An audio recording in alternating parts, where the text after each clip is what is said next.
All right. Ladies and gentlemen, welcome to Tourney Time Podcast. Hopefully this shit works today. Today is something we've all been looking forward to, and that is the first ever year-end award show.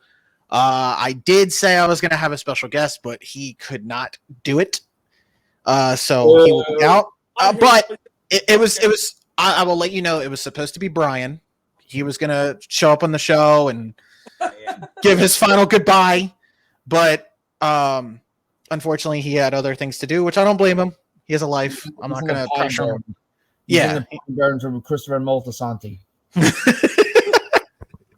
He's stuck in the snow with Paulie right now. Yes, Paulie. What do you mean? Look at that haircut. Who? Doctor Strange over there? See, I was being nice with Sopranos. That was mean. Doctor Strange isn't. Come on, it's dope. Put you down like you did Minions. It's Paulie Strange. So he'll push you down to the ground next time he sees you like your Minions. Hey, yo, what do you say? What do you hear? So, yes, he was supposed to be on the show, but unfortunately, due to circumstances, he could not. So I want to send a shout out to him, most importantly, because since the start of this show, I honestly wouldn't have done it without him. He even pushed through all the drama, all the shit that went down these past 2-3 years of doing this podcast. And he's the reason why I'm on this podcast. Exactly. He pushed for Jason to be on this podcast. He was a great helping hand in every single thing we did, even when we did the reviews and other ideas that came into factor. He's also hosted the show a couple times, which I applaud him for that. So I want to say thank you to him for making Tourney Time Podcast what it is. The other host I can give a fuck about. But Brian, thank you to him. Also, I want to say a big thank you to you guys, Joe, Pat, and Jason. No need to get a big head, Joe. No, bro, we had to fix the camera. My head wasn't fitting on the screen for a while there. You got that JD McDonough head. I was gonna say his head was as big as Sasha Banks' ego, man. Besides she's Air Horse One, but I completely agree with you there. But yes, I want to say thank you to you guys for all stepping in and helping me continue this show, because there was a point back in the summer after we did the 100th episode. I literally thought that was the end of it. I thought this podcast wasn't going to go anywhere. Everybody decided to leave at a time. There was so much going on, especially internal drama with people I will not say, who refused to keep the show going. But after reaching out to you guys, Jason, I knew you were on the show multiple times in the past, and I appreciate that you wanted to be a full-time member. Joe and Pat, you guys have been on the show before, and knowing that you guys have your own show, to be a part of this, I really am grateful. I really do thank you, and I hope we can continue to do big things in 2024. I hope this podcast can get into bigger heights, in the new heights, because that's my goal, is to do. Yeah, I want to take it somewhere with this podcast. I want to do something. So thank you guys. I appreciate you guys. I'm not going to be all sentimental.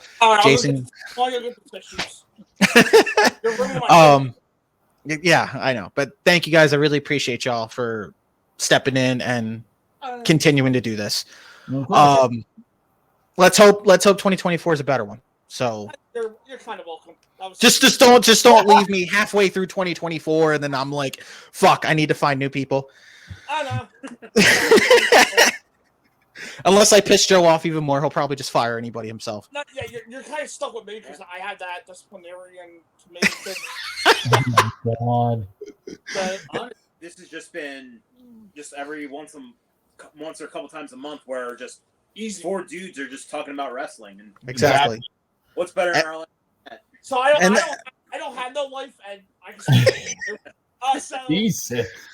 And that's the thing. I came into this thinking, okay, what can I do different in the podcast world? And that's when I thought of the whole tournament bracket thing. And I get it does get a little tiring and it does get a little draining out, but it's something different. It's not the same formulaic podcast where I'm sitting here reviewing and talking shit on other, wrestlers. Sometimes I do, but no, I do.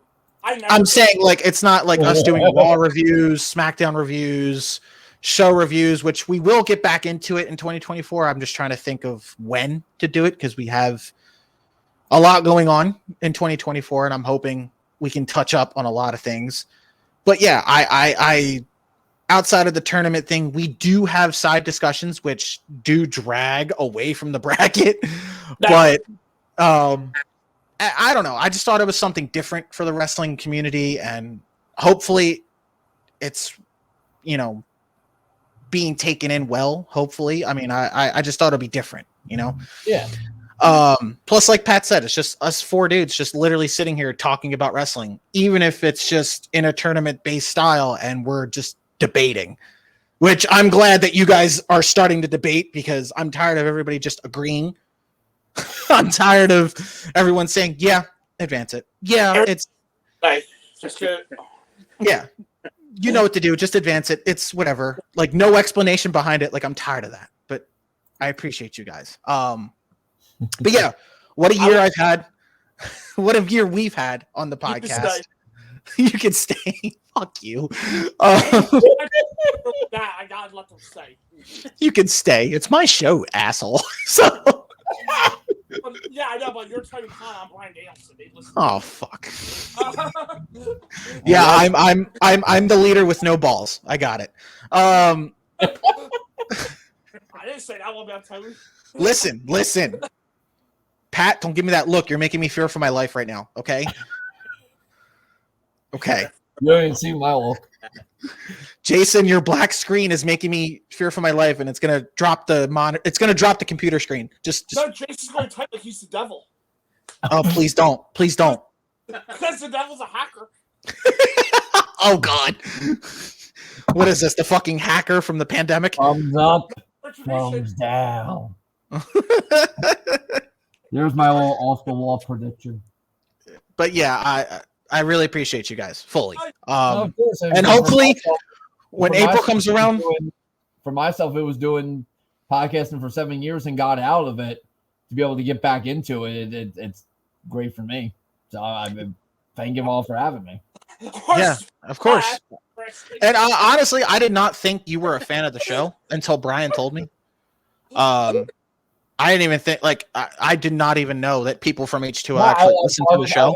Yeah, as you said, it was something different. It was something rather than just the same old type of podcast. So I thought it was intriguing, and especially using that ability to look back into historical things. So that's what caught my eye. Yeah, and our story's not as interesting. I mean, I was there for a couple of your episodes, so it's like years ago. Yeah. 6 years. Go on 7 years. 7 years in July. Our first episode was a review of Great Balls of Fire. Yes. Oh boy. We had like a whole spiel, but it was like hard as shit to upload, so it only ended up being like that. And then we got better with it as time went on. Yeah. Those great one-off name shows like Great Balls of Fire. Yeah. Stomping Ground. It always started sitting here saying you want to do a podcast on YouTube. Yeah, fine. Breaking Point. He's the creative mind with the podcast. I'm more the better speaker one. Yeah, and if you want a little fun tidbit for the listeners out there, I actually did ask Joe and Pat in the beginning to be a part of this podcast. I don't know if you guys remember. I did ask you guys before I started, like, hey, do you guys want to do a podcast with me? And then I think some shit went down. You guys were busy, and I was working, and I was trying to find time. And then lo and behold, I found two other knuckleheads in Brian and Sean to do it. And I'm like, okay, I'll ask them to do it because I know you guys were busy with your podcast. So I was like, all right, let's see what I can do here. Revealed, and we all got together. Full circle moment. Here we are. You know, well, honestly, it's McGee. better off. We're better off. But yes, I do thank Brian a lot because he was a major part in continuing to make this happen. Just to clarify, I'm picking my winners today based off of their theme songs. if that was true, Maven would be a hell of a lot higher on all of these awards. Oh my God, Maven. Maven has his own YouTube channel. Why is he bald? Anyway. Eyebrow. What the fuck? But yeah, I thank you guys, and let's continue to make this podcast stronger. So before we get into the award show, enough with the sappy shit. Let's actually get the brass tacks and talk. Pro wrestling, we have to be manly men. Get back in there, Tier. Get back in there.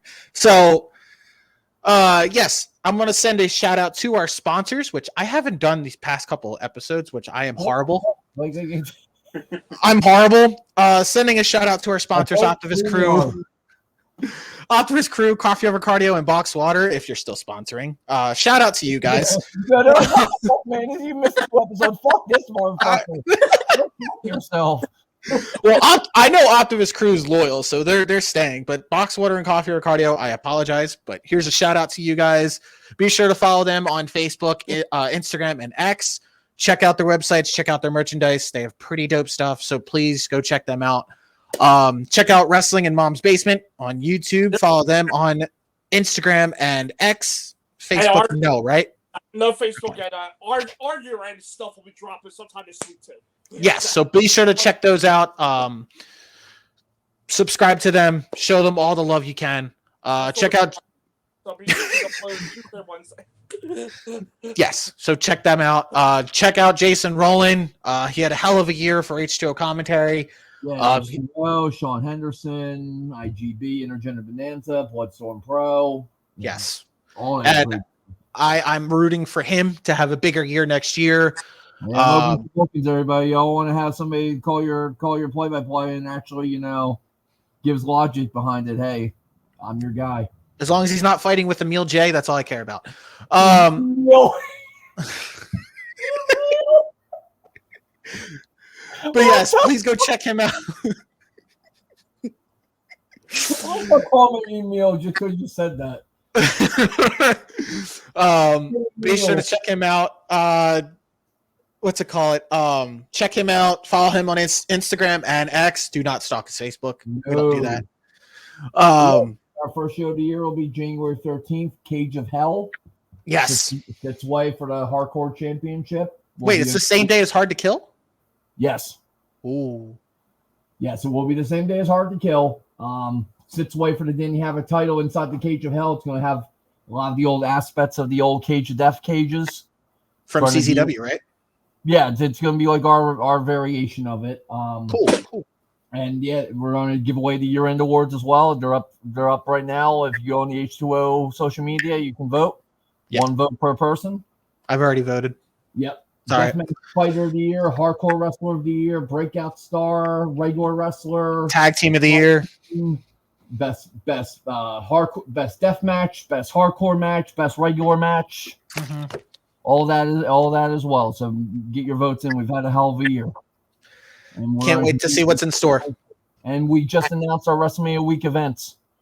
We're going to give out more information, but it's going to be the anthology beginning Monday, April the 1st, going all the way to Sunday, April the 7th. So an entire week of action inside the Hallowed Halls of the H2O Wrestling Center. Jesus Christ. I saw that. You guys are going to be busy.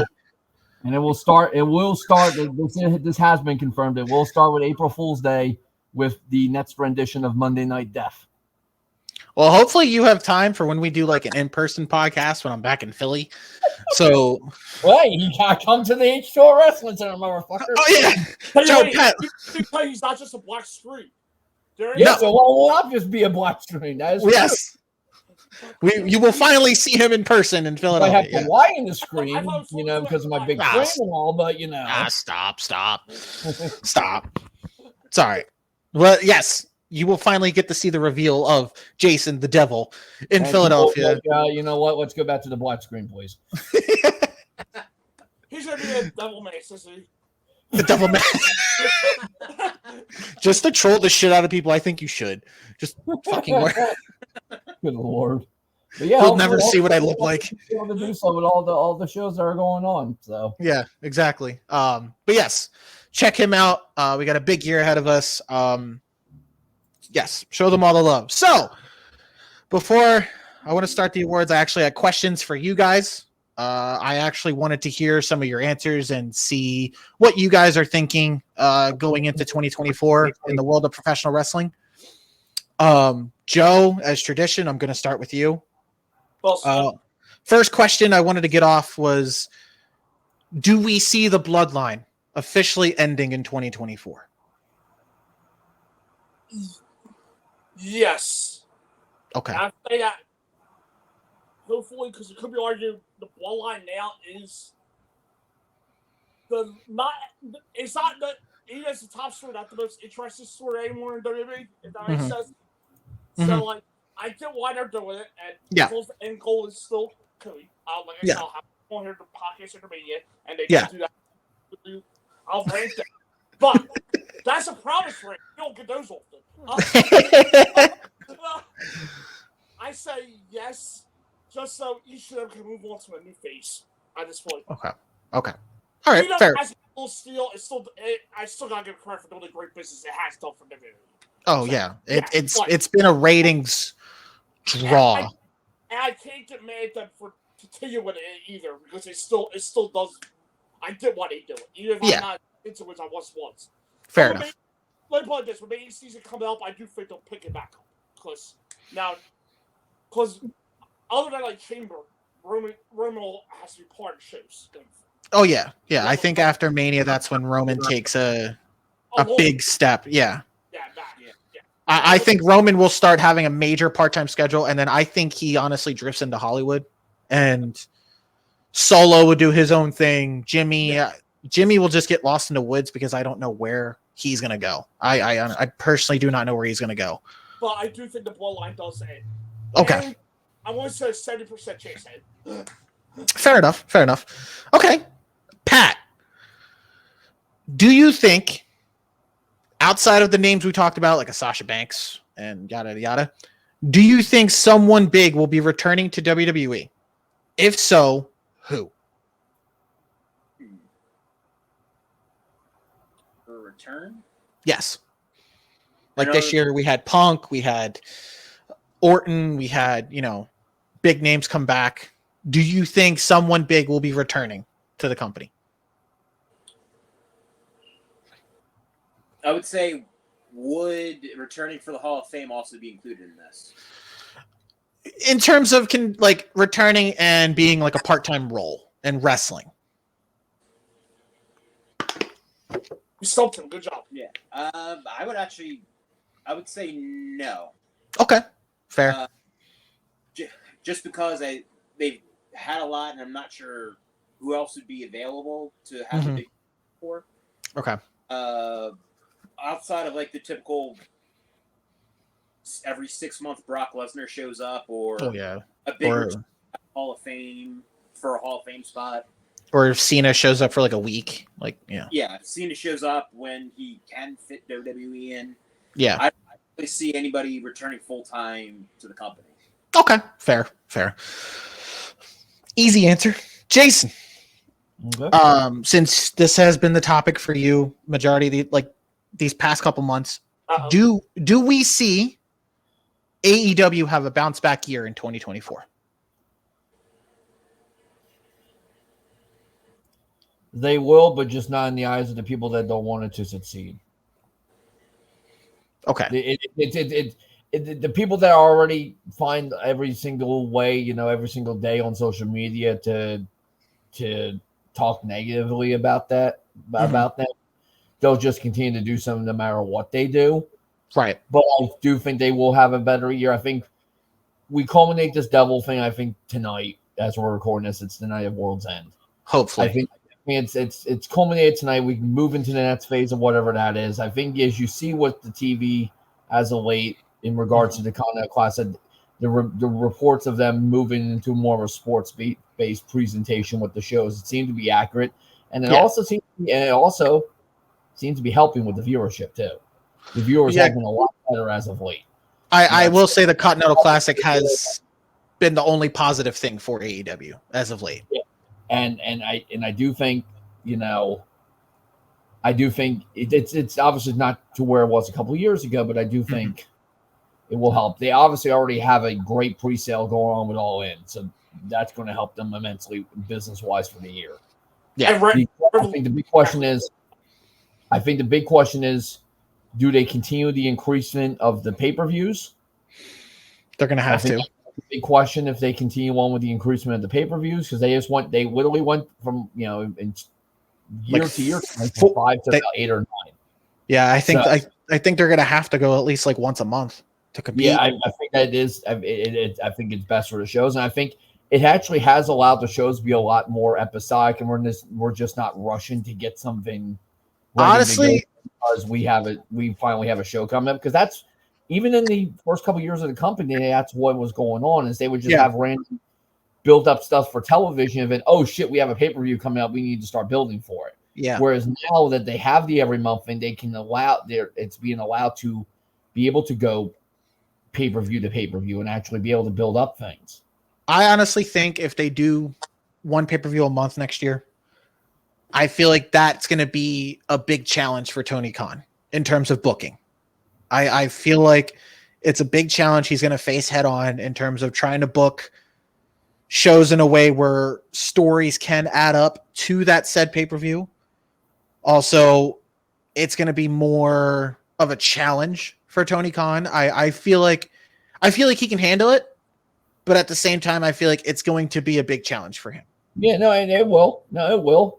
Yeah, but that's the challenges you need to do. It's growing the company. So exactly. I think it's something that will be interesting to see. I definitely think next year they bring back the Continental Classic, because this was a massive success for them. Yes. I think some of the other things they need to maybe put on the back burner and stuff like that. Yeah. I'm in agreement with everybody else. I don't know what you're doing with Ring of Honor right now. It's like, just get rid of it. Honestly, get rid of it. I don't understand it unless, like, I get that you're not trying to be disrespectful to it by just outright just getting rid of it when you were the reason why it was saved in the first place. But it should have been dead before he bought it. You should have just let it die. And at the same time, I feel as though that's what's really holding him back from signing a TV deal with anyone else, is because of Ring of Honor. I feel like that's legitimately holding him back. And in my opinion, I feel like he should get rid of Ring of Honor altogether, take the talent back and put them in AEW and try to figure out what to do with them. Like, Athena could be a major part in that women's division. He just won't do it, and I don't know why. And then you have guys like the women again, just the women in general. There needs to be an increased voice about utilizing the women more. Yeah, that's where Mercedes comes in. Because whoever it was, he's no longer listening to. Yeah, that's where Mercedes comes in. She's going to be the savior.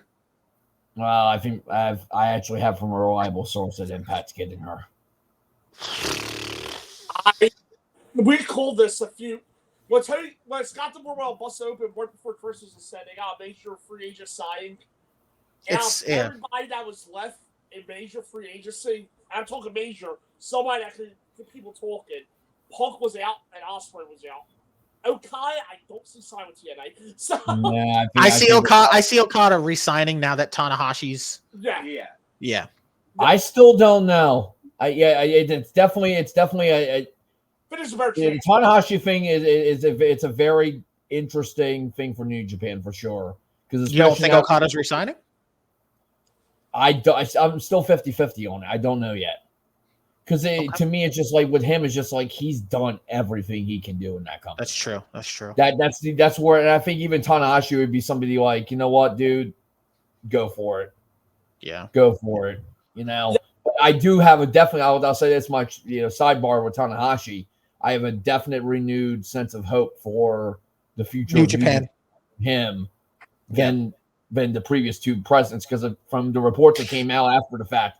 This guy was just as bad, if not worse, as Harold Mage. This story. I've read reports as well. Yeah. I'll also say, eventually we'll get more positive, but they're have a really tough year this year. Yeah. Actually rebuild a little bit. Yeah. 2024 for New Japan is going to be very much like 2010, 2011. It's going to be a very tough year for them, 100%. They'll bounce back. They'll be fine. Yeah. They don't need to worry about a dying company like Ring of Honor. I'm just saying. Nah. Okay, fair enough. I do think AEW will have a better year overall than they did last year, than they did this past year. I don't think this year is bad by any stretch, but they definitely took a step back. I feel like it exposed Tony Khan for the booking because it shows that he really needs to either hire more writers or he needs to step up his booking game going into 2024. Right. Because most of the booking he's done this year was very questionable at best. Like you said, this whole thing with the Devil storyline, this should have been cleared up at Full Gear. No, I agree. I don't think they should have waited as long. And with him at the media call the other day, he said that it's most likely culminating at World's End. Motherfucker, it needs to end at World's End. Like one needs to end tonight. It needs to end. If not, you are literally just dragging this on, and I personally don't think he knows who it is at this point. Like, Iris shows up tonight. I told you so. If who? Iris. Stop with Tyrus. Like I said, I've only had 4 names that come to mind throughout this whole Devil story. It's either Britt Baker, Jack Perry. I think Jack Perry ruled out. Adam Cole. I personally am starting to believe it's Adam Cole. So am I. Or Tony Khan himself. I would love it. I would actually like it if it was Tony Khan, because then you can do the Austin McMahon thing with him and MJF.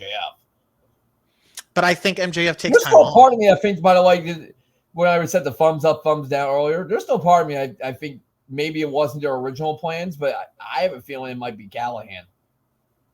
Sami Callihan? Yeah, because especially with doing the hacking stuff on the screen, very similar. But I feel like that's going to be a letdown. Maybe because of just where it's only a letdown. Maybe if it's because of the building blocks they were getting to the point. I just don't think it's going to be well receptive from the fans. Like, I feel like they're going to see Sami Callihan have a little pop and be like, my whole thing is, if the Devil himself, I don't care if Sami or a new signing being one of the henchmen, but why does this Devil himself hate MJF? So that needs to be somebody in-house, I feel like. I think it's Adam Cole. I don't think it's MJF. I firmly believe it's Adam Cole at this point because I think Jack's too obvious now. Yeah. Well, no, Jack, he just trademarked Jungle Boy. So I don't know if he's going to come back as Jungle Boy. They're going to try and bring him back as a babyface. Yeah. Good luck with that. Yeah. Jesus. I just wouldn't. Jesus. Let's not do that. Let's bring you back as babyface, even though you're the one that just drove Punk out of the locker room. Yeah, great. I actually have a decent idea with Jack what to do with him. Yeah, he's going to be feuding with Hardcore Holly. Tony owns the right to that song. Did you see that? The heart is too cool. No, what if the Devil is Hardcore Holly? About time. Jesus. About time my man gets respect from Roman. You know what? It wouldn't surprise me also, by the way, that the whole Young Bucks walking out thing and that whole there's like a 5% chance I think they might have something to do with this. Honestly, looking at the build, I thought it was FTR at first. That's what I thought too. On one side, it could be the Pinnacle. Sean Spears isn't there anymore. Yeah, well, Sean Spears really ever in the Pinnacle anyway? Let's be honest. Yeah, so it'd be FTR, Wardlow, all led by Adam Cole. Yeah, it would just be all of Max's people turned against him. I would prefer that over Undisputed Era rehash with the Kingdom. So. Unless the Devil's like Tully Blanchard. Oh, jeez. So then we're bringing Tessa? Good luck with that one. Well, no, I'm saying because I don't know. I really don't offer him some of his cocaine as part of the signing bonus. It's just because of Adam Cole. he's been very adamant with Samoa Joe getting title shot after title shot, and yeah, and again, somebody picked up on the fact that like Cole had like maybe pressed something, like a clicker in his pocket, yeah, or whatever. Coleman not the most impressive, but he makes no sense right now. I just don't know who the tag team champs are. I need to know if it's FTR. I need to know if it's. I think it's going to the Young Bucks. Bennett. I think it's going to want to be in Taven and Bennett. I was just going to say, yeah. But that did not look like them. Or Fish and O'Reilly. Or it's Fish and O'Reilly.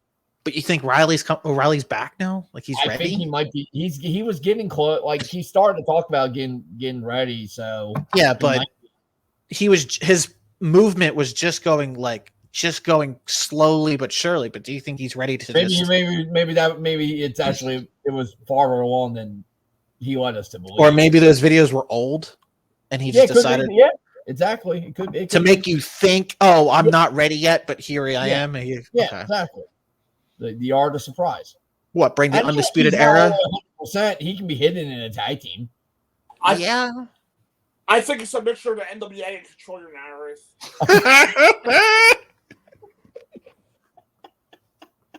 It's Billy Corgan. He's the devil. Well, we missed the obvious person. It's James Mitchell. Oh, jeez. If anyone's going to share Coke with him, it's Tony Khan. It's the disciples of the new church. Where's Slash? Where's Sin? Where's Belladonna? If anyone's sharing Coke, it's Tony Khan. Brian Lee out of his fucking trailer park. Okay. And the henchman and the hose that were with him. Oh, geez. Bring Mikey Whipwreck back out of mothballs. He can bob an apple. Oh, God. Where's Vampiro? I'm sure he wants money. Where's Vampiro when you need him? I'm sure he wants money to donate to his Hell's Angels fund. Jesus Christ. Okay, let's get back into it. Joe, my second question goes to you. We're going to drift away from AEW now. As far as NXT goes, a year they've had, and you could tell it was probably arguably their best year they've had. I think I have to cut you off, but I think they're the company that's had the most improvement all year. Oh, yeah. And knowing them having their deal with the CW going into 2024, who do you think is going to be the major call-ups from NXT next year? Major. I'm talking about people that are getting called up and being put into a major role in 2024. Braun. Okay. Tiffany. Okay. Mello wants the trick fuse done. I'm not necessarily sure when that's going to be. Might not be saying deliver, might be after. Mm-hmm. Shawn Michaels likes to specify for threes. And maybe Roxanne. Okay. And now the follow-up, with those call-ups, do you think that's going to affect NXT with the CW deal? No. Because they already got a deal, and I think CW knows what they're getting.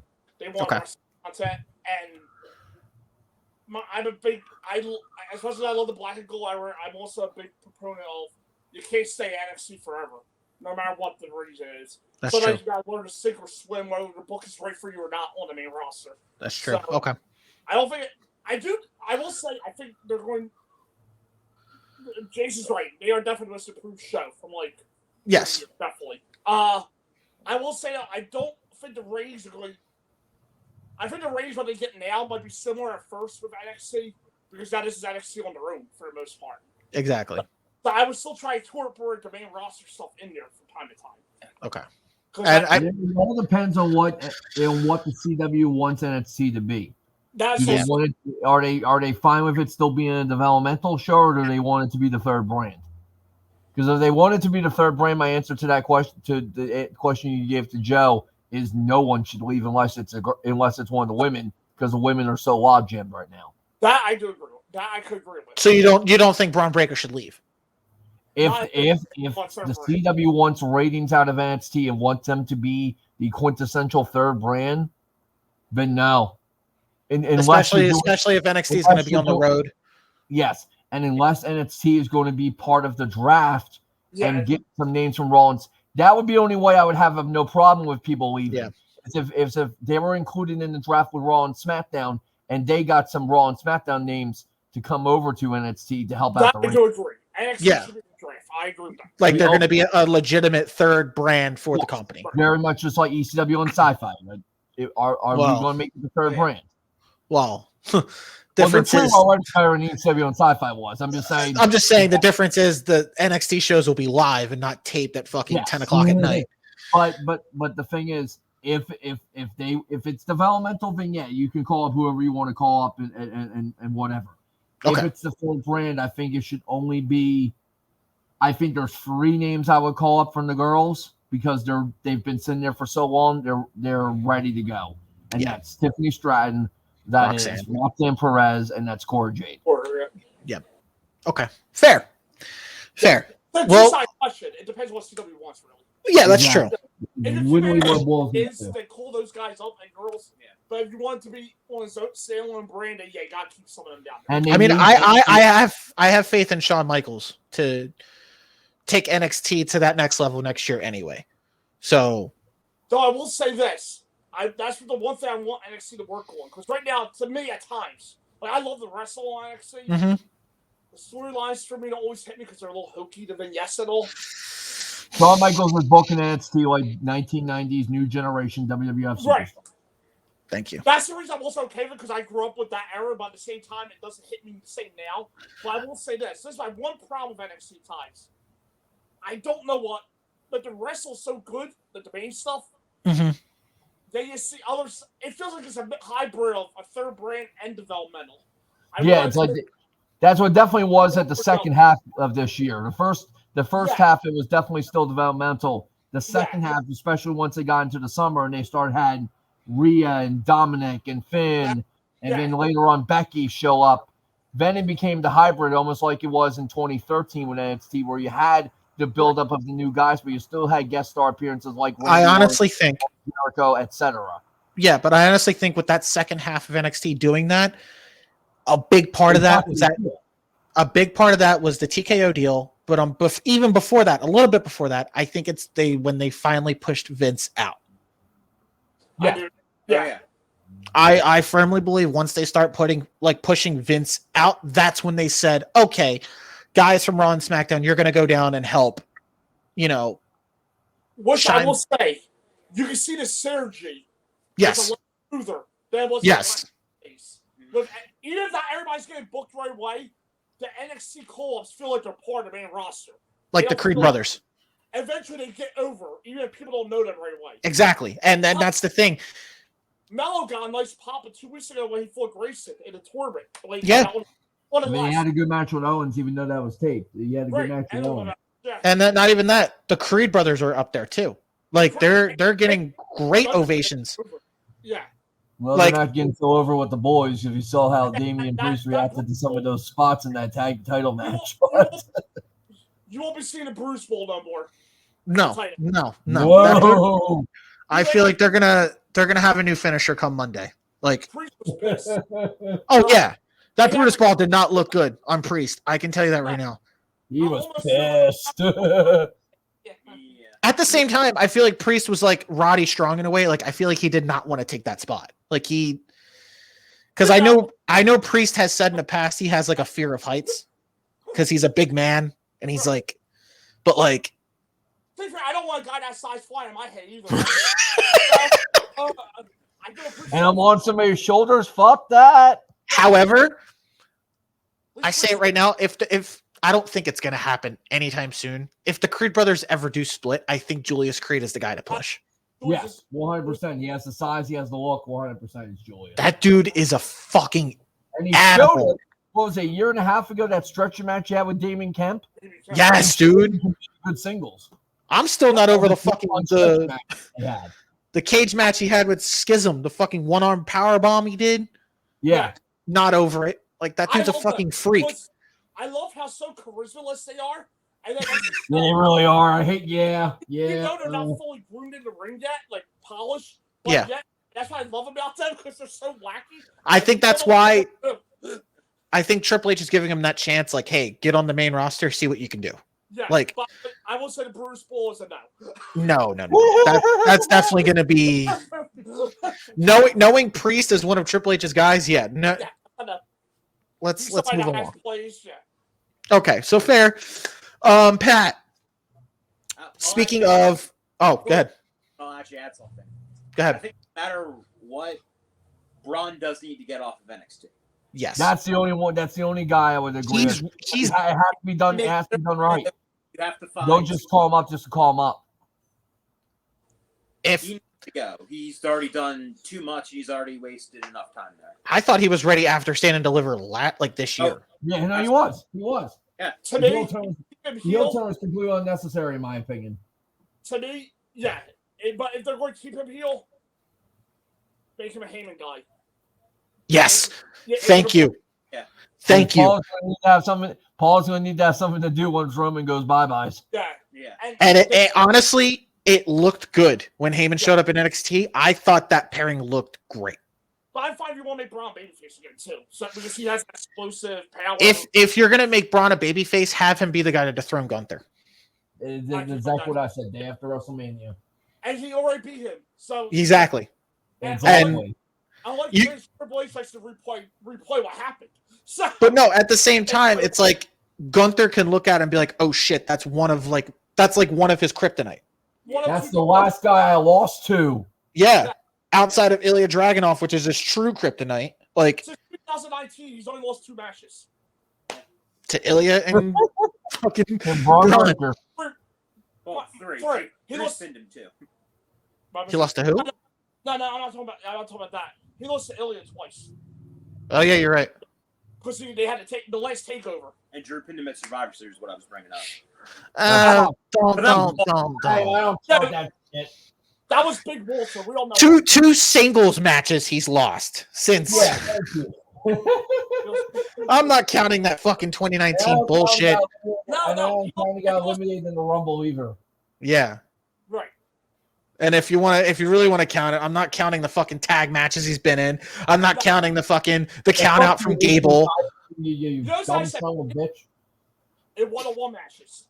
Yes. That's what I said. He's been pinned.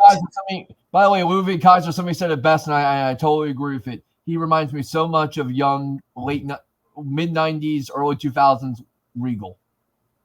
Ludwig Kaiser? With his facial. Yes. The facials and the comedy. I wouldn't be surprised. I wouldn't be surprised if Regal's back there training him on that.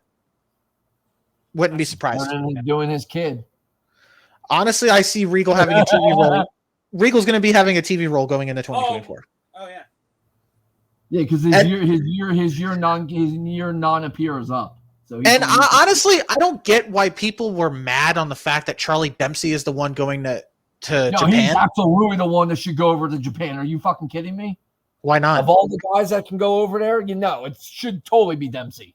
That's what I said. Like, plus, if Regal has history, it was either him or Dijit that should have been the guy to go over there.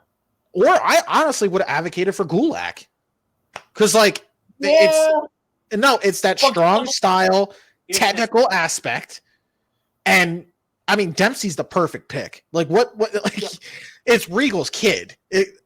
Plus, even Regal said it himself in that little promo video. He even said he's had history in Japan. He's known for matches in Japan. Remember, everybody. Regal was in a G1 Climax before early in his career. It wasn't. That's what I don't think people understand.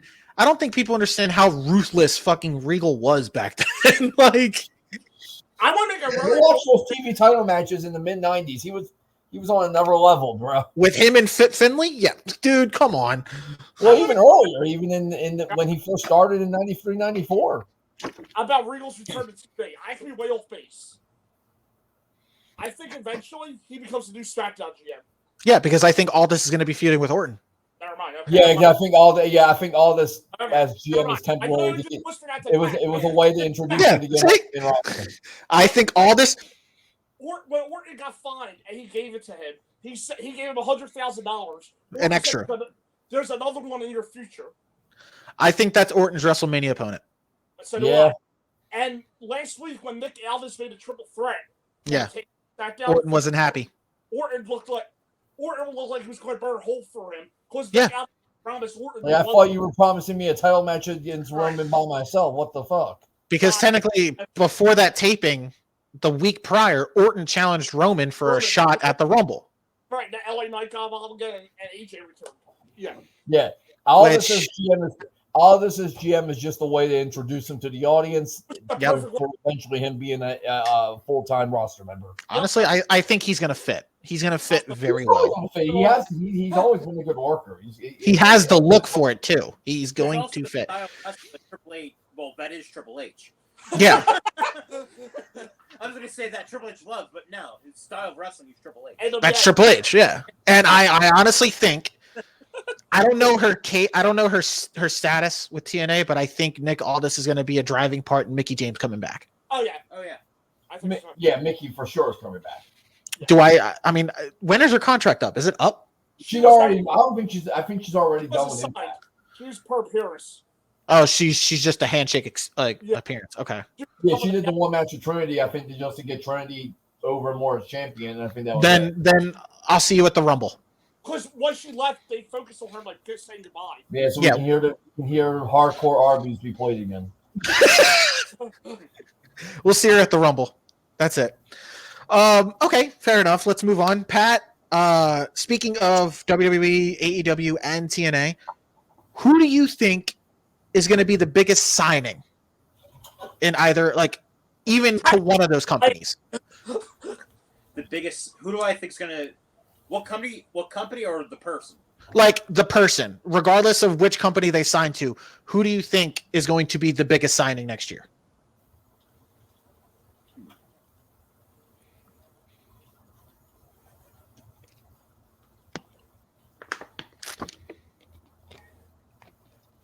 And not re-signing, not someone that's already. No, like even if it's just a re-sign, you could say Sasha Banks or Mercedes in that case, but signing, like free agent signing, whether it be a re-sign or who do you think the big name is going to show up in one of those companies?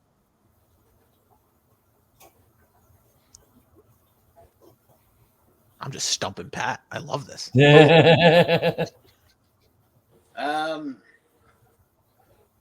Because mind you, next year's the year of free agency. Because that's it's a long list. I think we mentioned it before, but I'm gonna go with Sasha to either Impact, possibly WWE. I think that would actually be the rock dropping into the pond they need. Just something to create the wave. If she goes to TNA, I think it's because of Trinity. Yeah. It's definitely because of Trinity. She was already backstage before when Trinity first debuted. Yeah. But I also wouldn't doubt that WWE also steps in for that as well.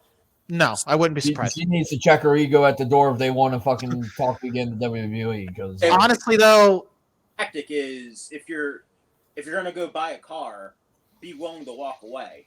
Right. Yeah. WWE that story came out about Punk, about them walking away from Punk. The story came out about Cody, like that too. Yeah. I wouldn't doubt it's the same thing with Sasha either. Yeah. I feel like Sasha's ego is bigger than both of them two combined. Which if he's saying that about Punk.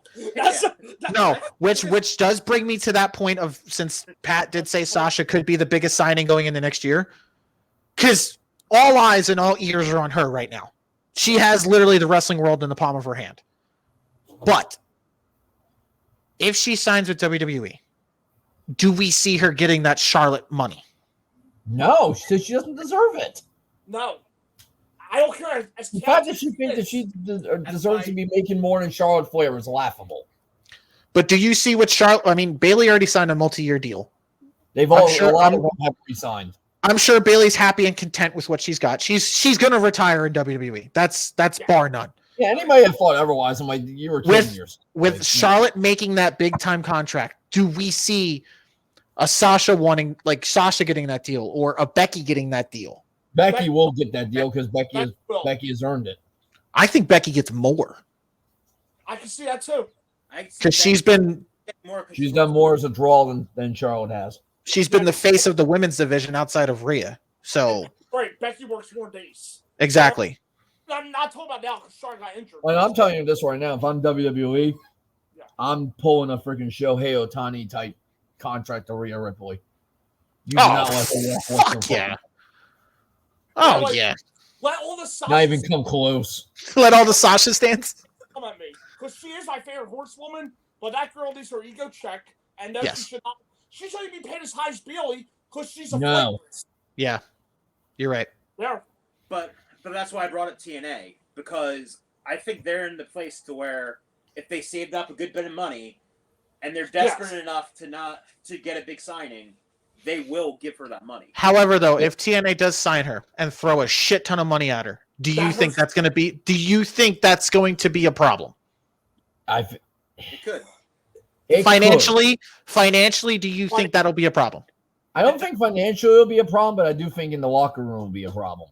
So, because all the old girls getting paid, including exactly. They might not be getting paid over $1 million. I want you to make a no prediction here.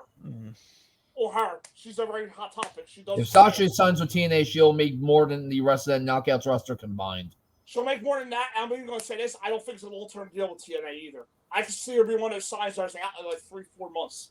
Like how she did with New Japan. Yeah, I don't. For some reason, because she just is that too freaking full of herself. Honestly, I'm sticking to the belief that it's going to be a Punk situation. I feel like she's going to get her ego checked at the door by Triple H and be like, "Look, we'll pay you. We're not going to give you the Charlotte money, but we'll pay you hefty. But check your shit at the door." Like I firmly believe, because knowing Triple H, that's one of his favorite people. That's his girl. But if that's the case, then and she's still gonna try and highball you like that, it's just like no. At the point you just gotta walk away from it. Because I feel like if Triple H and Nick Khan can come to terms with Punk, they can come to terms with Sasha or Mercedes or however. Honestly, I feel like if the deal does not go through with Mercedes, I personally believe it's because of the name. Then I hate to break. Now I'm going to be honest with this one. I hate to break it to her that she's stupid then, because nobody no majority of WWE fans do not know who Mercedes Moné or Hero. Yeah, exactly. I will tell you that right now. If the deal does not go through, it's because she does not want to use Sasha Banks. Because guess what? All eyes were on her last year being wrestling outside WWE. I know she got injured, but even before then, it wasn't setting the world on fire. But the thing was, even she not. No, it wasn't. It wasn't. Even if she had not gone she had not gone her in that match with Willow. Right. She was on at that point a match by match basis deal with New Japan.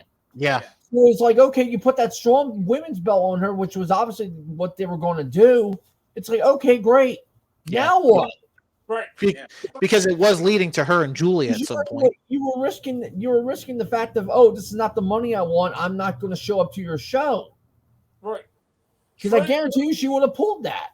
And here's the thing. Even when she did come out as Mercedes Moné, people still called her Sasha Banks. Yeah, because that's what it's just what people are conditioned to. Exactly. Edge is facing the same problem. Yeah. Like Adam Copeland, or you're still Edge. Yeah. Like, he's been for 30 years. How are we supposed to call him Adam Copeland at this point? And like, if you want to be, that's where I hate the whole. That's why I hate when they trademark names and you can't use it anywhere else but their company. Because then, when you go try and go somewhere else, you have to use your real name or something different. And here's the thing: one time in WWE is like weird because people don't know you like that. If you want to be technical about it, sometimes even at rarest times, Claudio gets called Cesaro. Yeah. Well, that's just because Jim Ross sometimes is an idiot. So not just that. On commentary, Malachi Black dropped it a couple times. Like it happens. Go back, so I really care. It happens. But okay. So pretty much we're going to say Sasha wherever she goes is going to be the biggest signing for right now. Or somebody like Seth. There's nobody really else. I mean, the only ever one would be if Okada jumped to WWE. I think that would be the only ever major one at this point. And that was another problem. Wasn't that a problem where Mercedes was making more than Ospreay and Okada in New Japan? Yeah, she was making more per match than they were because she won. She was making more per match than Jericho was when Jericho was doing his New Japan. And Jericho was the highest signing. Yes. I'll put it like this. I don't think Sasha wants Charlotte money. I said to Pat earlier before the podcast, I think she wants Roman money. No, yeah, which is just insane. It's like it's like then you're just completely delusional. You're not going to get that $10 million deal. Fuck out of here. No. I don't think Charlotte. She shouldn't get $1 million. I'm sorry, she hasn't. What in her WWE cachet? She does not grant making that amount of money. She's not been a draw. She's not been seen as the top person ever because every time they put the belt on her, they've immediately taken it off. Which does bring the light. Like, look, I'll get attacked by Sasha Stance too. I don't care, Joe. But I'm like the funny is I'm a Sasha fan, but I can take. And that's the thing. Like, I'm a fan of her work, in ring work. But come on, check the ego at the door. But at the same time, I feel when she did have that match with Kyrie, was it Bout on the Valley? Yeah. After she won that, no one gave a shit. Yeah, no one cared about that freeway with Utani and that was like what, a 5-minute match, and she lost. Yeah, and no one gave a shit. She didn't get beat either. Yeah, no one gave a shit. No one batted an eye. For her company. That's what I'm scared. No pun intended. She made a bigger impact. Yeah, and she was the one nobody was talking about. Out of the two, and she's more. She's how can I put this? Tourney right now, I'll say this even too. Even if Sasha goes back to WWE, they were playing that game. If Sasha goes back to WWE, Tourney is more important in TNA. This Sasha will be the WWE. Yes. WWE don't need Sasha. They don't need her. They already have Sasha. They already got 3 or 4 girls on the main roster, plus all the girls you have coming up. Exactly. Plus Vicky and Diana. So they need Tourney more than they. And the issue is you don't want to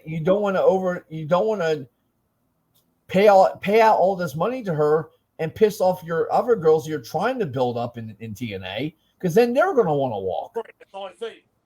Because Jordan and Masha and Killer Kelly and Kylan King and Giselle Shaw, and you still have young girl. You still got young girls in there. You still have veterans in there, like Jordan Grace. It's going to cause a problem. Yeah. From your they just signed. So your veterans with Rush and Havoc and I would have never thought in the year 2023 that Trinity was a bigger deal than Mercedes Moné right now. But she is. And I applaud it 100%. Because here's the biggest thing, Anthony. Trinity got there and wanted to be there. Yes. And I applaud her 100% for that. You have literally not heard a peep nope. of anything wrong since she has been there. She has done nothing but help that. And that's what really pissed me off, because when Sasha and Trinity left the company, all eyes were on Sasha. Right. No one said shit about Trinity. Because Trinity just played the good soldier and walked out with her friend. That's all it was. But Sasha was the one that made the stink about it, and this was not the first time. But this is where I applaud Trinity, because Trinity did it the smart way. She did the silent but deadly type. She stayed quiet throughout her whole release, and then she was like, "I want to be in TNA." Boom! Well, I showed up. Heard her give any quotes or anything once she got to TNA. She didn't talk to nobody. I'll even say this: she's become a better wrestler in TNA. Yes, yes, become a better wrestler. She's vastly she's improved. It's not the same structure. Exactly. Okay, fair. Well, there is a such thing as a WWE style. So it's like you got out of said WWE style. Yeah, that's true. Like the Trinity's more open in the ring now. Whereas I'm sorry, if you saw the couple of Sasha matches in New Japan, she was still working WWE style. I hate that finisher that she has. Oh my god, the one she can't connect. Well, yeah, the first time she can't connect it. And a lot of people were blaming Kyrie. It's like no. Here's what I will say. That first one was both are to blame. And again, I respect the fact you want to do something new, but yeah, that wasn't it. I just don't like the finisher. Just to clarify, everybody says she had a new gimmick with she's CEO. That's not a new gimmick. It's literally just calling herself a different name other being the boss. The CEO is the boss of a company. Yes. She's the boss. She's still Sasha Banks. And like another thing is like wink. Yeah, she still had little snippets from the Sasha Banks gimmick, like the knuckle. Yeah, did everything as Sasha Banks. She's had to just change the name. It's like, okay, what's new? The wig. Don't forget the wig. Yeah, the wig. But like, what's new? Okay, nothing new. Short wig is Mercedes. Long hair is Sasha. That's like, oh, I'm sorry. You're using your legitimate first name as your gimmick now. Like, and instead of Bernardo, you're using Monet. Like, and it goes back to what I said to her about her before. Except for the Ronda Rousey Royal Rumble match, none of her esteemed all-time great matches that she had in her WWE career can be attested to her. It was about the other person. So what? The Becky Sasha match was about Becky. Bayley. The Becky Hell in a Cell and then one takeover. That's Becky. The Charlotte matches on television were the only good ones that they ever had. The pay-per-view matches, all three of them were not good. That Iron Woman's match still puts me to sleep. Oh God, with Charlotte, yeah. Yeah, the Hell in a Cell is not that good. The SummerSlam match is not good. Like, are you saying the matches she had with Bayley in NXT were about Bayley? I think it was about Bayley. I do. That's true. I think they were about Bayley. Okay. Not saying. I mean, that's fair enough. But I think it was more about Bayley. I mean, clearly the Sasha Bianca matches weren't about Bianca. Yeah, I think that one. I'll give her some more. That first one, the Mania match, I will give some credit to Sasha. Yeah, one. Yeah, I will give some credit to her, but I still won't say it was the majority her. Because remember, as I have said on this podcast before about Bianca, I think Bianca is a great person to be carried, but she can't do it by herself, as we have seen. Well, yeah, because the Mania match, looking back at it, Sasha carried it. It's you could tell she was calling the spots here and there and helping Bianca. Loudly. Yeah. But she was a major part in giving Bianca that push. And Bianca, personally, I don't think Bianca would be where she's at today if it wasn't. No. That Bianca needed that WrestleMania match to put her where she is right now. Yeah, 100%. I just don't know if you bring back Sasha now. But where the again, what are you going to do? If I have nothing to worry about, if they bring Sasha back before Mania, Bayley doesn't get the title shot. I'm worried. No, and that's the thing. Like, no.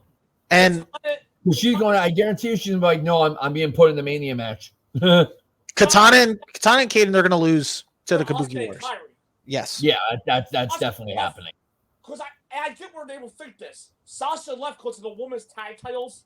So what better way to bring her back there for the tag titles? But Bayley should be in the Mania title match. But I honestly, if you want Sasha to come back, I don't bring her back in the Rumble. I bring her back after. No, I bring her back. If she's coming back, she's coming back after WrestleMania. You don't deserve a WrestleMania pay. No. I'm saying, and I hate the fucking. I hate to fucking say this, but if they're gonna treat Sasha like a big deal, knowing Triple H, I don't think it's gonna happen, but I don't know why I'm putting it out there. You would have the Women's Rumble main event the show. Wait, and that would just be like boom, boom, boom, boom. No. Bayley wins the Rumble. You get the little. You literally do the same thing you did with Punk. Yeah. Like, have the little fake out moment. But already telegraphed that she's shown up at some point because the main event with the Women's Rumble.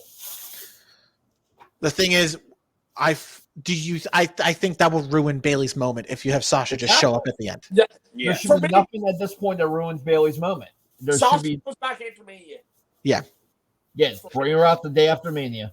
I think if you want to make it interesting, have Sasha come back the day after Mania or the SmackDown after Mania, have her be Bayley's first challenger right there. Yeah, attack her, be a heel because she's known for being a heel. She should just be a heel because nobody wants to cheer her anyway. She's not a likable person. Sasha comes back now. At Mania, it's Bayley, Sasha, and Asuka Kairi for the women's tag titles.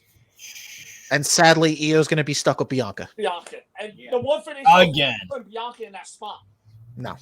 And I'm sorry, you know what? All that's going to make Bianca. You're just going to make Bianca Charlotte. Right. So, yeah. Bianca's literally going to be the John Cena of the women's division. That's why. Well, or Roman of the division. Right. This is for SmackDown if it sucks that Charlotte got injured. Yes. Yeah. All you people that wanted Charlotte gone, yeah. You happy about it now? Hence why I said last episode, if she makes it in the Rumble, insert Deonna Purrazzo in that division. I definitely agree.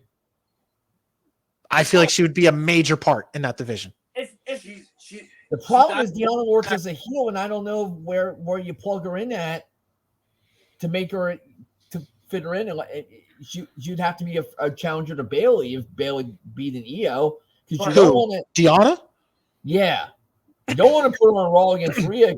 You'd have to make her a babyface, and she's not that great of a babyface. She's better as a heel, unless you feud her with Becky. Well, that's if you're taking the belt off of Rhea, which I don't know. No, I don't think Rhea loses the belt at Mania. So then she's debuting underneath the women's title. Hold on. See, that's where I got hit. If Rhea does get Becky at Mania, Rhea's not losing that title. No. However, if Rhea gets Liv, that's a different story. I firmly believe. I think Liv's showing up on Monday. And what? Like push for the Rumble? Yeah. I firmly believe if Rhea gets Liv at Mania, Liv's winning that title.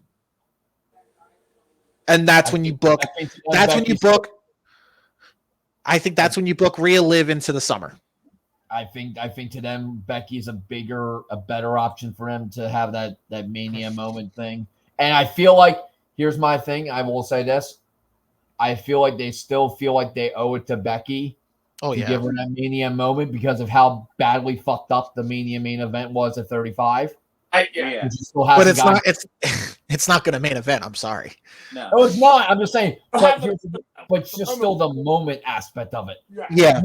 35 as Ronda went into business for herself and put a shoulder up. Yeah. You get what I'm saying? And never went back to actually do business. Like, remember last year, she outright refused to face Becky at Mania. Yeah, because she knew. Yeah. She knew that if she was going to face Becky, she was losing. Yeah, she didn't want to. She lost either way to Charlotte. But I like Charlotte. Yeah, true. But if we do get Rhea Becky, okay, fine. It can go either way. I just don't see Rhea dropping it to Becky. However, it's a definite 50-50. It's a definite Rhea's going to be an even bigger star going into the feud with Becky. Yeah. No, actually, Rhea can lose to Becky. It won't hurt Rhea. No. Because Rhea is still we said it still the last show. She's the face of Monday Night Raw. She's bulletproof at this point. Yeah, she's bulletproof. I honestly think if Rhea does drop it to Becky at Mania, she'll win it back next month. Yeah, I can see that too. At Backlash in France, I can see Rhea getting the title back from Becky. Who's a French participant that will get like hugely over like it's Bad Bunny in Puerto Rico? Oh yeah, that's a good point. Rene Dupree. Yes. Oh Jesus Christ! While snorting cocaine on his Cafe de Rene podcast, yeah. Let's bring back the French tickler. No, Sylvain Grenier. Sylvain, yeah. Oh, to do that, he would need to climb out of Pat Patterson's casket. Sly. It's Sly. No. I think it's Robert Conway. Oh, no, what I'm saying, everybody, is why are they doing a show in France where they have no big French names? Because they were a big draw this year for us. They were. And plus, I think it's nice that France is getting their big show. I mean, listen, I'd rather the B shows be international. Yes. So I don't care where. I agree with that because it makes them more important. Honestly, I agree with. His German name is Ludwig Kaiser. Yeah. I mean, Ludwig Kaiser and Gunford, book it. I'm interested. Speaking of that, I'm interested to see where Money in the Bank goes next year. Yeah. Because they already had it in London. Where are they going to go this year? Let's go Mexico City. Well, I've heard rumors that they want to will do pay-per-view. So, what if I throw this one out? Japan. Ooh, and that would be interesting. Now that they're quote unquote having this partnership. Well, apparently they want to have a partnership with fucking Stardom, for God's sake. Well, AEW don't have it, so. Not wrong there. Tony Khan see a whole bunch of women. Oh my God, what do I do with that? Honestly, I think Tony Khan shot himself in the foot with that Japan partnership. He shot himself in the foot because he's literally poaching all their guys. If you want to look at it. Well, let's talk about Tony during the wars. Okay. Hold on. Here's now to be fair and play devil's advocate.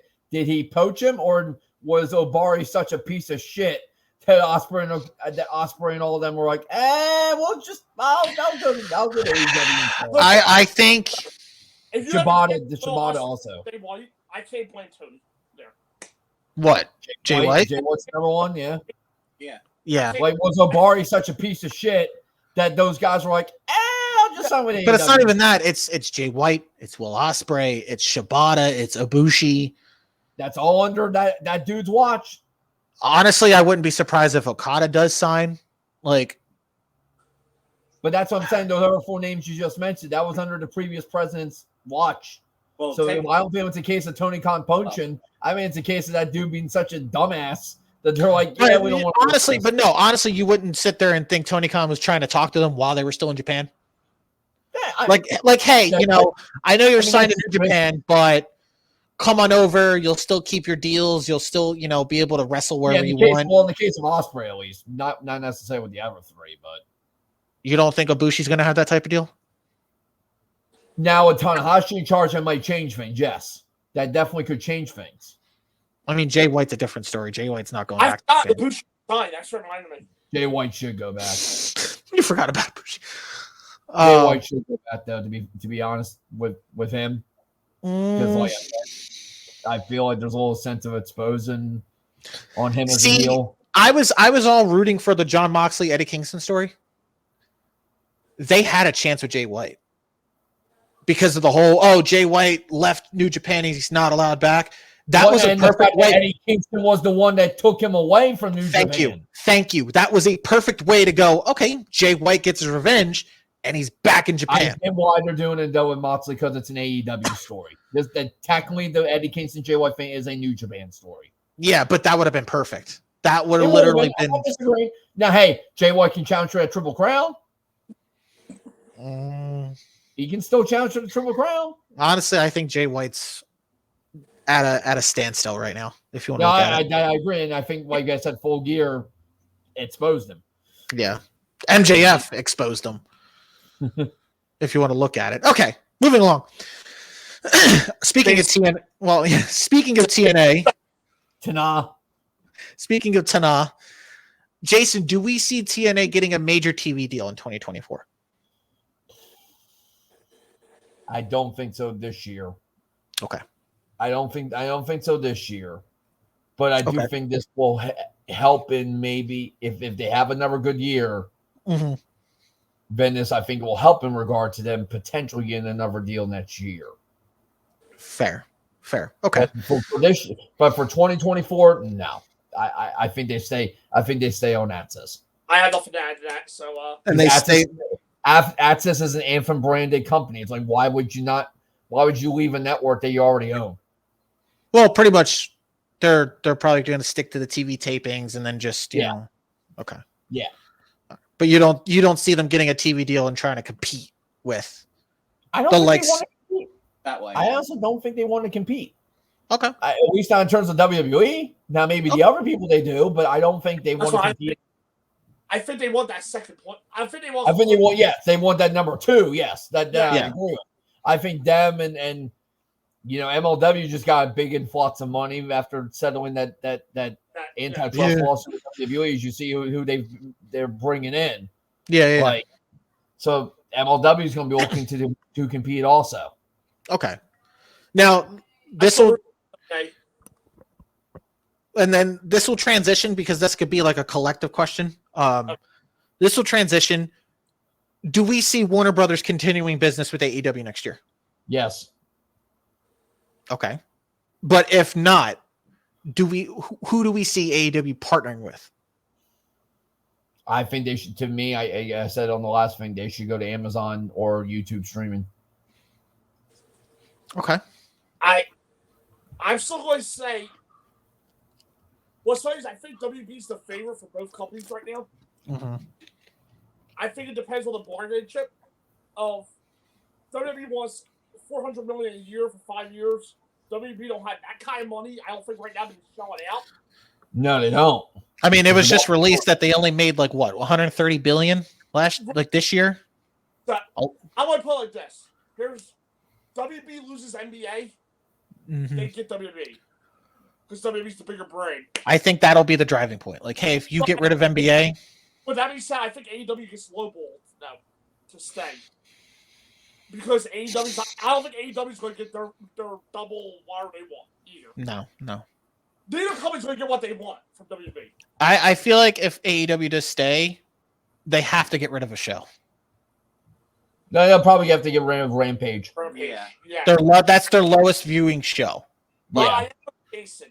If WWE gets them, if Rogue ends up on TBS or TNT, AEW should look at a streaming service. Because I don't think any other cable network is anywhere close to. And they shouldn't. And in 2024, they shouldn't be on a cable network anyway. Yeah, cable's archaic. Networks out there aren't going to want wrestling like that have a big reach. Cable's archaic. I don't think they should go today anyway. Right. The only big cable network out there has WWE, and that's USA. That's it. So it's like, and USA is SmackDown. So it's not like they haven't changed. Yeah. If anything, I see Raw going to NBC. Paramount will be behind. Paramount, I guess, will be behind USA and Warner. Yeah, I guess. I'm more behind Raw going to NBC. See. Here's the funny thing. You want to be honest? I think Raw stay. Out of everybody that's not USA, I think WB might be the favorite right now for Raw. But you think Raw's going to stay with USA? I mean, USA has owned them both before. See, everybody thinks Raw got kicked off of USA. They didn't. They're just USA is giving WWE a chance to make more money because they for SmackDown. Here's the one thing I will say though: WWE needs to make whatever TV deal they're doing Raw before WrestleMania. Oh yeah, that I agree with. Because I'll tell you right now, if we're all in agreement that Roman goes away after Mania, right? Yes, he's going to take a major part-time deal. That Roman's still technically there before you make this TV deal. No, you're making this TV deal post WrestleMania when it's the belief that he's not coming back for a long ass while. Then the amount that you can ask for drastically goes down. I want to say this: I think they either make it this week coming up, the first week of the year. I could see that. Yeah, I could see that coming up real quick. Yeah, or the week of the Rumble. Honestly, I wouldn't be surprised if they announce it at day one. It wouldn't surprise me. Like, hey, this is the new home for Raw going forward. USA will let them do that. They would. Yeah, Spike allowed them to announce USA. They were coming back to USA. Well, I think they do it like they're allowed to do it out of like a respect thing. Like, hey, we're gonna stick to USA until so and so, and then coming up in 2024, this is where Raw will be going forward. Where'd you see with them and SmackDown? They don't give two shits about announcing it already with Fox. We're leaving your network. Go fuck yourself. But it's not like. What I love is the rumor. I think Meltzer tried to create it when it first happened. That Fox didn't want SmackDown, so that says like a bad eye on WWE right now. NBC offered WWE more money for SmackDown than Fox did originally. Yeah, they wanted to go to Fox. And not only that, they even have 4 Saturday Night main events on NBC. Yeah. Without that deal. So I think what happened is WWE was offering Raw and NXT as a package deal originally. Yeah.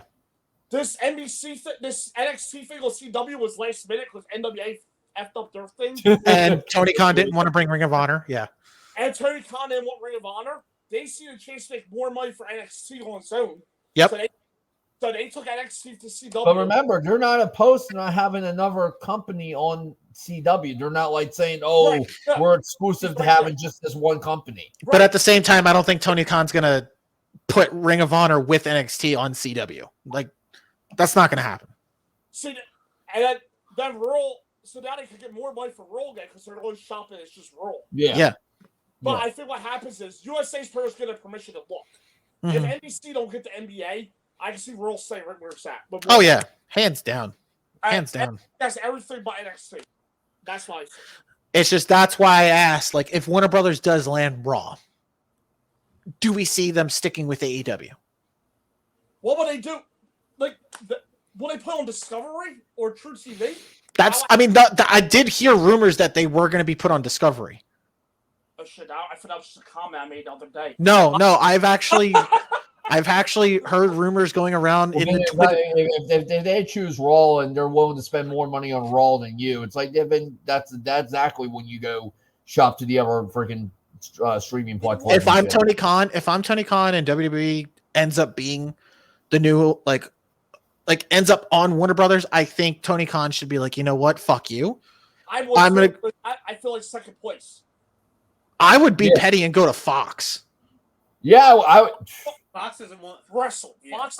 Because Fox is more worried about baseball, football, NASCAR, all that. If advertisers were coming for WWE for Fox, then they don't want for another company. It's either be petty and go to Fox, or do what Jason said, go to Prime, or go to a YouTube streaming deal. I do think streaming is better than like a random cable company like FX or something. Yeah, it's just like I did point out before. Not everybody can afford streaming, so it's. I got a question. To follow up this question, sure. Mind, do you think, because we talked about this all day, if they get a worse deal, like they don't get what they're expecting, do you think Tony's forced to cut the roster? Yes. Yes. Okay. Tony Khan's going to cut half that roster. And I don't want to see nobody lose their job, but I also don't think that's necessarily a bad thing. At the same time, I feel like that was a big mistake on Tony Khan's part, trying to sign everyone. Okay. Yeah. He inflated his roster. To be fair, Sting's going back to be coming off the books in a couple of months. Not even that. It's not even that. Tony Khan inflated his roster. He doesn't know. He signed a lot of people, but only uses the same 20 people. Yeah. He fell into the trope that everybody does. Mm-hmm. Which is the same 20 people, even though you have 3 times that size of the roster. And I hate to say it, Tony Khan has this obsession where if someone gets released or someone's retiring, Tony Khan signs them. Which is historically what everybody's always done. Which is, quote unquote, the old WCW move. They did it for WCW did it, like everybody does it. Yeah. It's not just exclusive to him. Which go ahead, Joe. For my side of things, I think Rule City right now, I'm going to say. I would love it, by the way. Sorry, you can go ahead, Joe. I would love it, by the way. He just shows at a press conference, like, yeah, by the way, we're signed 3-4 years once again to WBD. Go fuck yourselves, everybody that ever was. The one thing, and this is just me reading people. I'm not always good at it. Right. Not the media scrum, not the post-show scrum maker final battle. The media call before final battle, that Wednesday or Thursday. Because I do like to listen to them. Yes, same. Tony always gives me great content. Right. He sounded downbeat when he was talking. He did sound very exhausted. He sounded defeated before final battle. I honestly thought he sounded more defeated at the final battle press. Was that the one before or post? Post. Post, to me, he sounded somebody that might have lost, but wants to. I feel like he's trying to remain positive in something that's negative. Yeah, that's what it feels like. However, he's talking about other TV deals now. I honestly didn't agree with some of the shit he said about, AEW's always looked at in a negative light. Motherfucker, you're always on Twitter. Here's what I think. Now he's right. They always are looked at. No, I understand that with him saying, everyone's tearing apart AEW and always talking shit. He's right on that aspect. But he starts it. Exactly. It doesn't matter who starts it. That's defending yourself. Jason, but I'm asking you this, Jason. If you're the CEO or the owner of a company and you're booking a show, would you even bother being on Twitter while you're trying to do the job? Like while you're on air trying to do the booking on air, would you even bother picking up your phone? The president of everybody's favorite president of the United States did that when he was in office, so why can't he? I don't give a shit about Trump. But like compare him to Trump. Yeah. Do not compare him to Trump. But Well, in some circles, people hate him just as much as they do Donald Trump. I'm saying no. If you're on air, if you're literally behind the scenes, literally in Gorilla, trying to control the show right now, would you be focused on Twitter more than your own show? Oh, no. When it's the 8 p.m. to 10 p.m., okay, yeah, no, that's fine. That's Tony Khan's problem. Fair game. Every from 10:01 to 7:59 the next day, it's fair game. But that's Tony Khan's problem. He's on his phone while doing the show, and at the same time, even I cringed at is during this most recent the World's End one when he was talking about the cage match. It's like, bro, come on, what the fuck? That one you're just asking for to hit. That's where WB might get roll. Tony Khan goes into the meeting. Here are my cage match ratings. Yeah. That's like Jonathan Gresham with the PWI 500. Like, dude, what the? You know what, John? Like, I mock Gresham. He knew who he was appealing to. But at the same time, it's like you can't use that, Tony Khan. No, like, you can't. And you can't. At that point, the bigger things you can't publicly say. Even if you did it behind the scenes, you can't publicly say that. That's also a major problem. He needs to learn to choose his words wisely. Like, needs a good PR team. They need a good writing team too. They need a good social media team. Like, every wrestler should be off of Twitter. Yes. Drunk on Christmas morning. 4 a.m. and Christmas morning. But again, he was defending himself. He was absolutely right to say it. What he had to say. Yeah, and then Hausman called him out. So okay. Nick Hausman, the punk PR, the number one punk dit sucker. And I found it funny because someone shared it was the handbook, the AEW handbook. Which is that could just be a fucking Photoshop, number one. That's number one. You think Brian Last fucking photoshopped it? Yeah, because he's the one that does all the graphics for fucking Cuffnet's fucking podcast. Fucking, Jesus Christ, like. Oh, okay. Well, see very corporate there, AEW anymore with NDAs and and it's almost like it's not being run as a wrestling business; it's being run as a sports franchise, like I said on the last podcast. And honestly, that's what they fucking do. It's also as fans, that's kind of disappointing because we should know this shit. It's also at the point where people have to watch what they tweet now or watch what they post, and it's like, well, yeah, because me and Brian Danielson will find you. So, spoilers. I got you don't use like that. But that's the thing. It's like, I'm watching you. It's starting to become a thing. The NFL team, you're not allowed to shit about your own team on social media either. So what's? I mean, I would ask the Denver Broncos about that, Jason. Being shown the door and rightfully so, Mr. Fucking Broncos country, let's ride. It's not his fault. It's not his fault. I'm not talking football. I'm not talking football. He walks in and his contractual demand is let me have my own parking spot in my own office, which no quarterback in the history of man has ever wanted. It is definitely his fucking fault. I mean, all I'm saying is Tony better not bring those cage match ratings in the TV rights meetings. No, you're totally right about that. No, you're totally right about that. You're losing me with NFL, so I know. Yeah, no. I mean, no, it's fine. If me and Jason can have a football talk another time. If Tony Khan, another thing he should not bring up is shit about Meltzer. Yeah, no. I wouldn't bring up Meltzer's ratings. I wouldn't bring up. No, don't do that shit now. Like, hey, I won Booker of the Year 3 times for Meltzer. Who? Yeah, who's Dave Meltzer? Like, no. You think we give a fuck about a journalist? Yeah, no. Bring your ratings numbers, bring your demographic numbers, bring all that.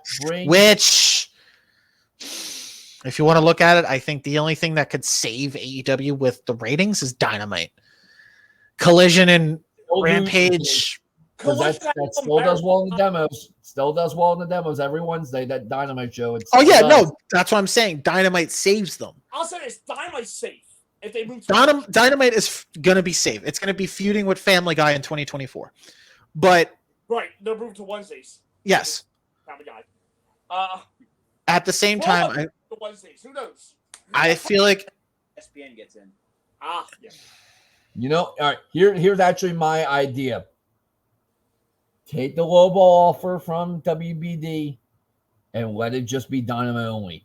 but I'm allow fine with that. allow yourself to shop Collision to Somewhere a else. streaming service to get that money you're losing from the lowball WBD deal. If I'm TK, I would really push for, like you said, Collision to be on a streaming deal, but I would also push for AEW and Ring of Honor to be on a streaming deal as well. Well, and then I would say keep Dynamite. Keep Dynamite can stay on TNT. Dynamite can stay on TNT or TBS. Get AEW and Ring of Honor on Max. Ring And of Honor. no, because Ring of Honor and AEW pay-per-views on Max. Thank you, because I think Tony for Khan. monthly pay-per-views, nobody pays. Not saying people are going to be buying $50 a month. I'm not dropping $50 every month. That's like WWE Network and Peacock work. Exactly, and that whole rumor. NXT is going to the network, the UK network next year. Yeah, and the whole rumor of Nick Khan saying, "Oh, I wouldn't mind going back to doing pay-per-views." No, fuck off. You're not. No, I don't think it will. Nick Khan's a smart businessman. He might have that might be a TKO thing now. Because of the UFC, I get it. Yeah, exactly. So that's the one thing you do have to watch out for. What about that? The thing, though, is WWE is more family-friendly than UFC. Thank you. Growing families and all that stuff won't pay the same prices that. But there's certain people in TKO that still value UFC way more than they value WWE, though. I understand that. But at the same time, they'll know the hole they're going to be digging if they stop using streaming services. Oh, yeah. No, 100%. They know for a fact that if TKO wants to be like, hey, let's start putting your pay-per-views back as actual pay-per-views where people will pay for it, it's going to hurt them horribly. That's why, because they're with Peacock till like what, 2025? 2026. March 2026. They'll be fine. They'll be fine. Put it like this. I don't like to give Vince a lot of credit for the last years. Nick Khan's one of the best hires he made. Oh, hands down. He's done a lot. Nick Khan has done a lot for them. And it still finds. I still find it funny when I watched that video of Tony Khan calling out Nick Khan. I love that video. Yeah.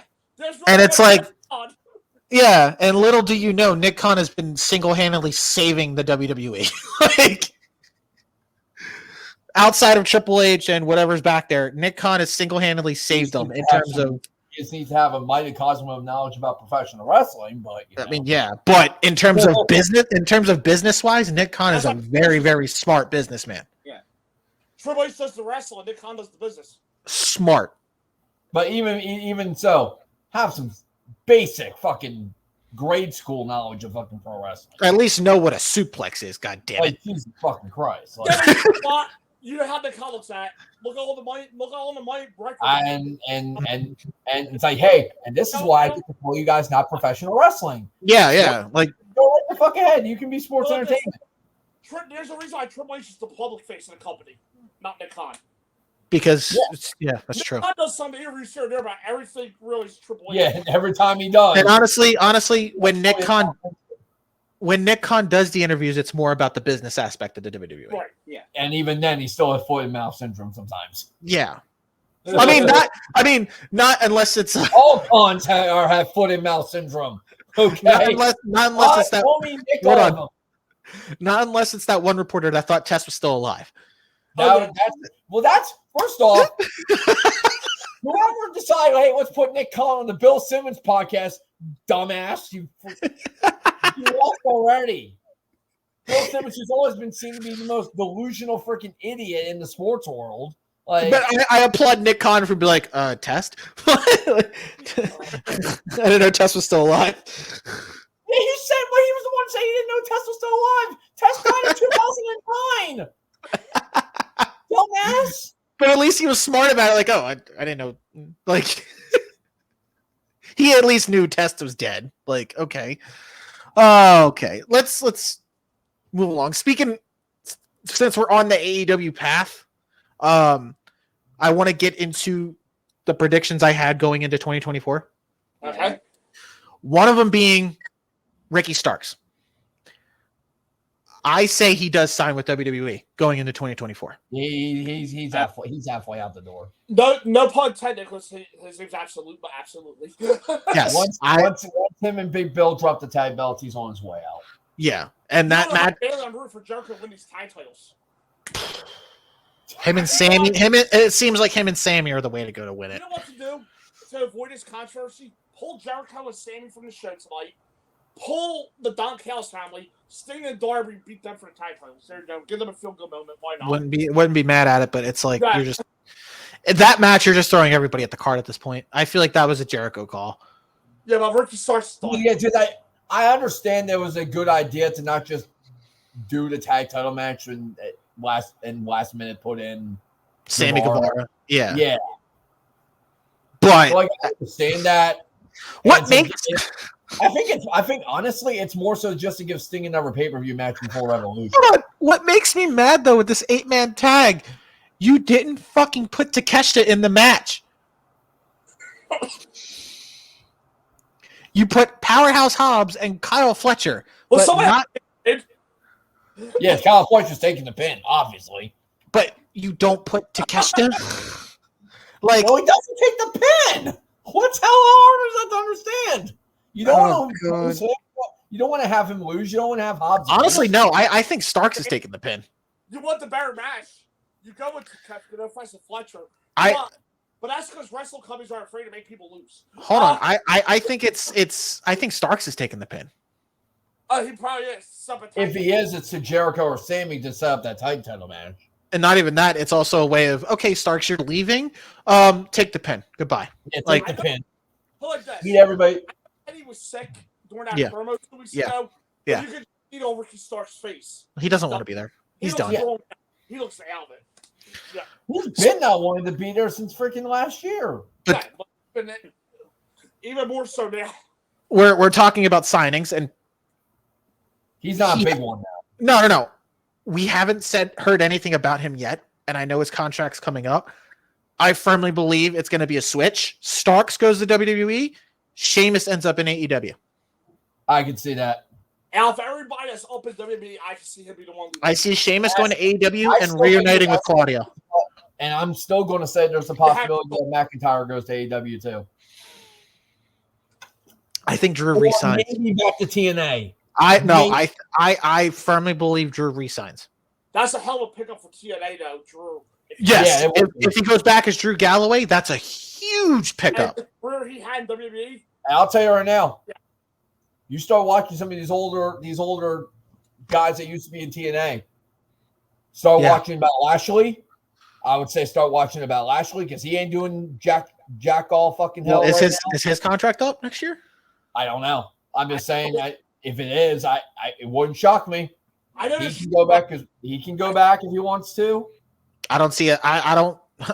As much as I don't like. We fucking signed, for God's sake. You can bring back Bobby Lashley, all right? No. I don't see this happening, but the possibility of EC3 showing up in TNA could happen.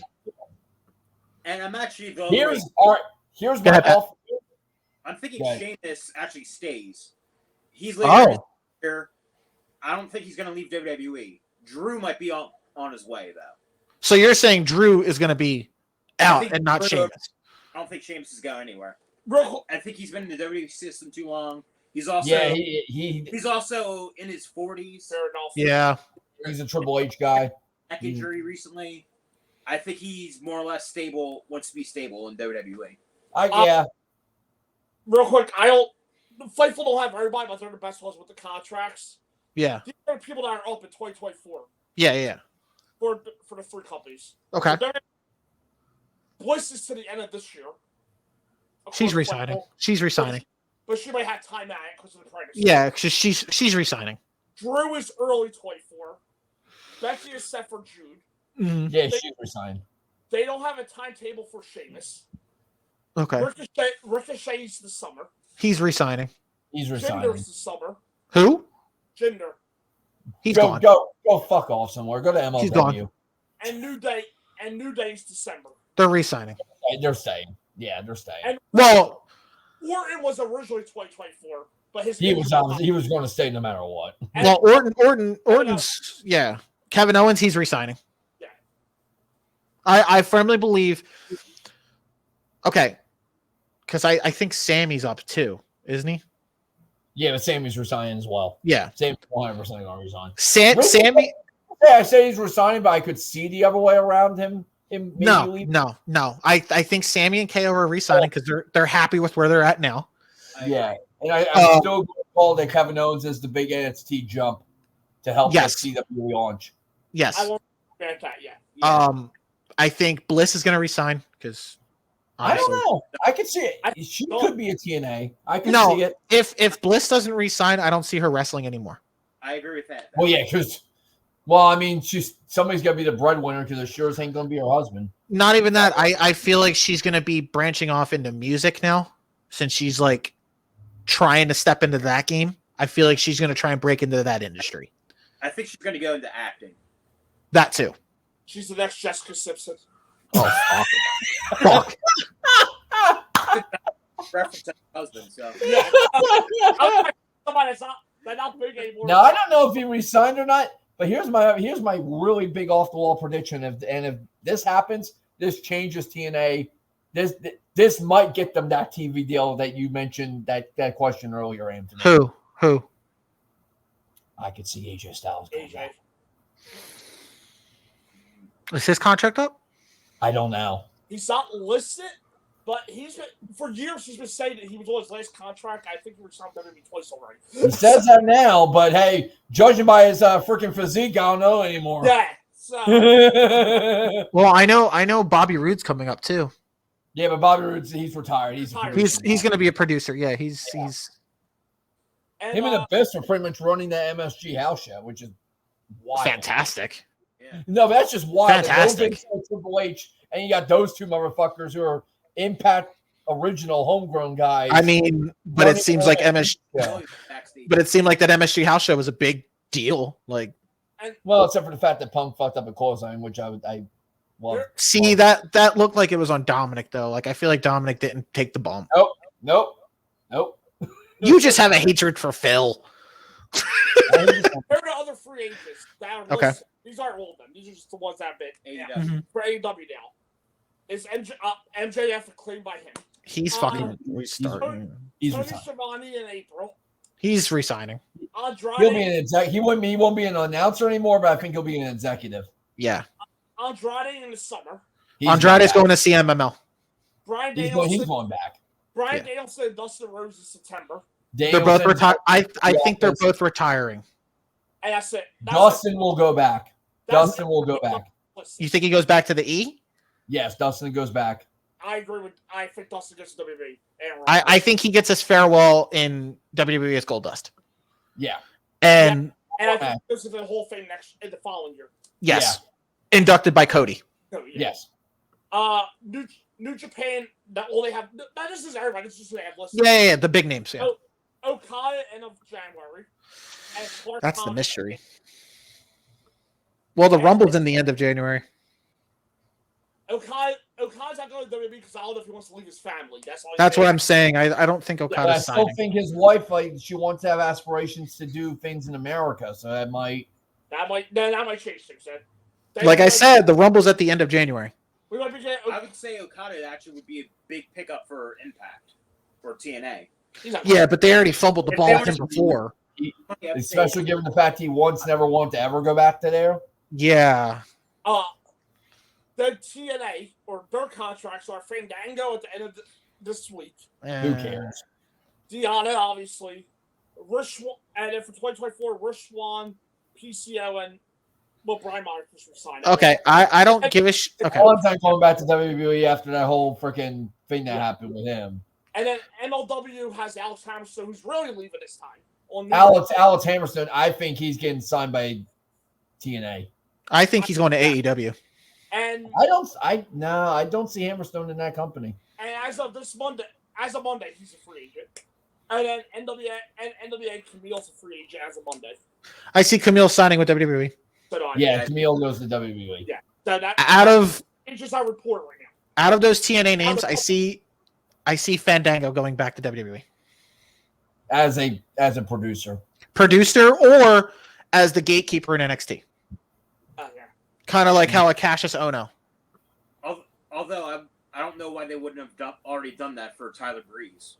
Who's a better Who's a better worker? And he's on some like weird Breeze the whole video game shit. He's not. I was gonna say Breeze is contracted by WWE, but only to do the up, down, down stuff.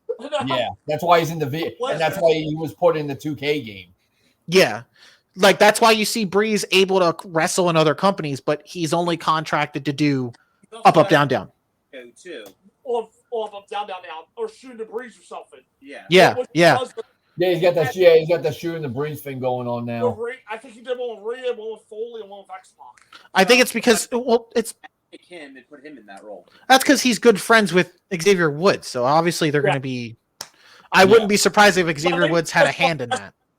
Maybe he just wants to take. Well, he just became a dad too. Yeah. And Xavier Woods in that company is fucking Teflon, for God's sake. Yeah. I say give it time. I think Tyler Breeze would be back in WWE in an aspect, but I think he's fine where he's at. Honestly, I don't think he has any aspirations to get back in the He's doing fine with up, down, down. He's making a good amount of money. He's fine. He has his wrestling school with Sean Spears too. Exactly. And up, down, down is like one of the biggest YouTube channels in the world. So you're a job in a QC or something. Yeah. I could see Sean Spears coming back as a producer. That too. I can also see Cody pushing for him to come back. Yeah, and that was the other one. He's going to be at the Rumble. I don't think they'll do that. Okay. But I can see him going to Yeah, I could see him, like you said, a gatekeeper, or he's a producer for NXT. He's having another kid too, because Pete is pregnant. Yeah. Again. So, fuck, man. But like he might want to say local, but still get paid money. Yeah. Okay, so speaking of signings, we're projecting everybody's career for them. No, I speaking of signings, I hate saying this because, well, personally I don't give a fuck because I hate the fuck out of this man. I think AEW signs Bill Goldberg. Oh no. Mm-hmm. No, they don't. That's Sting's entire match. No. Speaking of Sting, I firmly believe in 2024 Sting's last match will be a tag match. No, I think it's going to be a singles. With who? A singles, so. I think it's going to be a singles. It's going to be against Bill Goldberg. No, it's not. You see the vision. I see the vision, Joe. It's going to be Flair or Darby. Watch. Oh God. Yeah. As a disciplinarian, Pat, you're fired from his podcast. It's Bill Goldberg. Goldberg even said Sting's the reason Goldberg's a thing. So he said he tried to get involved. It's not going to be Goldberg. Jason, mark my words. If you hear fucking Bill Goldberg's music at AEW, mark my words. He's the devil. He can Stop. Make no wrestle him. No, doesn't mean we'll sign him. He can do a one-off like fucking Sabu. Is Sabu considered all elite? No. No, you know what? Samoa Joe's going to win the title, and Goldberg's going to beat Samoa Joe's the devil. Oh, Jesus fucking Christ. and then Tyrus is going to show up at Revolution, retire Sting. You're all in the event. Goldberg versus Tyrus. Oh my God. That's when you officially put AEW in the fucking toilet. And that's what everybody wants, obviously, right? Yep. That's going to pull Billy Corgan, actually. No, I'm just trying to think of good ideas. And thank you for bringing. See, you're so good with the transitioning right now. Bringing up Wembley. Oh, that was. This is obviously a big thing. I'm advocating with Jason at this point. I do believe Will Ospreay is going to be in the main event of Wembley next year. Well, Oh yeah. Absolutely. The question is, what do you do with him? Well, you can do the third. It's for the. It's going to be for the title, but against who? I mean, him and MJF or whoever's the champion for the belt, or it's him and Omega their third match. Yeah. But it has to be the main event. Yes. You do have the next week with it being all out still. But I firmly believe Will Ospreay deserves and should be. Has to be the main event of Wembley. You're not signing this motherfucker if you're not making him the main event of Wembley. He has to be the main event, especially if he's going to be the biggest name going into Wembley. He could be the next one. Here's my top, if it's up to me, my top three matches for AEW All In #2 Electric Boogaloo at Wembley is Will Ospreay, Kenny Omega Part 3, Adam Cole MJF Part 2 revenge match. Now Cole is a heel, MJF is a babyface. It can just be a grudge with a stip, like some bloodbath, anything goes, whatever. Do and kind of like how Adam Cole and Kyle O'Reilly did. And then pretty much the same thing you did back at Glory Bonder, number 5, 2009. Both guys' retirement match. Bryan Danielson, Nigel McGuinness. I agree with that. And been talking too much trash to not have a match. And speaking of that, I actually went a different route. Now that we're talking about Bryan Danielson, see this is great. We're transitioning. It's perfect. The Bryan Danielson thing. I don't think his last match is against Nigel. I, for some reason, think his last match is going to be against Jon Moxley. Because they were both in, they did their time in. It would be fun. I would agree with you if they didn't do that match last year in the freaking tournament. No, I understand in the tournament, but it would be more of a story now knowing that they did Blackpool Combat Club together and they've done a lot together ever since then. People thought it was going to be the finals of the Continental Classic. I firmly believe Jon Moxley's going to be his last match, but I think Moxley's going to be the one to put Danielson over as his final goodbye. Like, I can see that too. I the young kid Goldberg should get shot. So.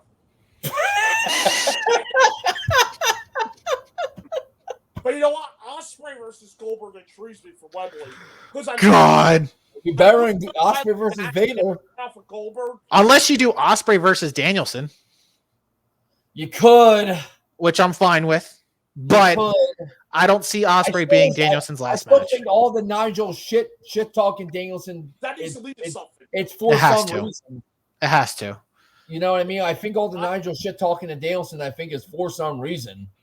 Yeah. I mean, now that we're seeing Corey Graves is open to one more match, I'm sure it could be open to one more match. Nigel has been able to do a match. It's all the fucking shit with the hepatitis. That's what I'm saying. Like, he has to get clean and try to figure out what to do with that. I think he's been clean. I think it's just a matter. I think he just was fine with just doing commentary. I think, he's comfortable with doing commentary. In his WWE documentary, I think he said he was clean. He was good, yeah. But he was just happy. He's just content. He's content. But I feel like I think nobody really tried to reach out and try to get him to in the ring. Yeah. I feel like if he does get back in the ring, I feel like it's a him call. It's his call. Like he. By the way, another off the wall prediction for either All In or All Out. Chris Hero, Eddie Kingston.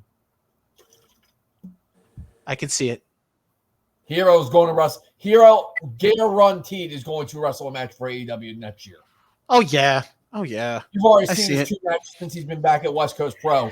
He still has it. Now that we're sticking on the, but you know, well, now that we're sticking on the AEW subject right now, before I get into the WWE stuff, I can't believe I'm saying this, and this is going to be funny. Swerve Strickland, I feel like he's going to be stuck in the Jericho vortex next year. No. Yes.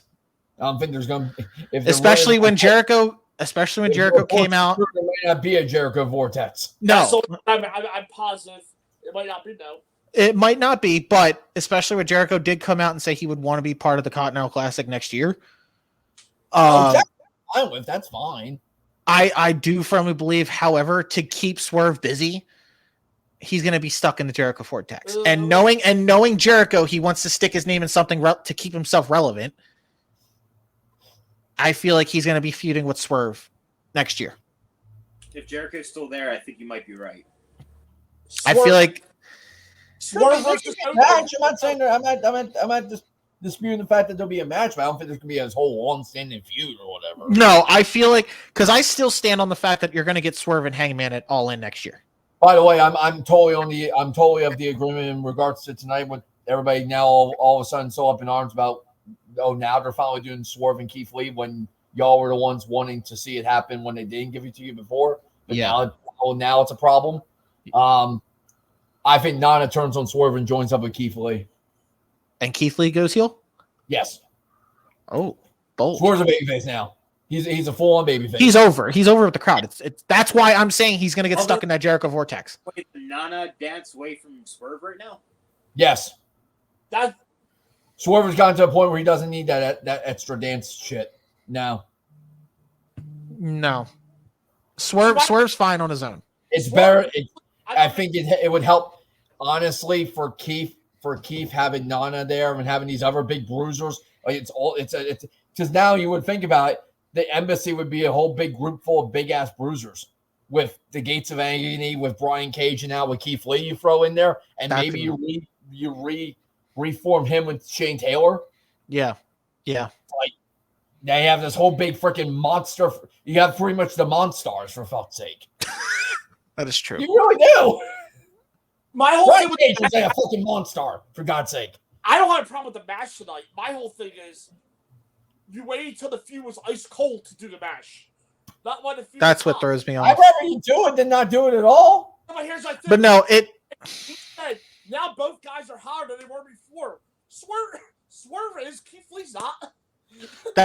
That's where the issue lies. I think they just did it to finally put the feud. Well, no, get Swerve on the show. Yes. Not to put him in a fucking 8-man. Right. Ant froze. Hey, we made 2 hours. I mean, it wasn't the buffer effect. He just froze. We made 2 hours. So we should probably get to the war soon, though. It wasn't 5 minutes for Pete breakdown, so we all lost.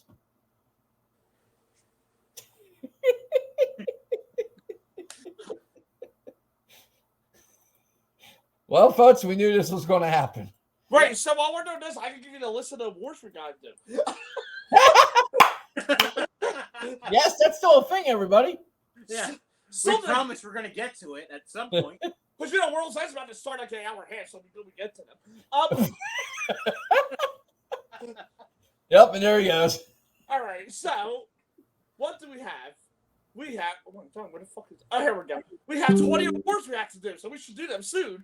We have Breakout Star of the Year, Tag Team of the Year, PPV PLE of the Year, Show of the Year, Faction of the Year, Worst Tag Team and Factions of the Year, Moment of the Year, Gimmick of the Year.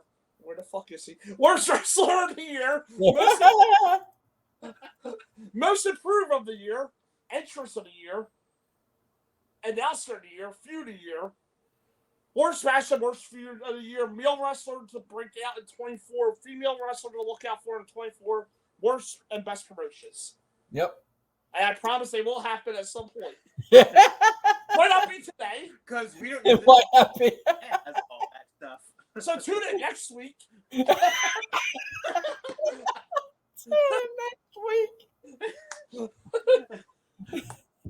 Well. Oh, wait. He's coming back. Y'all talking shit? It wasn't 5 minutes, it was 2 hours. I ran down all the awards that we had. Okay, cool. So, by the way, have to get to. We're getting to that now.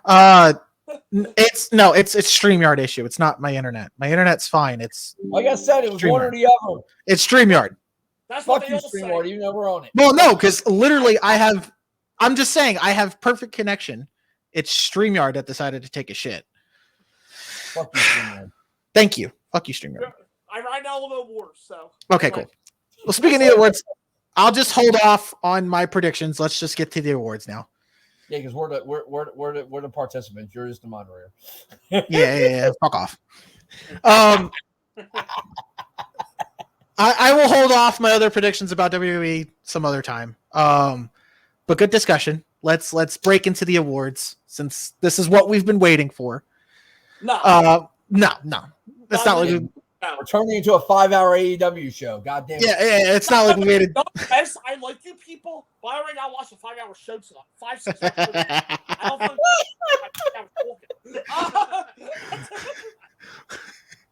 why is that not ranting too much? In the words of Robert Downey Jr., what do you mean, you people? Okay, my fault. The people that are not in this basement with me right there. Because he's watching the show with me, so I have to tell him. Yeah, we're only 2 hours and fucking already a connection problem in. Okay, let's get into it. First award I'm gonna break down with you guys. The Breakout Star of the Year. Told you I was first.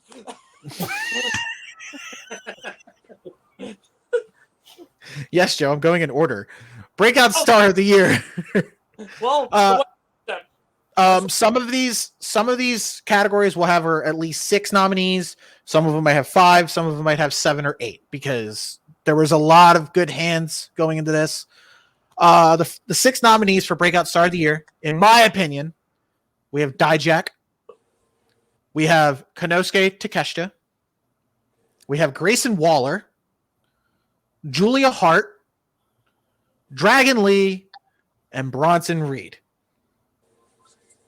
Okay. Let's talk. I already have a pick going into it, but like Jason said, I guess my pick doesn't matter. Just for the predictions, just so we can move it along. Well, you pick, or you can at least tell us. If I had to pick, I say Julia Hart. Yeah, Julia. From where she started in the year, just being the second for House of Black. And she even had a rough start because remember that no DQ match she had with Anna Jay was not good at all. But not good at all. I can advocate for Dijak because he's had a stellar year in terms of. Hey, don't worry, he'll tell you. No, the match. Oh, I'm so troll jack now. Yeah, the matches he's had on the PLEs were fucking amazing. This week. Bronson Reed definitely had a bounce back year after last year. He's progressed as not just his character, but in ring as well, like being in the legs. I think the match with Gunther really helped. Yeah. Yes. Dragon Lee had a major year in NXT, but I feel like his star is now starting to show on the main roster, even though it was the Dominic feud did help him vastly. Yes. Especially the Raw match. The underdog, in my opinion, is Grayson Waller because he did get hurt the first, a little bit of 2023, but when he got drafted, I feel like he was made for the main roster. He was made with the talk shows and then the in-ring with Edge going into. I feel like he was made. I feel like it's not his breakout year. His time is coming in 2024. I feel like he's going to have a bigger year. I feel like Elimination Chamber, he's going to be. I'll like this. I don't think he's going to win a title or win a match at Elimination Chamber.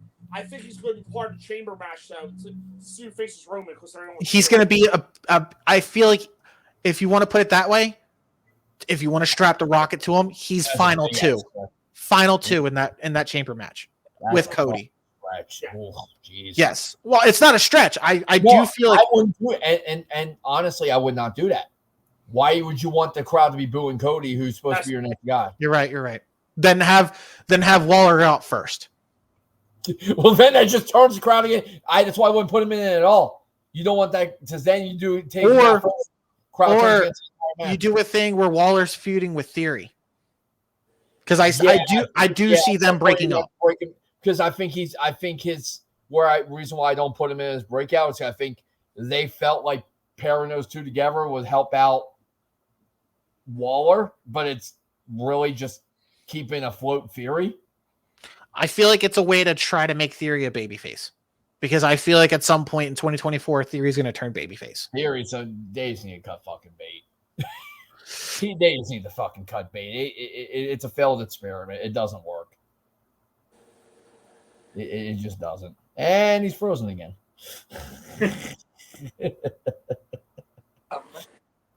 But yeah, Theory just to me just does not work. That was great. So who else would we need to so it's Julia Hart. Julia Hart's a definite advocate for it. Dijak he took a no charisma freaking hack like Eddie Thorpe and put it on 2 good matches with him. Yeah. Like he's had a hell of a year as Dijak. But he's definitely their quintessential gatekeeper right now in NXT. They don't see him doing anything more than just being able to put over young guys. Yeah. So I really can't say breakout in that spat because breakout would be moving up the card, and he's not going to do that. I would say Julia, just based off of spot. Yeah, from where she's at, yeah. Because for Big Grayson to have his jet, Bronson is going to be there. I don't think he's just stop start right now to me. He's too stop start. On some weeks. And he did himself no favors doing the whole, hey, I'm big Bronson Reed, just like Dirty Dom or Badass Braun Breaker or freaking like all these ridiculous names that they had to attach to people.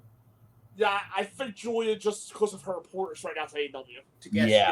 Big win in the middle of the year, and Takeshi beat Kenny twice. He hasn't done shit since. Or once, but hasn't done nothing since. So. Yeah. He's been in the background. They've been focusing more on Hobbs and Fletcher as part of that Don Callis family act than they have with Takeshi. But to me, that would be Julia. Yeah, I would agree. Yeah. Julia's the pick. Yeah. Well, let's all agree. Yeah. What Ed didn't want us to do, but we all agree. So moving on. Our next one is Tag Team of the Year, but we do not know who's in it. We don't know who's nominated. So let's throw out teams. The first 6 teams that mentioned will be nominated. It's been not that great of a year for tag teams, to be honest. It wasn't. Oh, wait, we might have. Well, we agreed. Enjoy your heart. We agreed. All right. Moving on to tag teams. Thank you. We just need the nominees. Nominees. Yeah, you know, how come we had this, you know? Well, no, I sent them. No, I sent the message to StreamYard, like, get your fucking shit working. And they turned you off, like, fuck you, asshole. You ain't gonna talk shit about us. We're gonna fine you. It's always funny because when we get to that 2-hour mark, that's when it happens, and it's like, what the fuck, StreamYard? All right, Brian Danielson, StreamYard, he just fined you. Tag Team of the Year. Here we go. So Julia Hart is our breakout star of the year. Collectively, we agree. She's the one that had the most upward movement. Because Takeshita hasn't done shit. Also nominee sidebar, also nominee for Song of the Year. I didn't that music is fucking fantastic for her. Fair. Tag Team of the Year. Here we go.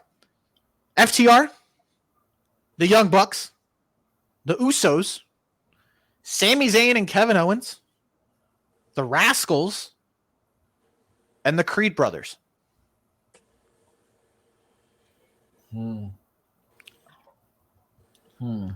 I'm going based off the fact I was leaning towards Sami Zayn and Kevin, but their tag team title run was not. It did not follow up. Great, but that's about it. It didn't follow up to our expectation. Yeah. So I'm going based off match quality and what they've done. I'm going with FTR. It wasn't the strongest year for tag team wrestling. That's strong year. There's a lot of teams, but I think the divisions need more focus. I would say in all 3 companies. And I added the Rascals because I really love what they've been doing. Yeah, putting Zachary Wentz back into that fold and having him team with Miguel, I think, has helped both of them. Fantastic. Also, can we stop the argument that Zachary Wentz can we just continue the argument that Zachary Wentz should have never been fired last year? He should have never been fired. Yeah. I agree. That I can agree. That can I agree was fucking bullshit. The person that accused them is going behind bars themselves. Yeah, because she's a fucking liar. I'm going FTR. I don't know about you guys, so I think just because with the 2-match series with Jay White and Juice Robinson alone, I think it's FTR. For me, it's FTR because they're also the only ones besides the Creed brothers that I could think of multiple things they've done this year. Yeah. But I think FTR had the better quality because the Creed brothers, FTR's better than them. So, I think the Rascals had a good year, but nothing that I can say down my head. I do have a couple of honorable mentions real quick, by the way. I have an honorable mention to Gallus. I think Gallus did some good stuff in the early part of the year. I did have him in at some point, but then that's when I thought of the Rascals, and I was like, shit. I will give a slight nod to Team ABC. That's Ace Austin and Chris Bay. I think they've been a growth. Fuck, I forgot about that. And I also they're soon to be coming. They're right close to catching up to Ten Koji as one of the most successful native teams in New Japan history, and that's Bishamon. Goto and Yoshihashi. I'm going with FTR. FTR.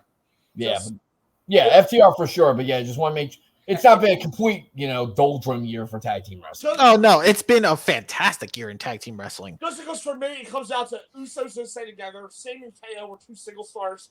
not staying together. Young Bucks. Young Bucks are the Young Bucks. You Yeah. can't disappoint them. The Rascals had a good year, but nothing stayed out other than the Series ABC. And then it's like the Creed brothers were like the tag team of NXT, and then and they're having a good run on the main roster so far, but FTR the whole year. So I feel like if the Creed brothers got called up a little bit sooner, they took too on them. We probably would have. They should have been called up when they did that whole loser leaves NXT storyline. Yeah. There was then we would have had a different discussion. I will say this: I think the Bucks will be in stronger contention next year for tag team of the year. Yeah, because they're going to be a part of the Devil. Yeah, they'll actually have a storyline behind. Iris as the leader, the good Christian boy. Devil. So FTR is our tag team of the year. The next one we're going to break into the pay-per-view of the year, or PLE, whatever you want to call it. It's still pay-per-view of the year. There's 8 nominees for this one. Okay. Starting with WrestleMania 39.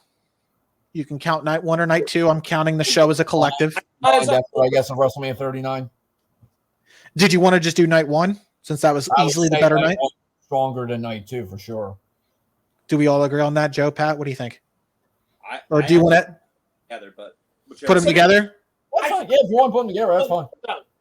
It's one show. Okay, yeah. That's all I count them together. So Mania 39 is a collective. Night 1 and night 2. All is one. Okay. All In. Okay. Forbidden Door. Okay. Wrestle Dream. Backlash. Elimination Chamber. Survivor Series. Bound for Glory. Yeah, I was going to say, I didn't hear them. Okay. No, Bound for Glory. Yep. Yeah, I was like... I do not think All In should win. Reason being, okay, they broke the record. Good for them. Their card was very underwhelming. They had a great card on paper, but I felt like the show itself was underwhelming. The crowd was there for majority of it. However, I'm going back to what I thought when we talked about it, I think a couple episodes back. All Out had a better showing than All In. Yes. Yeah. It's just I'm putting All Out, or I'm putting All In contention is because that's from a standpoint. Yes, from a company standpoint. I do. That could just be me in the minority. I do think All In was underwhelming. I agree here. I just don't know what to pick because I'm torn between Mania and, to be honest, Bound for Glory is up there for me. There are 2 out of my head, and there are 2 I'm really fighting with. Yeah, and then I also want to give a credit though because I'm not going to pick it. The Puerto Rico crowd for Backlash. Yes, that's where I'm between. I'm between Backlash and Bound for Glory. Because that crowd, man, was fantastic. That crowd doesn't touch any of the other nominees combined. No. But see, and then for going back to for WrestleMania, I think it's the first. Yeah, night 1 was better than night 2. I do agree, but I feel like it's the first year where both nights actually worked as a whole pay-per-view together. Yes. I still felt night 1 it continued the pattern, and night 1 was better than night 2, but the gap was a lot closer this year. Yes. To me, I will say this is the first time in a while where I felt like WrestleMania by the end of it, whether you like the result, I already covered how I feel about the end, main event, or whatever. Yeah. Mm-hmm. WrestleMania, when I got done with it, felt like I came off of WrestleMania. Yeah, yes. Yeah, that's fair.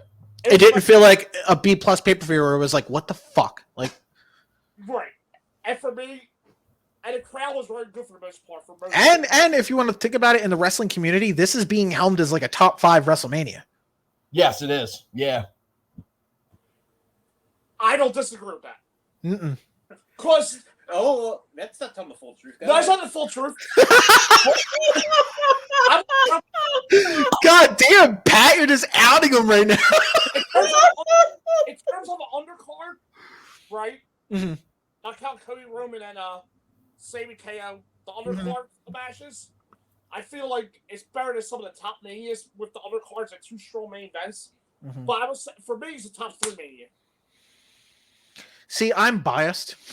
I still think WrestleMania 17 is the greatest WrestleMania of all time. 17's still my high one. I didn't put it there. If I wanted to, behind that would be WrestleMania 21. see why I like 21, but then I don't. Is like the show peaks for me at Sean and Kurt. Yeah, it goes down from there with the freaking the final 2 matches. They're okay, but they're not great. Yeah, I hold 21 in high regard. It's one of my favorite meetings, but that's because like everything from Sean Kurt. It's because the beginning of the show is so great. But then you also had WrestleMania 19, which had a strong showing. Yeah, 19's up there. My one is too much stuff back to back. They need some breather room. And then give or take. I don't know. I really don't. 22 was a good card. 23 was a great card. 24 I'd put up there. 24. 24's underrated. Yeah. Yeah, so put like this. It's definitely Everybody loves 10, but it's a 2-match show. Yeah. Put like this. To me, WrestleMania 39 is at least, because 3 was a biased opinion. Yeah. To me, it's at least at worst as number 6 to 10. Top 10 Mania. Yeah, no, I would agree. Yeah, at the very worst. And this era, after some WrestleMania. For this era, I think it's the best WrestleMania since freaking 24. I think in this, it's going to be top. It's going to be topped very soon, in my opinion. I also very soon. We'll top it. This year, I think we'll top it. I think 40 is going to 17 run for his money. I think 40 is going to be the biggest WrestleMania of all time. And not just because of money. I think because of quality. Well, everything's going to be the biggest of all time because of money, because they keep jacking out the prices. That's why when I saw the MSG game, like, yeah, of course it was, because you jacked up the prices for MSG. Yes, and like for me, I am really fighting here with, for me, I'm going with WrestleMania just because I think there's enough quality on there, and for me, it felt like WrestleMania for the first time in a long time. But I'm pretty sure Ant froze again. But if you guys want to go different, please go ahead. Well, I something that's the worst. I'm honestly going to go with Backlash just because, again, that crowd just it made decent things very good. It made very good things great. It made great things memorable. That's good. I think it's going to be an award that comes up here with the entrance of the year. I think we can already all say what the entrance of the year is. It's Bad Bunny's entrance. Oh yeah. It's nothing's topping that for a long time. No. Like just how lively that crowd is singing his song. Yeah, and that camera, that drone camera shot they use. It's just like so that's something you're playing in video packages from here on in. For company history. And then the match he has with Damian Priest is fantastic. Cody Brock 1 is a very good main event, although I don't think it should have main evented. I agree with that. I think Bad Bunny and Damian Priest should have main evented. I will say this: there wasn't a bad pay-per-view like this year. Stuck out as like horrible. So like it was a it really wasn't a bad pay-per-view. Really, no. The worst was that's fine. Like to me, like for WWE specifically, Fastlane was probably the worst one. Like it was good, but there's nothing great. And that still had the Trish. Yeah. Well, no, I'm sorry. No, I didn't have Trish. I'm thinking Payback. Fastlane had the Cody and. Fastlane had the Cody. Well, I had Cody and Jay with the Yeet fucking press conference and shit, and fucking. So like, and still Seth and Nakamura the last man standing. So it was Fastlane sucked. Whoa! What? You're not frozen? How dare you? What? I'm right here. You're not part of this conversation. Moving on. So who won? Who won? They picked WrestleMania. I picked Backlash. So I mean, majority vote. Pat's making a vote. Pat didn't vote. Joe voted WrestleMania. I voted Backlash. I'm gonna have to go WrestleMania. Yeah. Okay. That's fair. I get Jason's point. That crowd is crazy and just gonna be full of memories of that crowd. But I think Mania just had too much quality to it. The Triple Threat Women's, the SmackDown Women's, Rhea and Charlotte. Even the Raw, even the tag team show match. Here's my gripe with Backlash. Wrong main event. That's why I said, Bad Bunny Damian Priest. Yeah. Because I think, can we just skip forward to entrance of the year? Because I think we're unanimously on the entrance of the year. Bad Bunny. Yeah, okay. Yeah, Bad Bunny. We could skip that. Entrance of the year goes to Bad Bunny. That's one that's going to be playing in their video packages from here on in. And everybody in the fucking wrestling community. Yeah. Okay, so fine. Pay-per-view of the year is WrestleMania 39. Show of the year. So there's only 6 shows that I can think of that were on TV or in some capacity. We have Raw, SmackDown, Dynamite, NXT TV, Impact TV, Collision. Spoiler alert, people. These are the same nominees for our year-end awards because they're the Hey man, where was MLW Fusion? Fuck that. It's going to Elimination Power. Where's XPW TV? Power? Yes. Power. Power. Who I remember. So I'm moving on. I'm out. Pat, Jason, take it away. Uncharted territory. No. Uncharted territory. If I had to pick, Wrestling. I know it doesn't really matter to some of the people, like even to us, like about the ratings, but it does play a factor. I'm going with SmackDown. To me, Raw has shown its progression later in the year. I feel as though if you want to look at it from storyline perspective and what carried it in terms of the ratings, the Bloodline helps SmackDown drastically. But it's also very telling when Roman's not on SmackDown. A lot But it still ends up having a big draw for some reason. I wasn't talking about that. Up until Crown Jewel, I will agree with that statement though this year. Yes. It feels like SmackDown doesn't hit as hard when Roman's not on. After Crown Jewel, SmackDown's picked up a lot in quality. Yeah. They had the U.S. title tournament. The Dragon Lee's killed. They made the women's war games the main event segments with Roll and Becky and Charlotte and all them. Like they stepped up a lot with SmackDown. I just don't know for the whole year can I give it to SmackDown. Yeah. Because out of 2 roster shows, I feel like Raw had more consistency. Well, not just that. The one thing that has been in contention with me is NXT. Yeah, I'm going NXT. Mainly because I'm going back to what Joe said earlier. The storylines do get kind of wonky at first, but the match qualities have been fantastic. Mm-hmm. And you could say the same about Collision, but Collision, they just throw anybody on the fucking card. NXT, there's progression. If Collision had more of an identity, like felt different, I think I will give it to Collision based off of like the kind of wrestler I prefer. But we'll get to that more in the Booker of the year.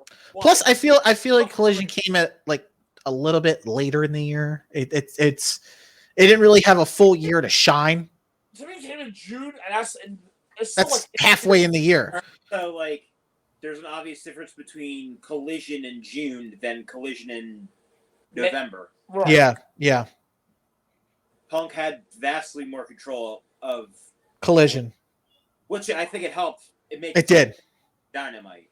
I still prefer Collision to Dynamite as an in-ring show, but I wish Collision had its own identity that Dynamite does. I feel like Collision is more of the wrestling-based show when Dynamite is your entertainment show. Yeah. Put it that way. Yeah. But if I had to, you know what? I'm swaying my vote. I think I'm going to agree with Jason. I'm going to go with NXT.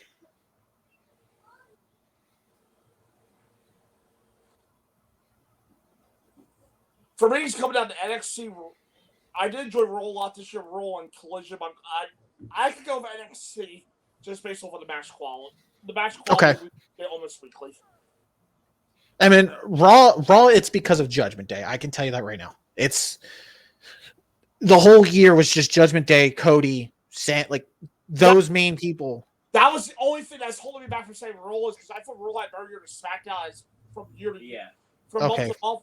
There was a time in the fall where it was a little too much. Judgment Day versus Cody J, Sammy. Because it was literally rematch after rematch. All that time to get ready for War Games. Yeah. You said that they were great matches. I think there's just too much of them. Yeah, it was just repetitive. Yeah, so I'll lean towards NXT. I'm not 100% confident, but I'll lean towards it. Pat, what are you thinking? So I wanted to try to Impact that for the consistency. Oh yeah. No, I thought this year was. I would say Impact had their breakthrough year in recent years. This is the best. That even counts for a show. No, it counts. It counts. Impact best overall year for TNA Impact since 2012. Yes. Yeah, there you go. Yeah, I agree. That's 2012. Yeah, for Impact. So we're going NXT here. What are we doing? NXT. Well, the majority's already with NXT. I was actually going to go Raw. Okay. For me, NXT has those moments where I think, yeah, they do have great matches, but there's also moments where I'm looking forward to a match and it ends up being 5 minutes because there's like a promo and we have to. I'll do dinner with Tourney and Wagner. Exactly. They do sometimes run into dynamite positioning of putting too much on one show. Yeah. Or Raw for me, the matches do get repetitive, and that is a big negative for them. But I can't necessarily say those matches are bad either. Right. Well, yeah, I mean, I agree. I could agree with that. Yeah. Okay, NXT barely wins, so moving on to the next one.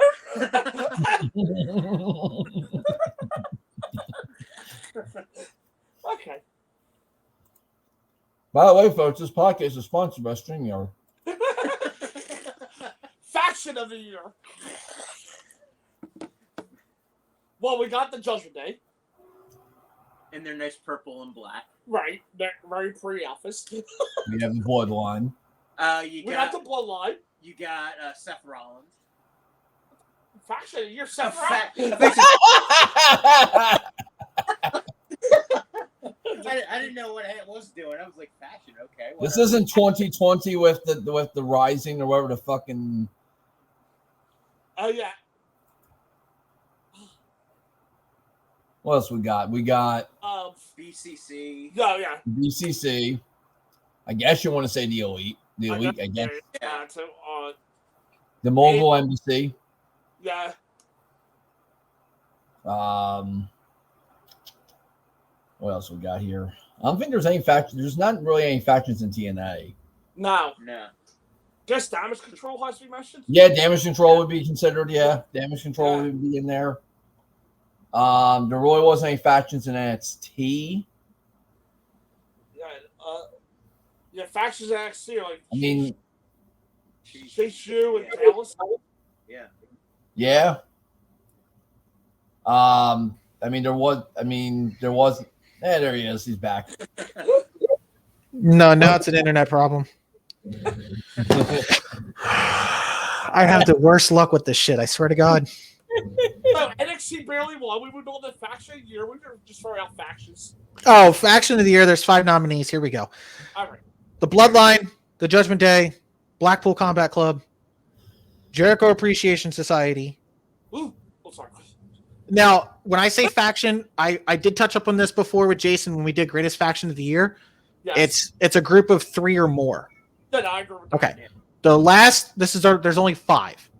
Okay. I was torn between the Acclaimed or House of Black. So I went with the Acclaimed. Surprised you didn't put damage control. I got they're somewhere else. I'm done with Judgment Day. They ran the show. Judgment Day. Judgment Day, fair. Yeah. No discussion. No, yeah. Still have the biggest woman star. Have a good tag team with Finn Priest and you also have a main event player in Damian Priest. Yes. Finn Balor still made guy. Dom broke out with all the matches he's had this year. He is a top dog, and they're trying to do what they can with JD. Dom's literally been the MVP. So okay. Yeah. All right, here we go. Worst tag team of the year. Yeah. Ronda Rousey and Shayna Baszler. Maximum Male Models. Oh. Becky Lynch and Lita. Oh. Liv Morgan and Raquel Rodriguez. Oh. Orange Cassidy and Danhausen. Oh. Angelo Parker and Matt Menard. This is easy one. We're going Rousey and Shayna, right? Yes. First off, 2.0 shouldn't be on this list. What the fuck? Like, I'm gonna shit on Full-Hand Ange and Danny Magic. What the fuck is this? It doesn't make his nipples hard. So he's So is now too. It's just so Rousey and Baszler, worst tag team of the year. Easily. Okay.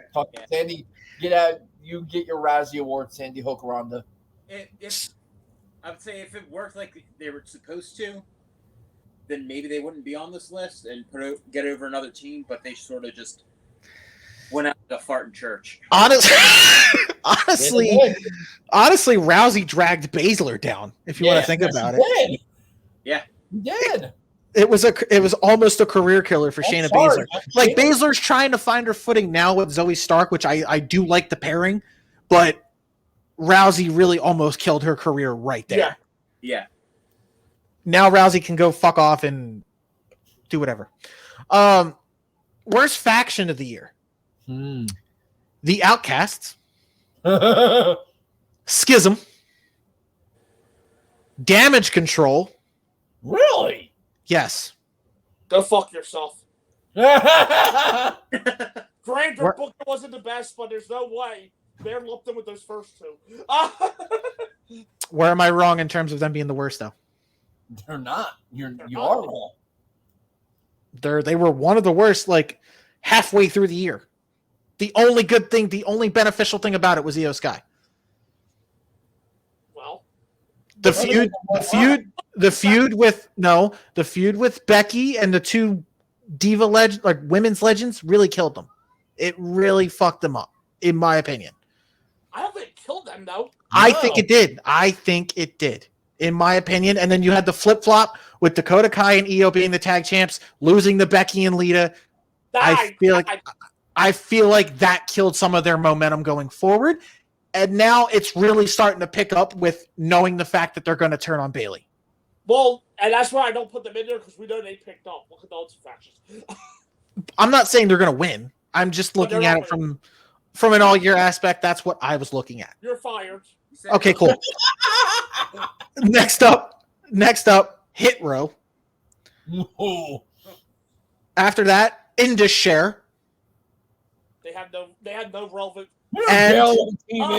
And the Factory. The fuck are they? Yeah, add one. I was also gonna put the Don Callis family, but weren't they QTV this year? They switched up their name so many times. I called it the Factory. Can I add one? Can I add House of Torture? You know what? All right, I'm doing this process of elimination. Damage Control's out. I think the other five will share this award. I think if you want to look at it, so I don't think about them. I think Schism tried their best this year. It just didn't work out the way they wanted to. Well, number one, they freaking Grizzly Gun Bear for out the door most of the year. Well, no, I think what killed it was the addition of Ava Raine. Yeah. And I feel like if I had to pick, this isn't just no Spotlight and Bomb. The Outcast. Yeah, I was gonna go with the Outcast. Yeah, it's the Outcast. Okay, let's move along. Soho. It survived. It was too storm, and it's more like she survived it. Yeah. Let's move along. I'm already getting yelled at. Let's move along. So. Sorry, my Marxism comes out a little bit. Sorry. Go fuck yourself. What? Are you in fear for your life? I'm just glad. Anywhere near the name the worst. I'm just glad. We will find a new host. I'm glad that I got an F. Hold on, no. My 96-year-old neighbor can post. We're not even halfway through the awards, and I already got an F-bomb at a Joe. I'm good. Let's clarify. Bailey, Asuka, Io, Dakota, and Kyrie are never near anything named worse. No, Asuka and Kyrie got added late. I'm not saying in the year 2020. No, I'm also benefiting from the beginning to halfway through the year.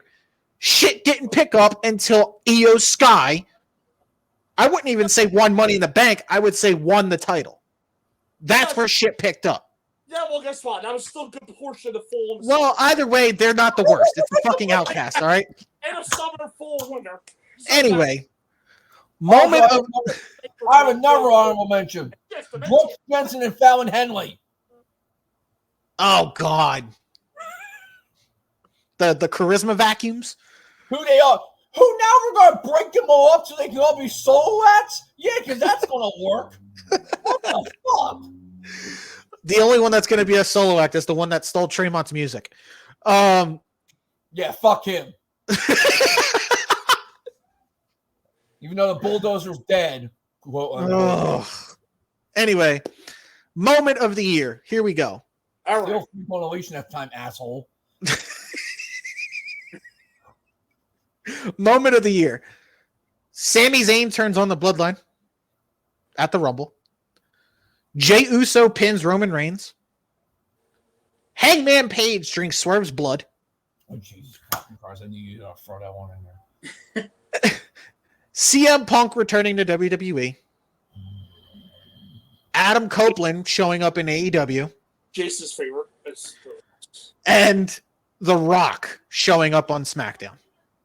Okay, well, I want to eliminate the blood and J-Pan and Roman because I don't think they. The blood before the J-Pan and Roman's still Roman. So. I'm picking this because I may be a little biased. I was there to enjoy it. I know. Sami Zayn. I picked the same thing. Yeah. Yeah. It was literally arguably the biggest pop of the year. Yeah. I literally had goosebumps that night being there, knowing that it was going to happen. I'm going with Sami Zayn turning on the bloodline. Yeah, I'm going to shock you. Huh? I said, I'm going to shock you. Hold on. You're going of a fair, impartial broadcast journalist that I am. He's going Punk. I am going to go with CM Punk. You know what? He said pop of the year. He's right. Yeah, I was in a stadium and you were there live. And it was a great pop. But Punk. The Chicago pop was the and also because of what it means. Like it did, yeah. You did have the one match him in the tag title thing, but we just went into how the follow up didn't do anything for them as a team. You're right. Jey Uso and Roman. Do we need to bring up Tribal Combat? I'm sure we are in a little while. Yeah. We did that last time, and we're going to be doing it here. The Rock return was just for a one night fucking. I just love the moment with Sami Zayn finally culminating. Oh, yeah, the moment is great. And by the way, if that fucking thing they showed, the little Peacock RPG fucking thing, yeah, I loved it. We have a problem. I loved it. Yeah, Peacock made a better video game than 2K did. Yeah, that's what everybody said. I loved it.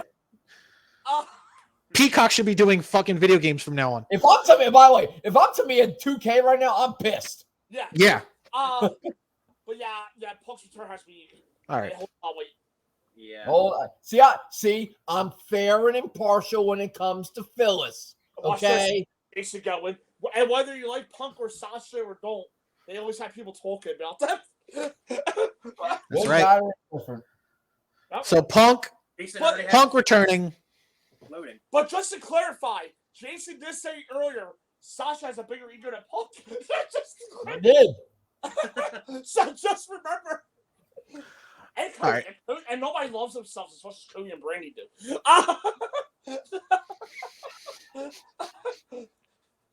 Cody's just more likable. Right. Punk's more All right. Moving along. So Punk returning is the moment of the year. Gimmick of the year. Or character, however you want to call it. The father, Christian Cage. The patriarch. That was a really great gimmick. I don't want to shut you down. For me anyway, so. See, timeless Timmy Storm. I'm good. Okay, good. Hey, you're still here. Okay, timeless Tony Storm. Oh, good job. Roderick Neckstrong. Neckstrong. Shinsuke Nakamura, his heel turn. Karate Master Shinsuke Nakamura. There you go. Your father is inbred. Okay. Can you let Ed get through this? Good. I might freeze again, Pat. Say what you want. I threw it in there. Uncle Howdy. And Dirty Dominic Mysterio. For me, between Crochet and Dom. I feel like Tony Storm did hit the mark at some point, but I feel like she's falling off. For me, Tony's too late, too. Yeah. I'm sorry. I just love the fact that he's a fucking asshole. I'm going Christian Cage. I'm going Christian because he's more of a gimmick than Dom is. Yeah. Yeah. Dom's known just for being booed. And Christian doesn't have piped-in crowd noise. Sometimes. But I'm going in terms of the fact that he's built himself off this gimmick the whole year, and it's been fucking phenomenal every time he delivers. It's I honestly think he's the best thing about AEW. It's Christian Cage. Yeah. And even though in booking 101, the time calls for Adam Copeland to win the belt tonight. I hope he doesn't. I hope he doesn't either. We Yeah. just did our prediction video before we filmed this. The prediction video for World's End. Mm-hmm. We both think I'm trying here. Adam's going to win. Roger Strowman. I think Christian win Bailey. Before I freeze again and have a heart attack, Pat doesn't want Adam to win. Okay. No, because bias and logic don't go together. No. See, God, thank you. Word of the day. Right, that's why we don't understand why you put damage control in. I don't know probably because of the theme song. I don't know. There you go. Probably because of their theme song. I don't fucking know. When I see you in a few months, I'll fight you. Hey, I will get Tessa Blanchard booked on the show. Well, she's probably cheap to get. She's not doing much. Oh, You know where?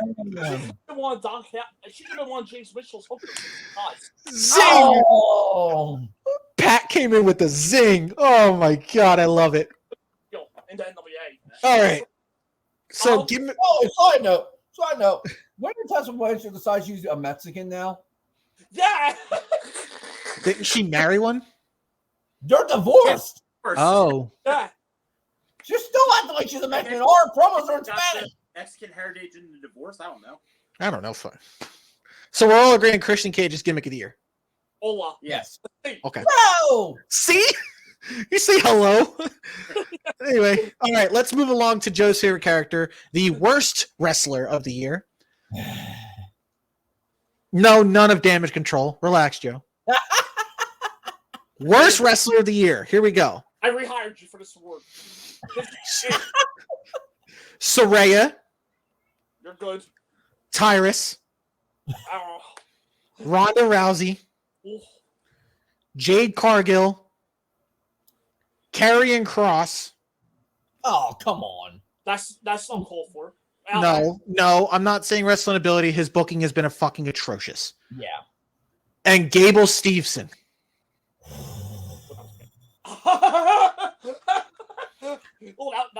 I'm going to save my vote. I'm going to get mine out of the way, actually. I'm going to say Saraya. Noodle neck. See, I was pulling for Noodle neck here. But then Gable came in. Gable Steveson.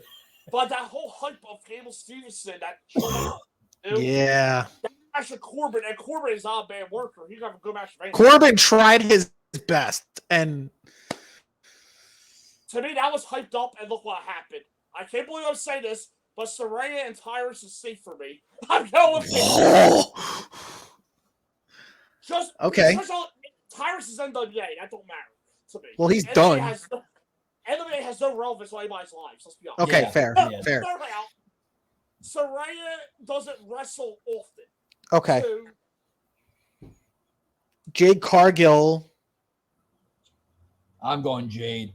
She has no right to be in the wrestling business. I can see where, but hold on. I can see where Joe's coming from though, because they did hype up Gable to be this big fucking thing. They already have cut bait. He's one and done. He ain't coming back. Like you were one and done. Like it's a shame that his brother's better than him. And not to pick him because it was literally just one match, and it wasn't even the main match on that pay-per-view. No. Yeah. But it was hyped up to be a big match. Saraya, they've already scaled back on her. You know what? I'm going a different route. I want to go with Ronda. Ooh. I can see that. Ronda was the one I was leaning towards. Yeah. She had the most hype of them all. Even as WWE wasn't backing her. I still don't think she's had as much hype as Jade, though. No. Honestly, Ronda, I feel as though it was this year, knowing that Ronda knew she was leaving. She just didn't give a fuck anymore. And yeah, it was a terrible year. To me, that's worse than somebody just being a bad wrestler. Yes. I'm going to change that. That's fair. I mean, like it's different being a bad wrestler, but still trying to put effort into it than being contractually obligated to do the work, but not giving a fuck. Yeah, I'm going with Ronda. For me, it was down to Ronda or Tyrus. You know what? I'll lean to Ronda now. I'm going to go with Ronda now that you think about it. I'm still going with Jay because, again, yeah, they hype you all up, and clearly it was done to just take you away from AEW, and they realize that you haven't learned a fucking thing, and they're like, you mean to tell me you haven't learned a fucking thing learning from Dustin Rhodes and Bryan Danielson? Like, are you fucking... And that's why they've gone radio silent with her. Now, that could be on purpose. That could be on purpose for the Rumble. I don't know, but I have a feeling it's for what I believe it is. So you're going Jade.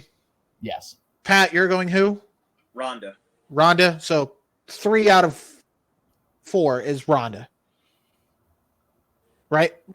Yes. 3? Yeah. Okay. So Ronda, fair enough. Ronda's worst wrestler here. They all deserve to be there. Yeah. Now, let's get into a better light. From worst wrestler to the most improved wrestler of the year. Dominic Mysterio, Ivar, Trick Williams, Powerhouse Hobbs, Big Bill, Angelo Dawkins. Ooh, to me, it's between Dom and Big Bill. Me, it's between Dom and Trick. I'm going with Trick is still rough around the edges in the ring.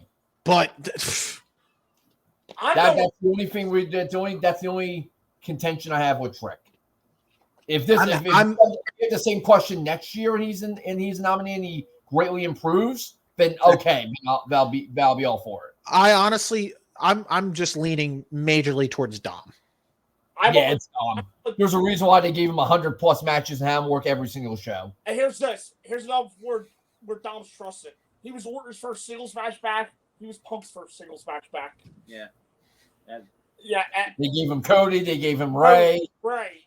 All these legends and icons. And then also the younger talent by having him beef up Dragon Lee, by having him beef up Wesley, by having him beef up Nathan Frazier.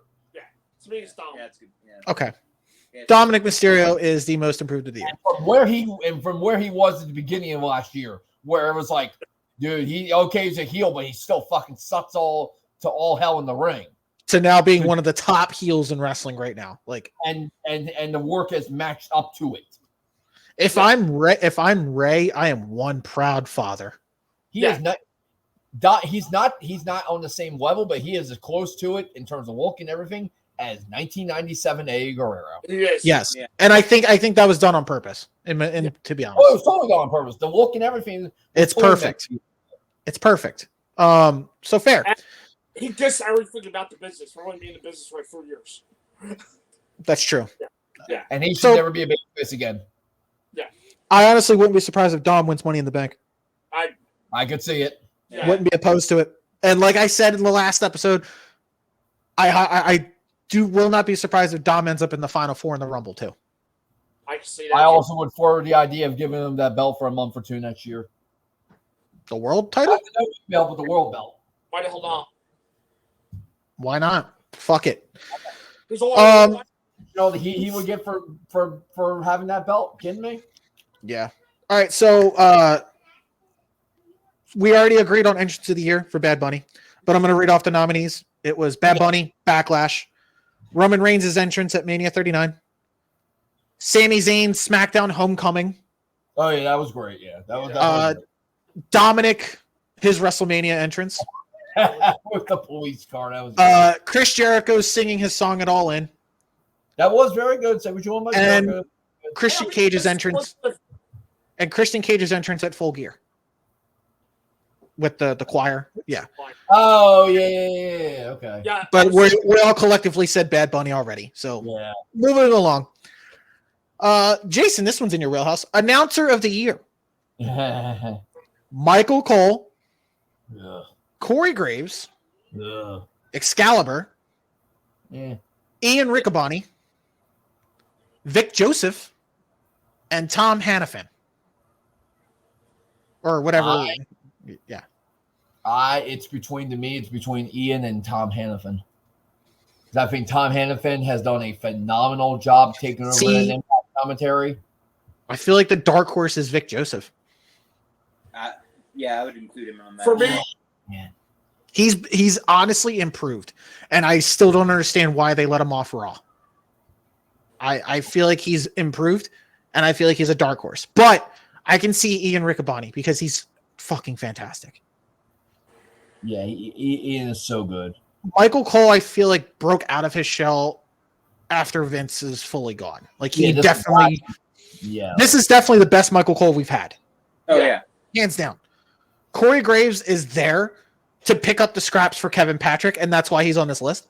Kevin Patrick's on the opposite end. Kevin Patrick's on the opposite end of this list. There is no list. He's the worst announcer of the fucking year. No. I don't care if you say anybody else. It's Kevin fucking Patrick. On national TV, okay. Sidebar. I didn't make it a thing for ring announcer of the year. That's already Samantha Irvin. That's it's regardless. Yeah. That one. I also said backstage interviewer of the year. That's going to Renee Paquette. That's hands down. So yes, announcer of the year. If I had to pick, real quick. I will say both. Although she's no longer there anymore, which is unfortunate. Mackenzie Mitchell did a very good job. And now Jackie Redmond. They got a new diamond in the rough with her. Okay. Girl got a new diamond in the rough with Jackie Redmond. Yeah.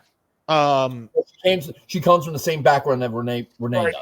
Yeah. But if I had to, it's Renee. She's although RJ City's starting to creep up on me, man. I didn't get that whole gimmick at first, but he's growing on me. Yeah, but honestly, what makes those backstage segments entertaining is because of Renee. Yeah, because the AEW backstage segments, I said this a few podcasts ago, I don't think are that great. Renee is what saves them for me. Yeah. Oh, okay. Damn, I am so sorry. God damn. Gia Miller with Impact does a very good job. There you go. You know what? I want to give Impact some love here. I think Tom. Yeah. I'm going with Tom. I'm gonna go. I'll go Tom.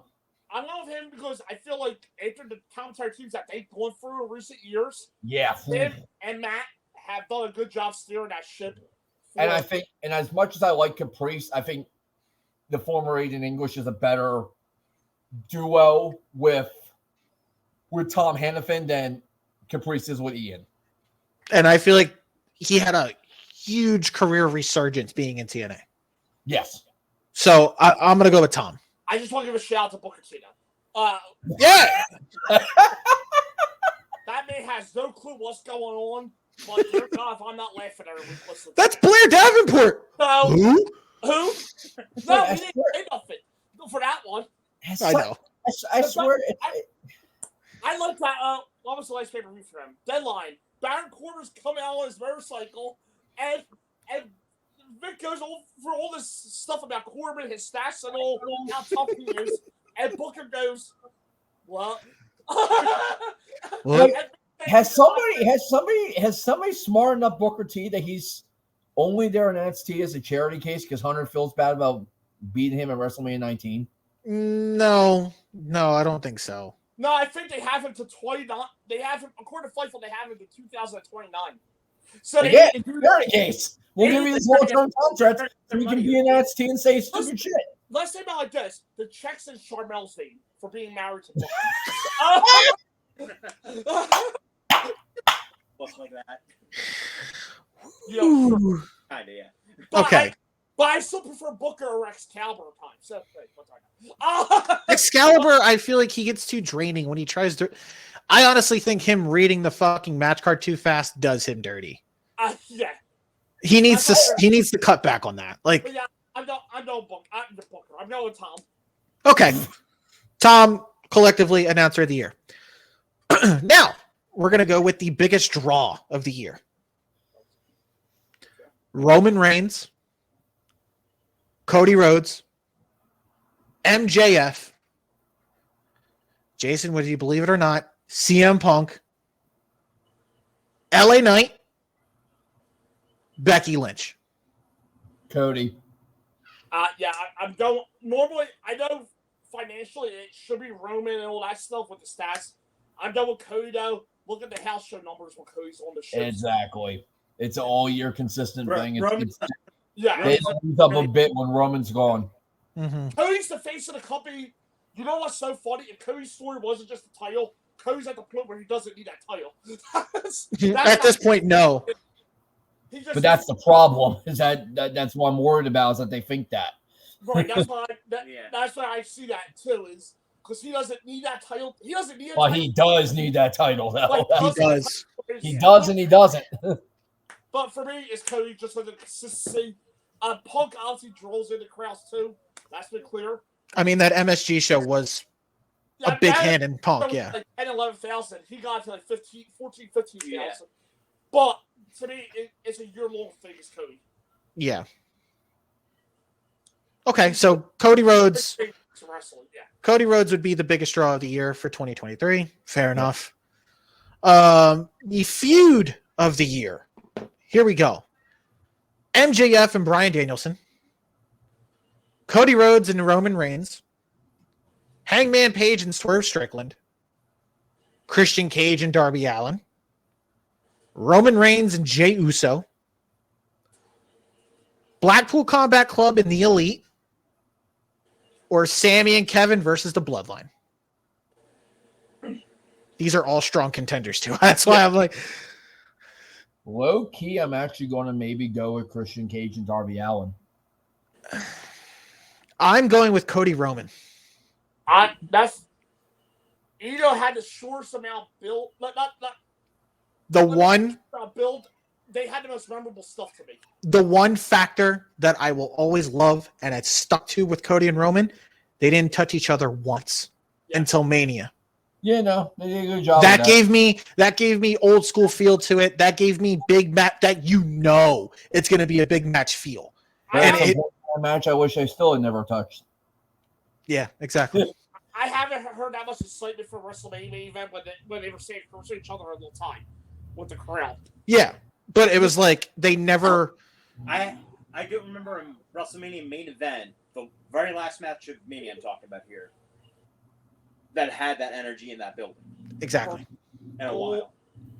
I honestly, I'm going to be. Normally, in recent years, the crowd's been dead by the main event. No, I'm going to be a little bit. I don't know if it could be true. The last time the crowd has that and the main event of WrestleMania had that energy, I want to say since Taker Edge, Mania 24. Even then, Rock Austin, Mania 17. That was the first one coming in my head. Yeah. Yeah. And you know what? I'm going Cody Roman too, not just for that. Mm-hmm. You add in the not touch each other and the excitement. That's true. The promo that Cody had with Heyman. Yes. Cry about Dusty. Yes. That was real. Some of Heyman's best work he's ever done on the mic. Oh hell yeah! And the promos that Cody and Roman did have together were strong enough. And honestly, besides Cody and Roman, a dark horse pick was Hangman and Swerve. That was the one I was thinking of based off of everything they did. The only reason I can't say Hangman and Swerve because it's not done yet. That's also fair. That's that I didn't love the storyline. I love the matches, but I didn't love the storyline. I just thought Hangman played a huge part in making Swerve what he is today. That's true. Yeah, so, and I also say this: Swerve played a huge part in raising Hangman's stock. But I'm done with Cody. I'll go with Cody and Roman too. I can also see why Jason said Christian and Darby. That's did a lot for Christian's character. And plus, with Nick Wayne playing a huge part of it, I can see why. But just into it, and then obviously the culmination of adding Adam Copeland into it. Yeah. And then whether you like it or don't like it, even the inclusion of Shayna Wayne into all of this as well. I like looking. I don't like listening to her.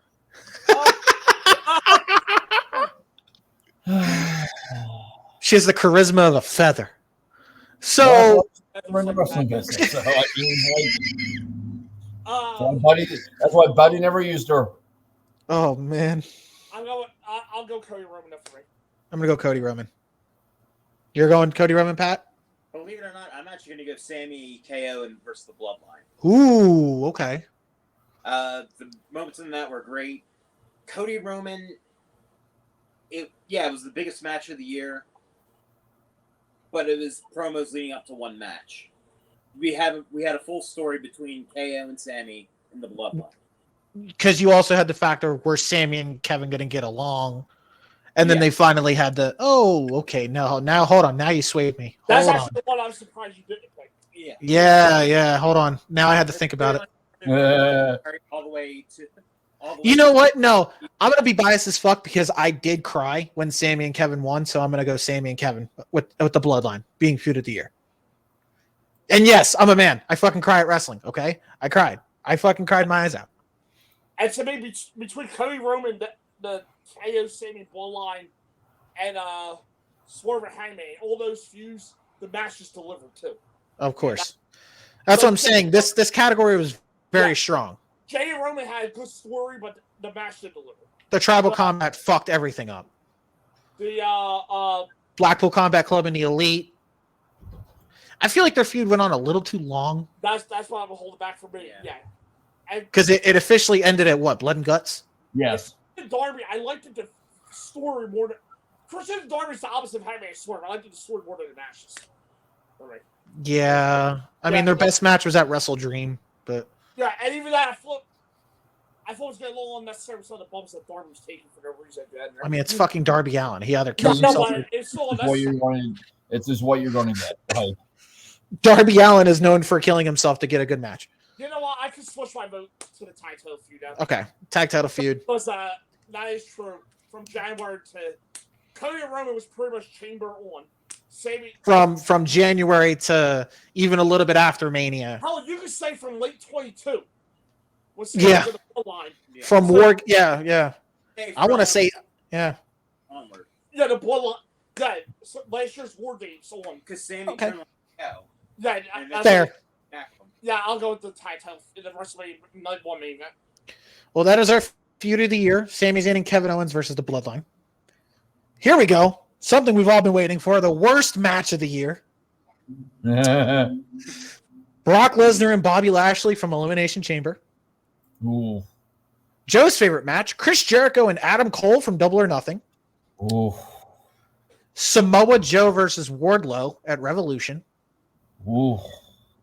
This one's oof. Jamie Hayter and Tony Storm from Double or Nothing.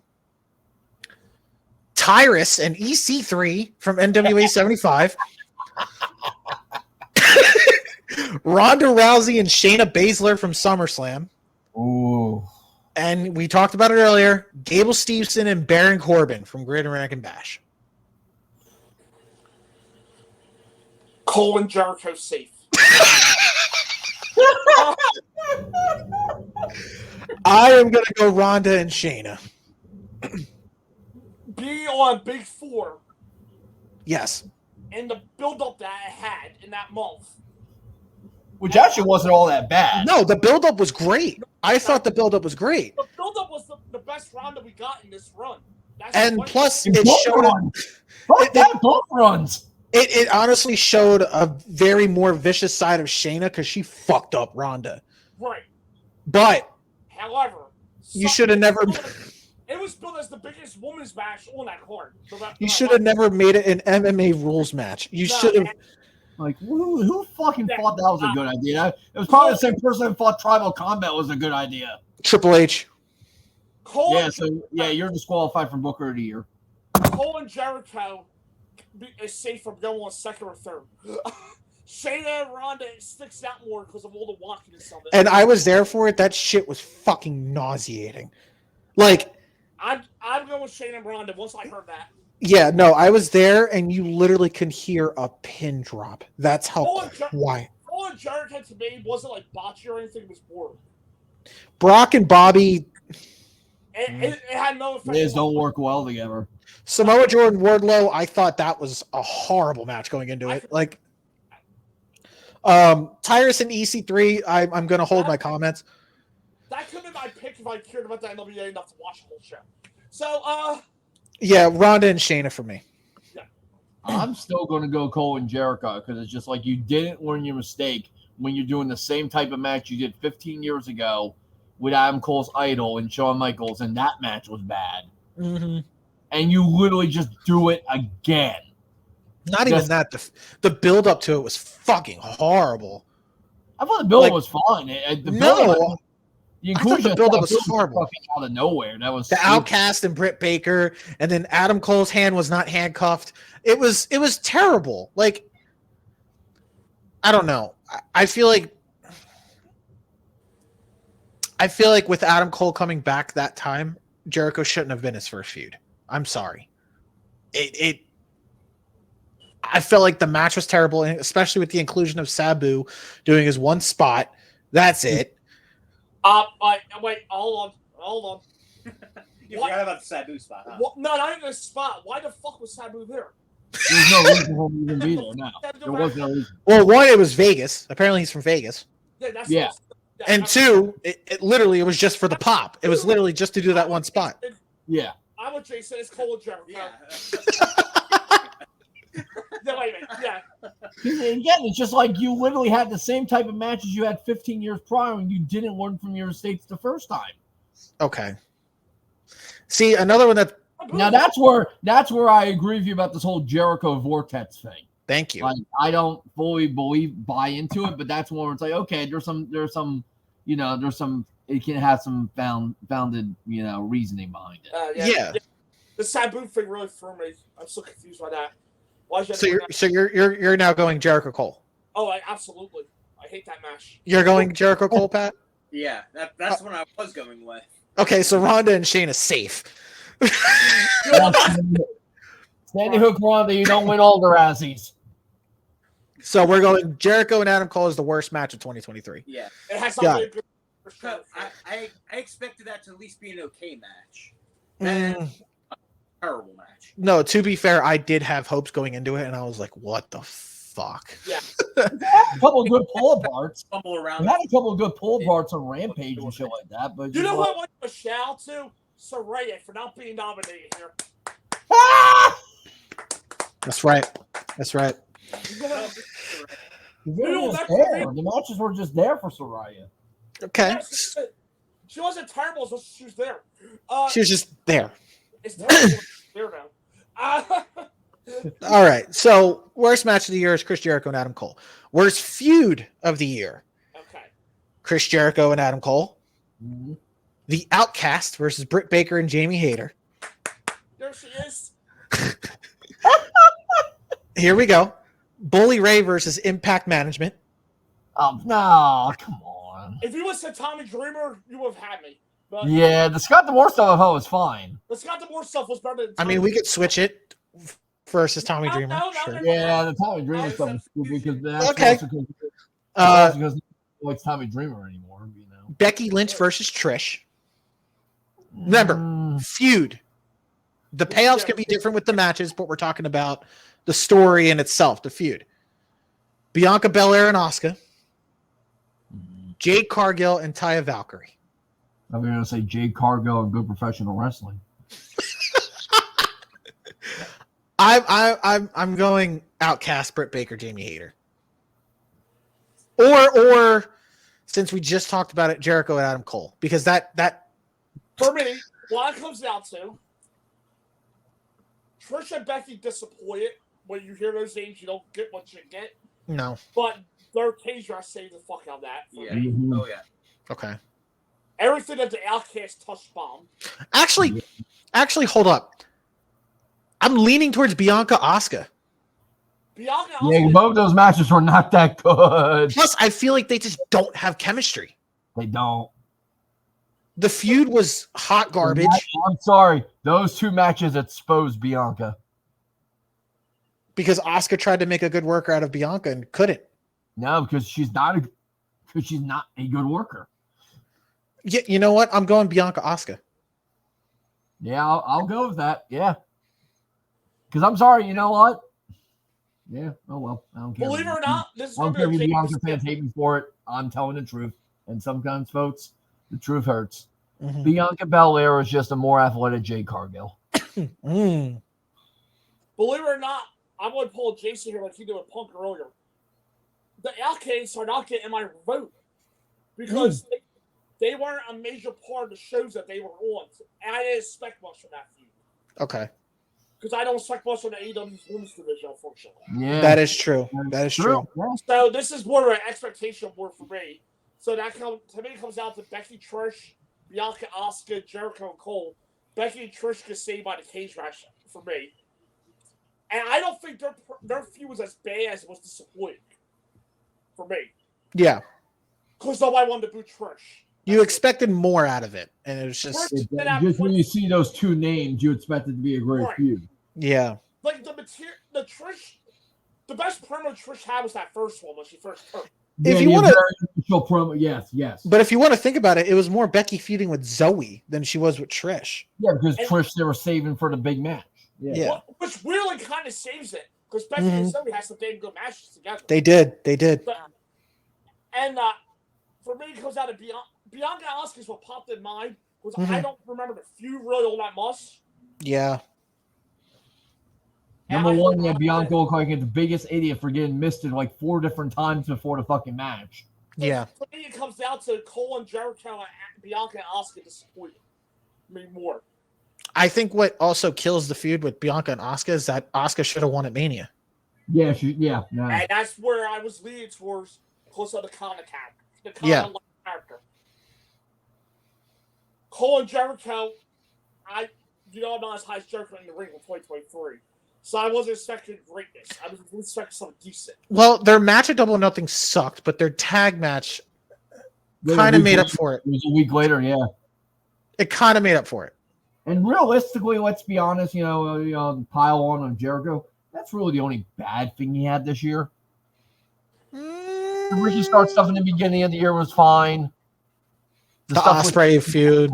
The tag stuff was fine. Obviously, Ospreay was great. If you think about it, Jericho's mainly been in tag matches majority of the year. Yeah, and that's smart for him being in his low 50s. He should be at that point.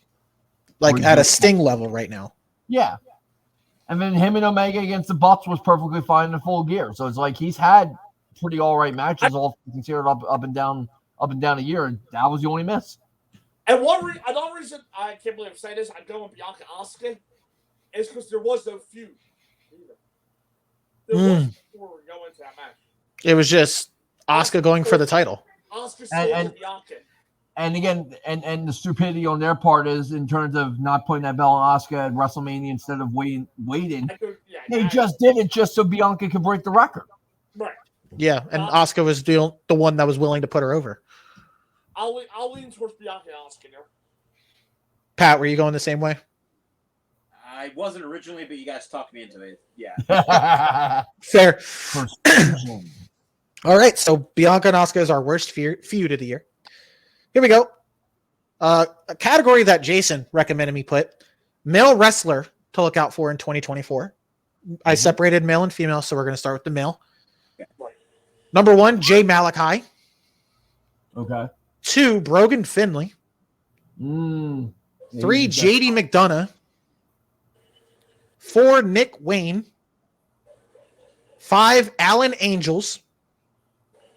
And 6, I firmly believe he's going to have a major year, Santos Escobar. That was my pick. Santos Escobar. That was my pick. Yeah. Without you even naming anybody. I was going to go with Santos Escobar. I'm still. I think it's just the Mysterio match, and that's it for him. That's the only match my. No, I firmly believe Santos Escobar is going to be after the Ray feud. He's going to be a major player.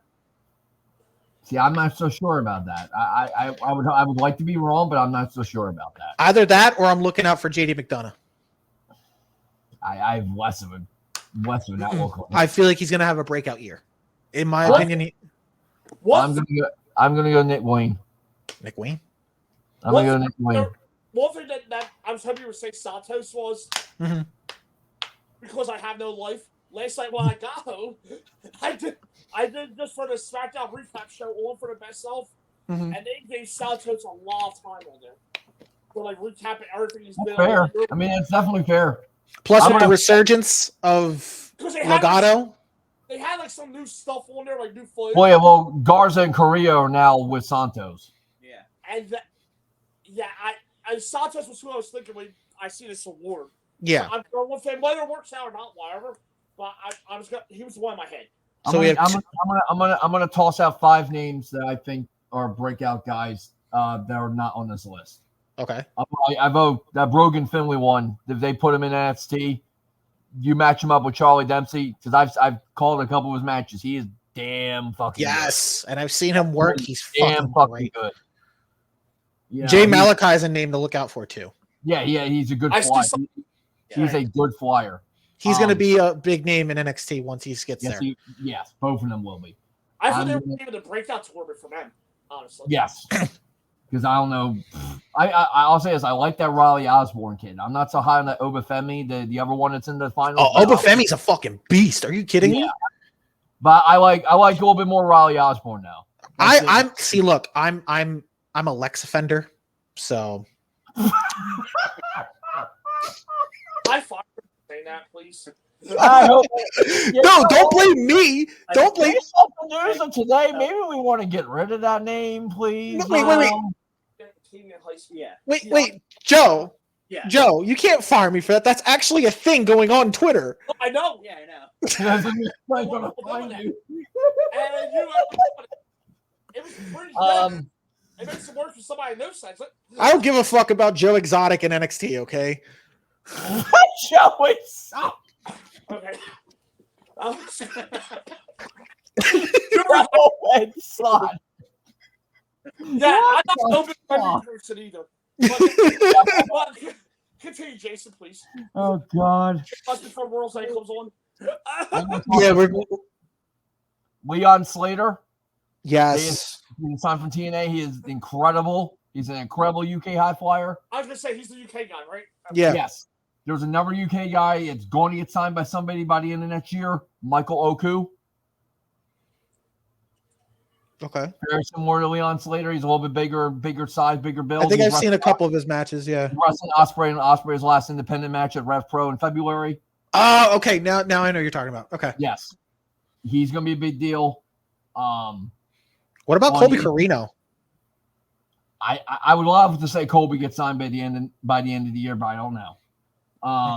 Okay. Alec, I'm still going to cape up for him. Alec Price, the current IWTV World Heavyweight. Yes. Fucking tastic. He's going to get signed next year. Yeah, I feel like Alec is going to get signed next year. And I don't know why. I'm going to be completely biased because I called their matches all the goddamn time, and hopefully they're starting to get a little play in MLW. Marcus Mathers. Thank you. Austin Luke. You know, both those kids are fan freaking tastic. I honestly see Austin Luke over Marcus. Really? Yes. That's interesting. That's one of the first people I've that's had that over. No. To be fair, I love both their work. I love Marcus Mathers. He's had an incredible year, and so is Austin Luke. But I feel as though Marcus still has time to grow. I feel like Austin's ready. Okay. And another name I'm going to throw out that's going to get signed is Manders. Yes, Manders is going to get signed. Yes, especially with him being trained by Seth Rollins. Yes, he's going to get thrown out there. Yes. I actually didn't know he was trained by Seth. Yes, Manders was trained by Seth Rollins. I loved you a lot when we go to the shows. Okay. Yeah, he's a Black and Brave Academy trainee. Yep. I did not know that. He's going to be. I feel like Manders is going to be big. Yes, 100%. And I feel like his gimmick would work in NXT. I mean, I think in terms of like ROH, AEW wise, I think Daniel Garcia is going to have a breakout year. Yes. And I think Lee Moriarty's going to have a breakout year. Maybe. Yeah, maybe. I can definitely see them both. So let's go to the female one now. All right, so we're going Santos, me and Joe. Santos? Yeah. Okay. So Santos is the male wrestler to look out for. Female wrestler. Chelsea Green, Kylan King, Billy Starks, Lola Vice, Sol Ruka, and Sky Blue. Jesus Christ. I'm going either Chelsea Green. I'm going Chelsea Green or Billy. It's a definite good one because I feel Chelsea Green deserves Money in the Bank. She has been low key She has been low key the best part of Monday Night Raw. She will be fucking phenomenal with that briefcase. Yes, that's why I'm saying that. Chelsea Green deserves the Money in the Bank briefcase because pigeonholed on this comic character. That's the only issue. Yeah, that's only. Now, I mean, they can point to if they want to do the whole hot mess shit with like the world. No, and I get that. I feel like they're just biding time until Sonya comes back. Because when Sonya comes back, I feel like that's going to really help Chelsea Green. On top of that, outside of Chelsea Green, Billy Starks, she's shown that she can fucking go. And I guarantee you she is going to have a breakout year next year. There's one word to describe Billy Starks, and that's special. Yes. She at 19 years old has more knowledge of the pro wrestling business than some people in their 30s and their 40s. And she really showed out against Athena. She is going to have a breakout year in AEW next year. This is a FOMO for me because I could see all these girls. I'm not as high. I know I'm going to hate for this. I don't care. I'm not as high on Sky Blue yet as a lot of people are. But I can understand it. A couple of weeks have really turned the corner for me on her as a heel. Because I was like, I wasn't feeling it. Now when they did the full-blown turn by pairing her now with Julia, now some of that stuff is starting to break out of the shell. And it's like, okay, now there is something here. Yeah, so her I want to put aside for now. Okay. I want to put aside Soul too. Because I think I don't see Sol Ruka doing anything. I'm sorry. I mean, when she gets back from injury, I feel like she's going to be log jammed. 2025. Okay. Yeah, Soul is. She's great in the ring. Oh, yeah, she's back. I'll take Soul in the ring over like Nakia. I think anybody would. But I still think she needs more time to figure out who she is. Besides, fair. So for me, it was down to 3 people: Chelsea, Kylan, and Billy. Yeah, you also missed Lola Vice. Lola was that one, yeah.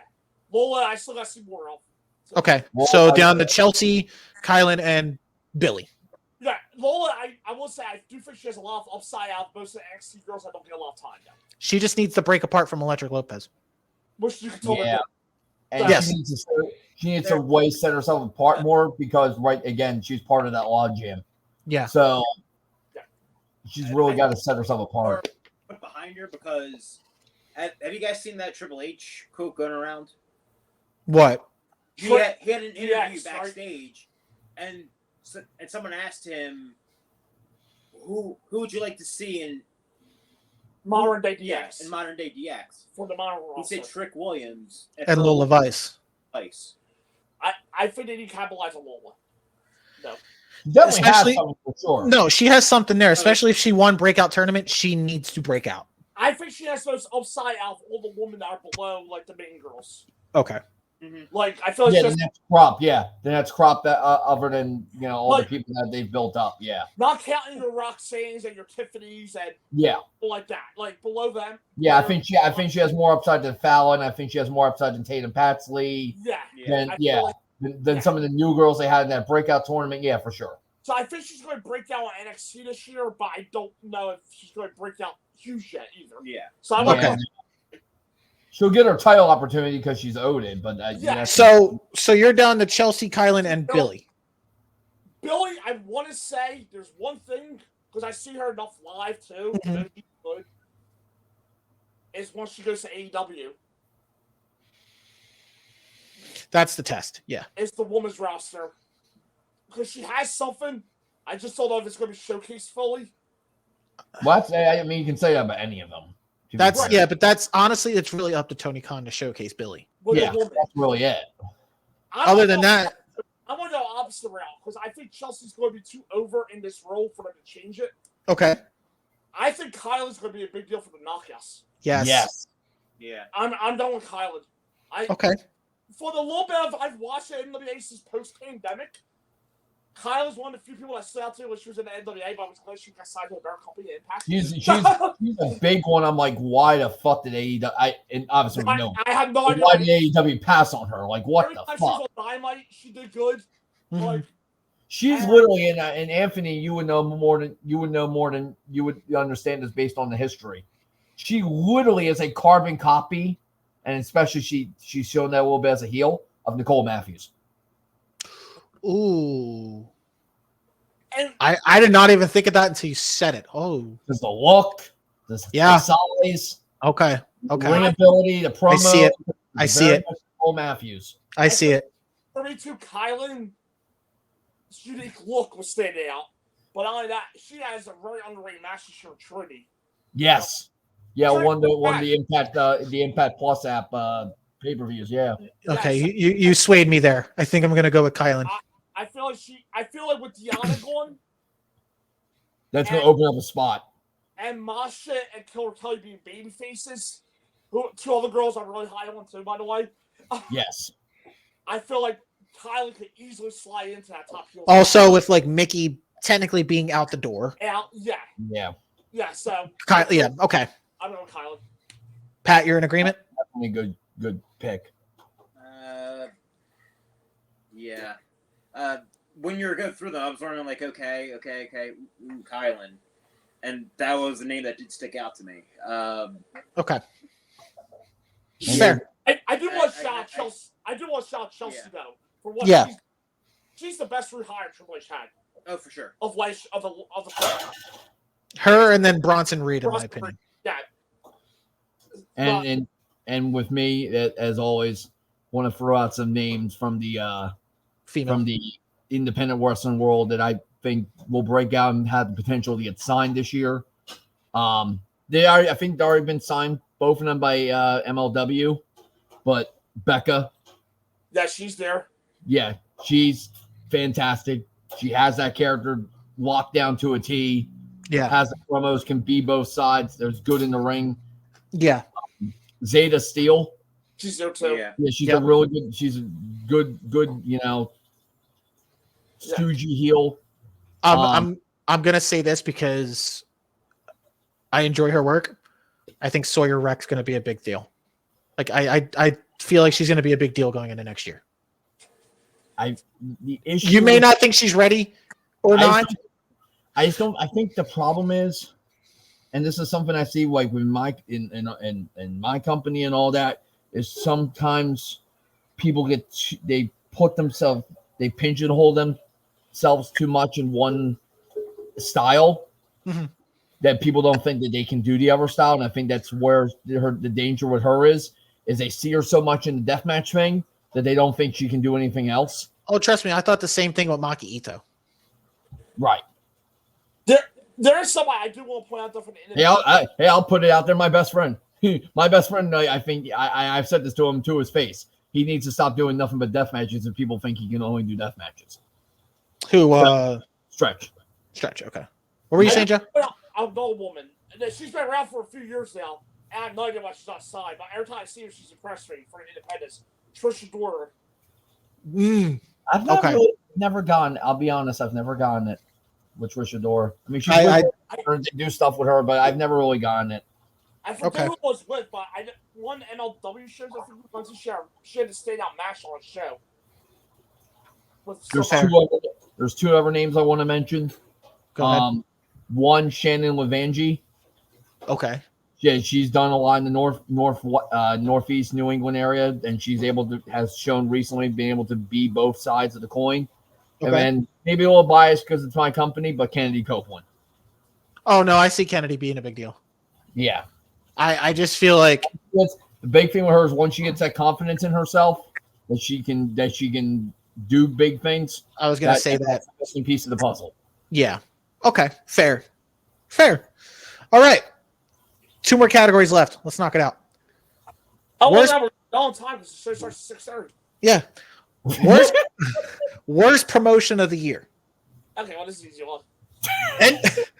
NWA, XPW, Circle 6, MLW, and they've gone. And AAA. Well, to me, it goes like this. Circle 6 and XPW haven't really made a bet to really haven't them.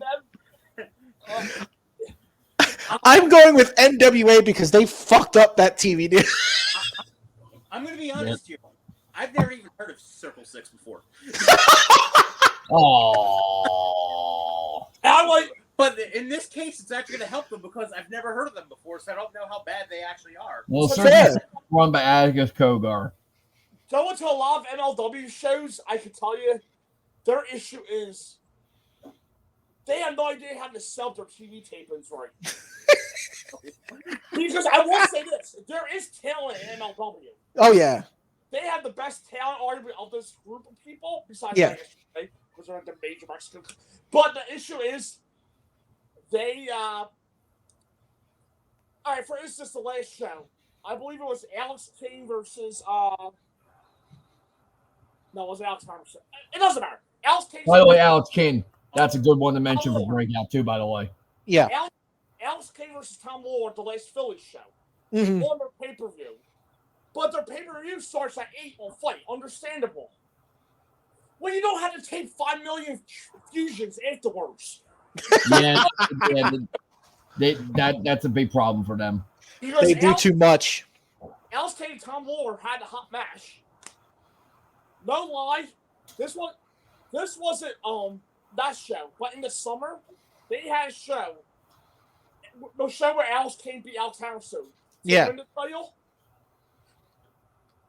That show ended at 10 o'clock because it was on pay-per-view. The show itself did not get over till 12:15 on a hot-ass July night in the 2300 arena, which is hot every night in February. Because they wanted to tape 2 more episodes of Fusion. 3 more episodes of Fusion, and wait, did this. The match before the main event was Nunzio and some other guy, Ray Jazz, with their version of the FBI. By the time that show was over, there was maybe like 50 of us left on that. Jesus. And that was one of their almost sold out shows. Jesus. Yeah. With that being said, though, I'll be a hypocrite saying, yeah, I'm going to the show next week because it's a wrestling show. So we're going to MLW next Saturday. With that being said, and I will never touch the NWA show with a 10-foot pole. So and my pick's NWA because they fucked up that TV deal. And that was the main reason. Yeah. I gotta on broadcast TV. And then all of a sudden you get the idea of for no storyline reason whatsoever, mind you, too. Apparently they're still on the app. Get on the app. But I don't think many people would say I had that CW app. That's the most no. Talk about the NWA, and that wasn't good. And that's what lost CW. Think about this. You had Tyrus as champion. Yes. Sarah Murdoch champion. But yet the thing that costs you your TV deal, your national TV deal, for no storyline reason whatsoever, let's have James Mitchell snort with hookers. I would always agree. I would literally up until this week I would have agreed, but I got to go XPW because one of the wrestlers decided to poke fun at the death of a beloved. Yeah, I saw that. Because he died of a peanut allergy. Like, dude, that's just low. That was bad. I did not know. So they could take second place. Yeah. We'll call it a tie. Yeah. I think Rob Black and Billy Corgan deserve to. So the worst promotions of the year are NWA and XPW. Yeah. They should merge. Don't give them any ideas. NWPW. Is Tessa still with XPW or did she leave there? Who gives a fuck? Don't know. She's been booked as of late. Oh, dear God. Did she ruin herself? If you ruin yourself of XPW, that was what you think. Who gives a shit? Well, you worked like 3 matches. I know that at least for XPW. All right. Promotion of the year. Okay. Before we move on to Booker of the year. Promotion of the year. WWE. NXT. Impact. AEW. New Japan Pro Wrestling. And CMML. CMLL had a good had their best year in forever, all because of Mystico, who had his best career year as a wrestler ever since he pre-Sin Cara. Yeah. They definitely had a good year upon themselves. They definitely have taken back the place at number 1 in Mexico over AAA. They had a breakthrough year. pretty much. Yeah, it's their best year in forever because it's been AAA dominating the Mexican scene for the last decade plus. So yeah, okay. AEW, you can say what you want about it. It was a little drop off of a year. I feel like AEW's problem was their pay-per-views were good. It's just when it came to the TV, they dropped the ball. New Japan Pro Wrestling, I think you could tell by the end of the year that they're on the downswing. They had a good start to the year, but then just questionable decisions with the booking and whatnot. Yeah. Hurt that. To me, I'm not going to go WWE as a whole. It's between NXT and Impact. And NXT we saw we saw both on the upswing going into 2023. Right. I think because of how much eyes were put back on, and realistically, the big thing to me is a lot of the 20 plus at this point, 20 year stank of it seems to have started to finally wash away. Yeah. I'm going to go with Impact. It's not. It's very few people anymore going low TNA. I feel like I'm gonna go. I'm basing it off match quality alone. I feel like NXT had their strongest year since the Black and Gold era. Yes, and Shawn Michaels has done a phenomenal job working with this company and taking it over. Yeah. I feel like the storylines were wonky, yes, but they're supposed to be treated as the third brand or the developmental brand. It's called progression. They're going to work from it. It gives the wrestlers a chance to learn and to pretty much sink or swim, like Joe says. But their match qualities have been fan-fucking-tastic. Outside of a couple stinkers here and there, but they have shown a lot of character progressions in some of the superstars. I'm going NXT. I'm fighting between two. Because in my head, I have a hard time making NXT's own promotion. I mean, if you want to include that with WWE, umbrella. It is, but they literally had a strong. I've just included NXT as a. I've always separated NXT as a even though it's under the umbrella. I've always separated NXT as a promotion from the main roster ever since 2012. Yeah.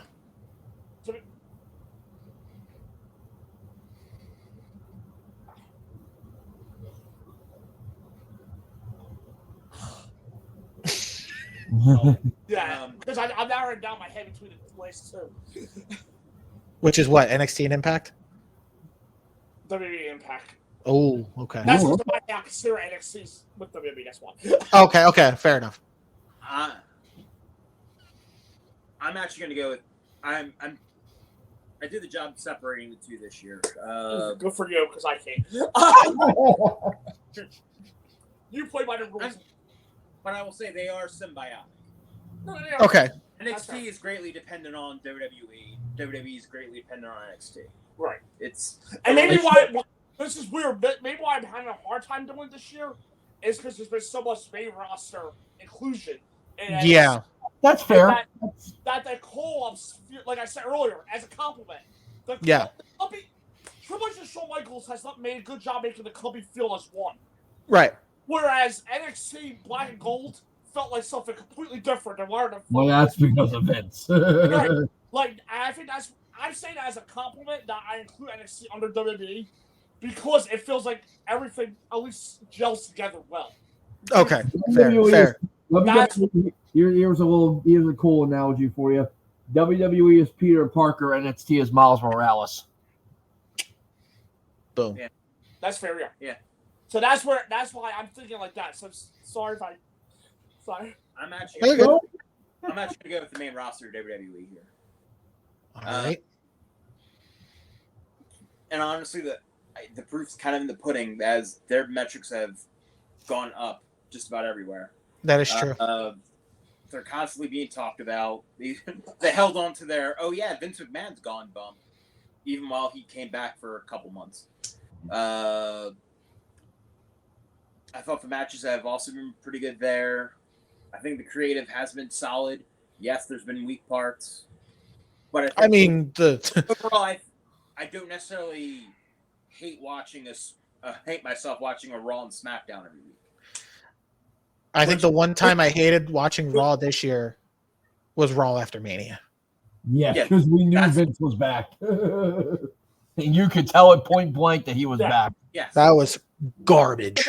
And this is where see, I was kind of NXT with WWE on my end. So for me, it was between WWE and TNA or Impact. The one thing I was going to give the edge with WWE was the more standout moments for me. Yeah. I feel like TNA had the consistency Mm-hmm. more than anybody else.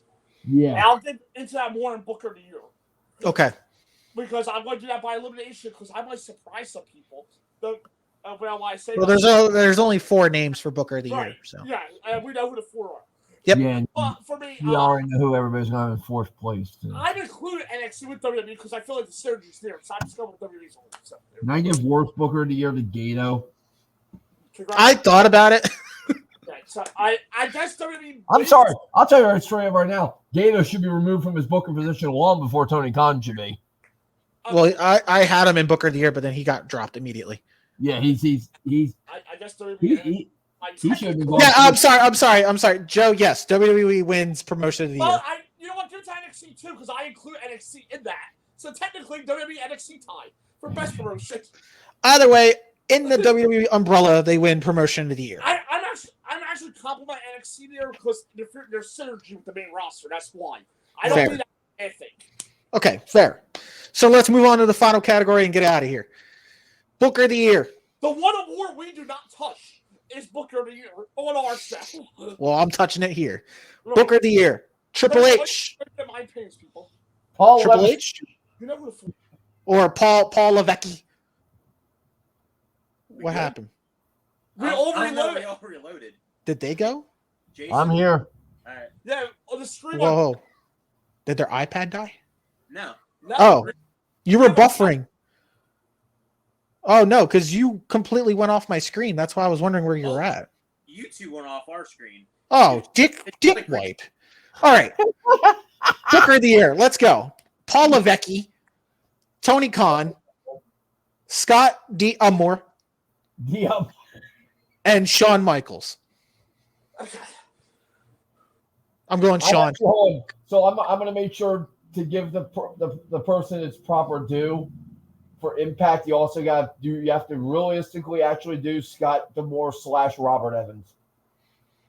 Okay, fair. I just thought Scott D'Amore because the name. Well, he's the head, but I know for a fact that Robert Evans does a lot of the writing of that show.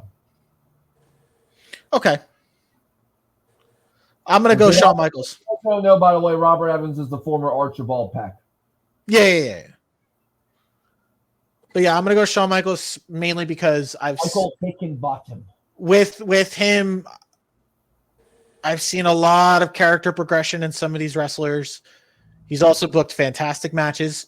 Some of the stories actually did work. He's also made not just character progressions, but some of the wrestlers that were already etched in NXT, he's made into future main event stars. Here's a little hot take.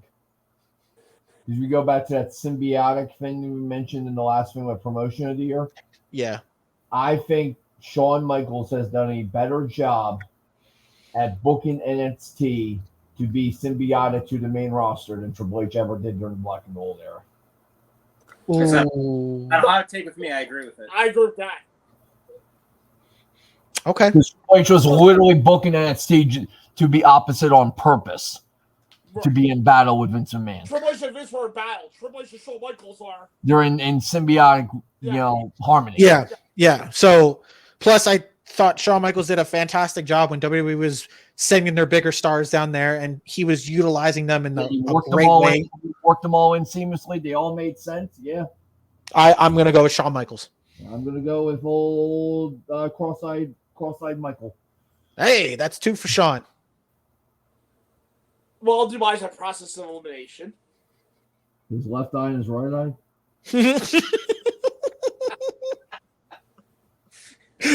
Pat's trying not to fucking laugh. Want me to go first since you took the promotion for me? I'll go first. Go ahead. Do what you gotta do. I do not mind. It's just I feel like my speech will be longer. Plus, I cut my speech like 4 minutes. Okay. Because I have a point out what I wanted to say about the Florida in my head. Yeah. Scott D'Amore for me. Like I said, I feel like he had the most consistency out of everybody for me. Not always a lot of time. I had him higher up here. Yeah.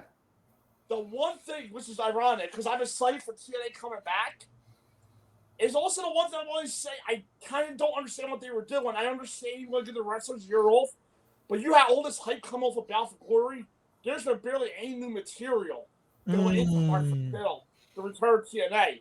You're relying on the pay-per-view and the name itself. I mean, you got Alex Shelley versus Moose. And right there, the two main matches are the. I think they're very reliant on this being a rebirth show.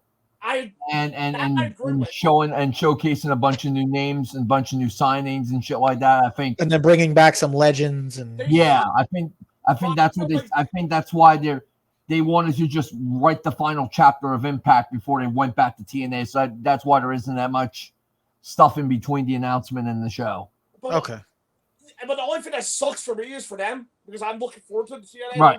I have faith in Scott D'Amore. Is the ticket sales for both their shows are not that great. Yeah, I mean they're in Vegas. I mean, I know Vegas is a bad town, but Okada and Ospreay will stay guys. But I think they're going to have walk up though. I think. I hope they do for their. Yeah, I think they'll have walk up. But I just feel like they're doing a better job with social media promoting TNA. I will get on that. Well, that's okay. That's what's interesting. You brought that up because that's a thing that's been talked about more and more as of late, especially on the independent wrestling level, is the fact that social media is not the be all end all in terms of promoting your shows anymore. Like you actually still have to do the old school, hiring, local promotion, shit like that. Yeah. Look at AEW for instance. Grand Slam wasn't selling well. They had MJF appear on all those different things, and it had a huge ass walk up. And it got like 13,000 on walk. See what happens when you do press? So that's I think why with Scott D'Amore. Okay. With Tony, this might shock people. Maybe shock you. Tony has some high points this year, but has some low points. But I do like TNA and Impact. I still find myself enjoying more stuff from AEW. You know what I'm trying to say? Like the stuff that sticks with me as a fan that I like. So I'm not going to sit here and bash Tony. I think I might just been off year. And I do agree with Jason in like 3 hours ago that AEW is going to have a bounce back year. Yes. Shawn Michaels, I give him all the credit in the world for not only for what he did for NXT, for being able to get NXT its own TV deal. Where it's not Yes. Hunter never did. Right. No. Hunter they were already included they were already going. I mean, the USA thing with NXT was literally just a pettiness, AEW's got television, well, we need to have television. Yeah. And so I might make this interesting for Pat, because I'm a dick. For me, now, as I said earlier, there was also, I think I kind of gave it away when I said there's a little too much wonkiness on NXT for me. Okay. So I am going with Triple H because I don't feel insulted watching the shows no more. And to me, that's a big difference. Oh, yeah, for sure. Yeah. Huge difference. Yeah, no. When Raw doesn't feel 3 hours, that's a huge thing. So and the thing is, with Triple H booking, it gets you tuned in to next week. Right. Yeah, he makes it episodic, yes. Pat brought up an excellent point. Triple H survived Vince trying to come back in and take over. Yes. In the middle of the year. And even then, there was some stuff that was wonky, but wasn't like, oh shit, that's hard. But watch the Tuesday they were good. I think it's sometimes the repetitive matches, but that's because it was more build up than anything. Well, it's also you having to try to fill up 3 hours. Yeah. I want to give it to Triple H, but I completely understand Shawn. I completely understand Scott D'Amore, and here comes a shocker, people. I can get why people will say Tony if that's what they prefer. This is more of a bias award than anything. Right. Yeah. So you're going Triple H. Me and Jason are going Shawn. And also with Hunter, it's very simple. The thing that Vince McMahon thought would be the way to get himself back into the power was the way to get himself completely out of power for good. I think I love the most is that Vince sold the company to his friend, and his friend was thinking that he was going to have power until the day he died. Yeah. Those shit up. And his friend seeing how much money Triple H was making the company, why the hell would they change anything to buy Vince? Exactly. And the fact that as soon as the deal came through and that Vince was still, everybody thought Vince was in power, how much the stock went down that day. Yeah. It did not open up at a great thing, and it kept going down after that. And they're like, "Oh fuck, we're losing stockholders." And granted, he did say in the interview, "I want Vince to be back there and book the shows." And then he saw the numbers and he was like, "Never mind." So yeah, I'm going with Triple H, but that's just like I said, it's a preference. No, I got you. So Pat, what are you thinking? For me,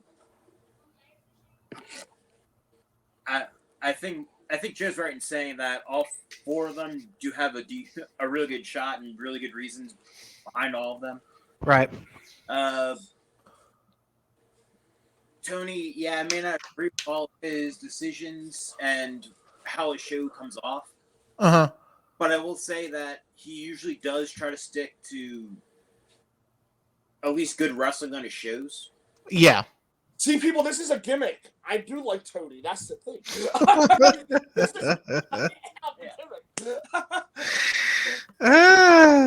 Where I think he loses a lot of people is that he doesn't come up with that great of stories or any sort of build. In my eyes, for Scott D'Amore, his shows are usually the most consistent. Mm-hmm. However, I can't ignore the sort of the elephant in the room that Joe brought up, that they're trying to set up a new company. Well, not a new company, but they're setting up a new brand for themselves. Right. Or the old brand for themselves. And they are sort of not providing much in that area. Right.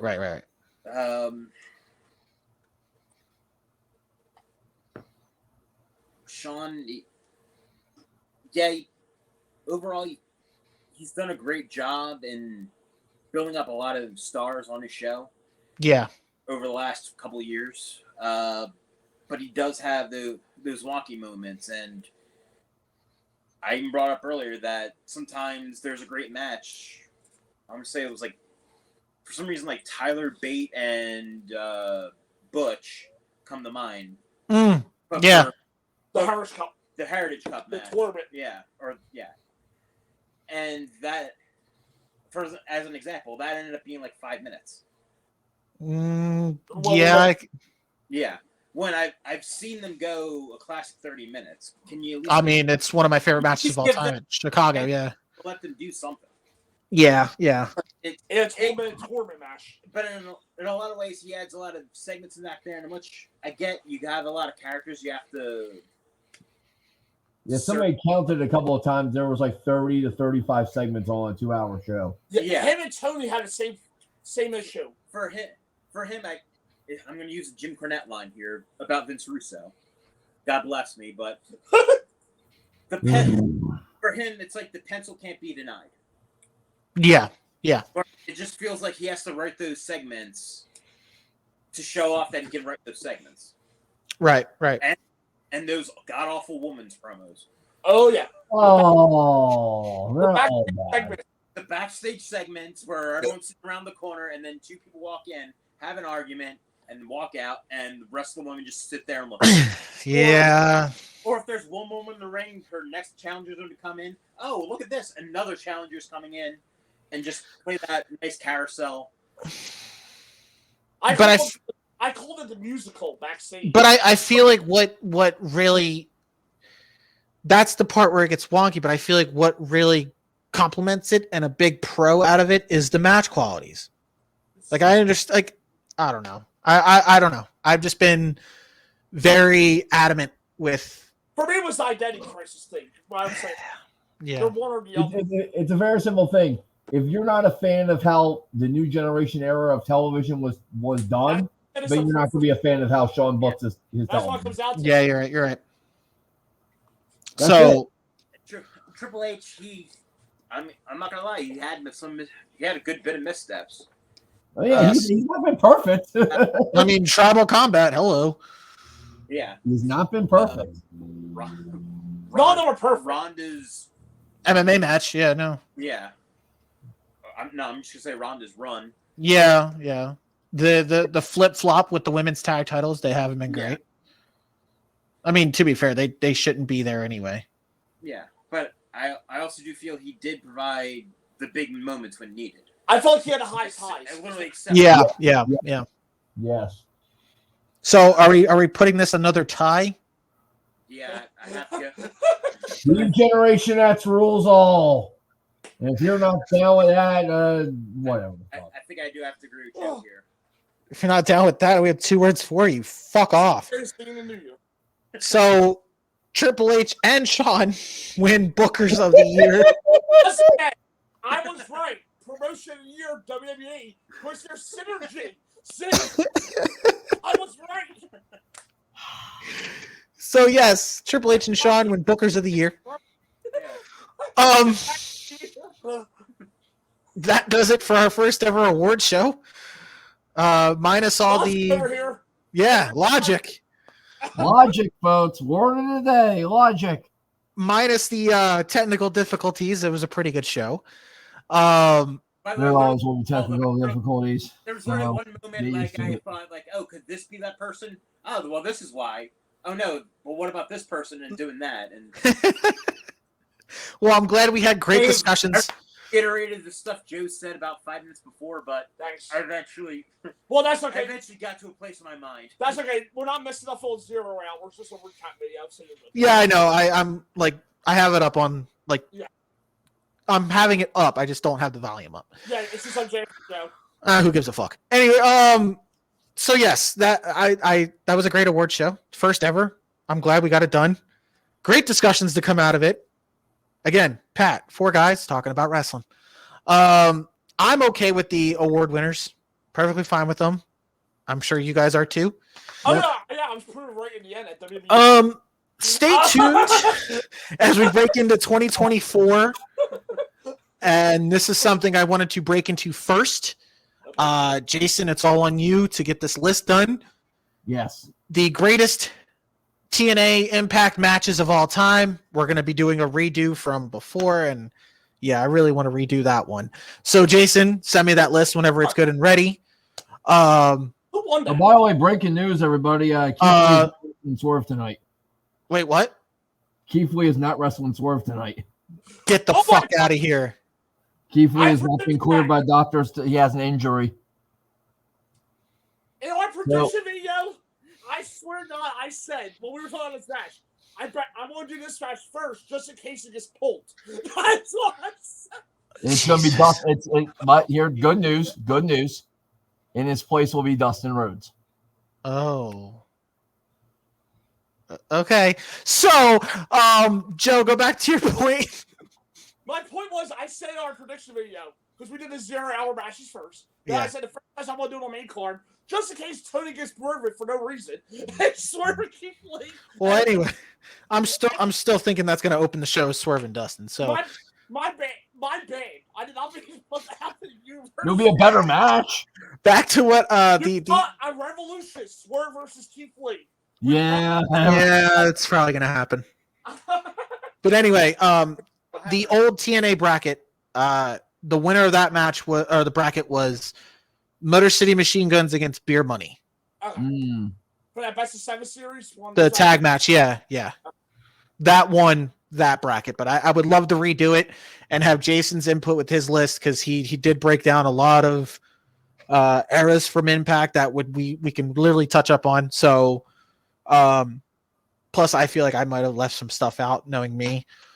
So yes, Jason, get that list ready. That'll be our first bracket going into 2024. Was that the day of Hard to Kill? Day of Hard to Kill, yes. Okay. So we'll take another. And that will have to be done early because that that same day we have a show. Well, It's either we could do that. It's either we could do it then or the day after. It doesn't matter. We can figure it out. I'm sure we're good at figuring things out. We can do that. We can get it done. If it needs to be done, we can do it. Okay, we'll figure it out. Yes, so that's going to be our first bracket on the 2024. 2023 was a good year. It got better as the year went on for Tourney time, of course. I'm hoping for bigger and better things going in the next year. So I appreciate you guys for sticking along, and let's. I had nothing better to do. Fuck off. So let's enjoy the ride. Don't tell your disciplinarian that. Go fuck yourself. Also, So Jeff Jarrett's on 0 hour for some reason. who gives a shit? Wait, he's on 0 hour? Yeah, I have no idea why. Cut him off. So anyway, there's the devil. oh god. So anyway, Devil's Dixie Carter. the devil is Swerve. Oh Jesus! The devil's Dixie Carter.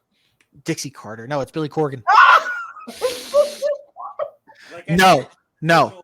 Okay. Fuck that. The devil's Jeff Jarrett.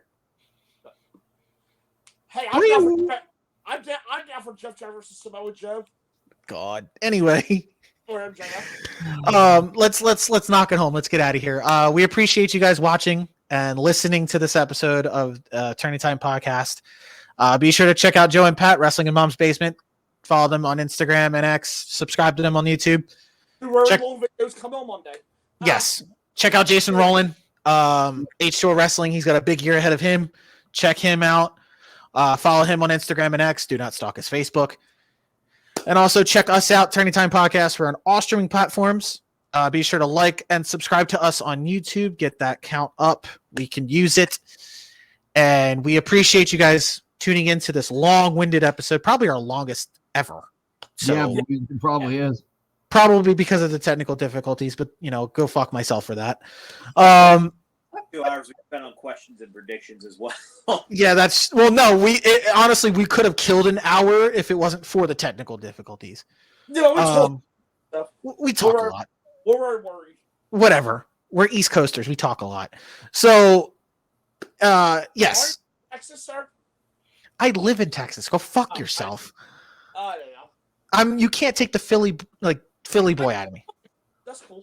You're an asshole. You're an asshole. Like I didn't fucking know you for 10 plus years, you asshole. I think it's been that long. It's been like 13 years. Holy shit. Oh shit! Damn. Damn.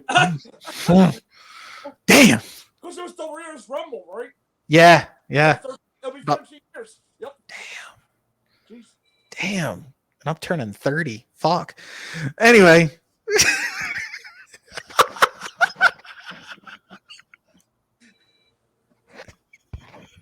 I'm turning 30. Fuck. I'm joining the club. So anyway, thank you for listening, and we appreciate you guys watching Tourney Time Podcast. Let's go home. Oh my god. Ending. Fuck. I don't care. Fuck you, StreamYard.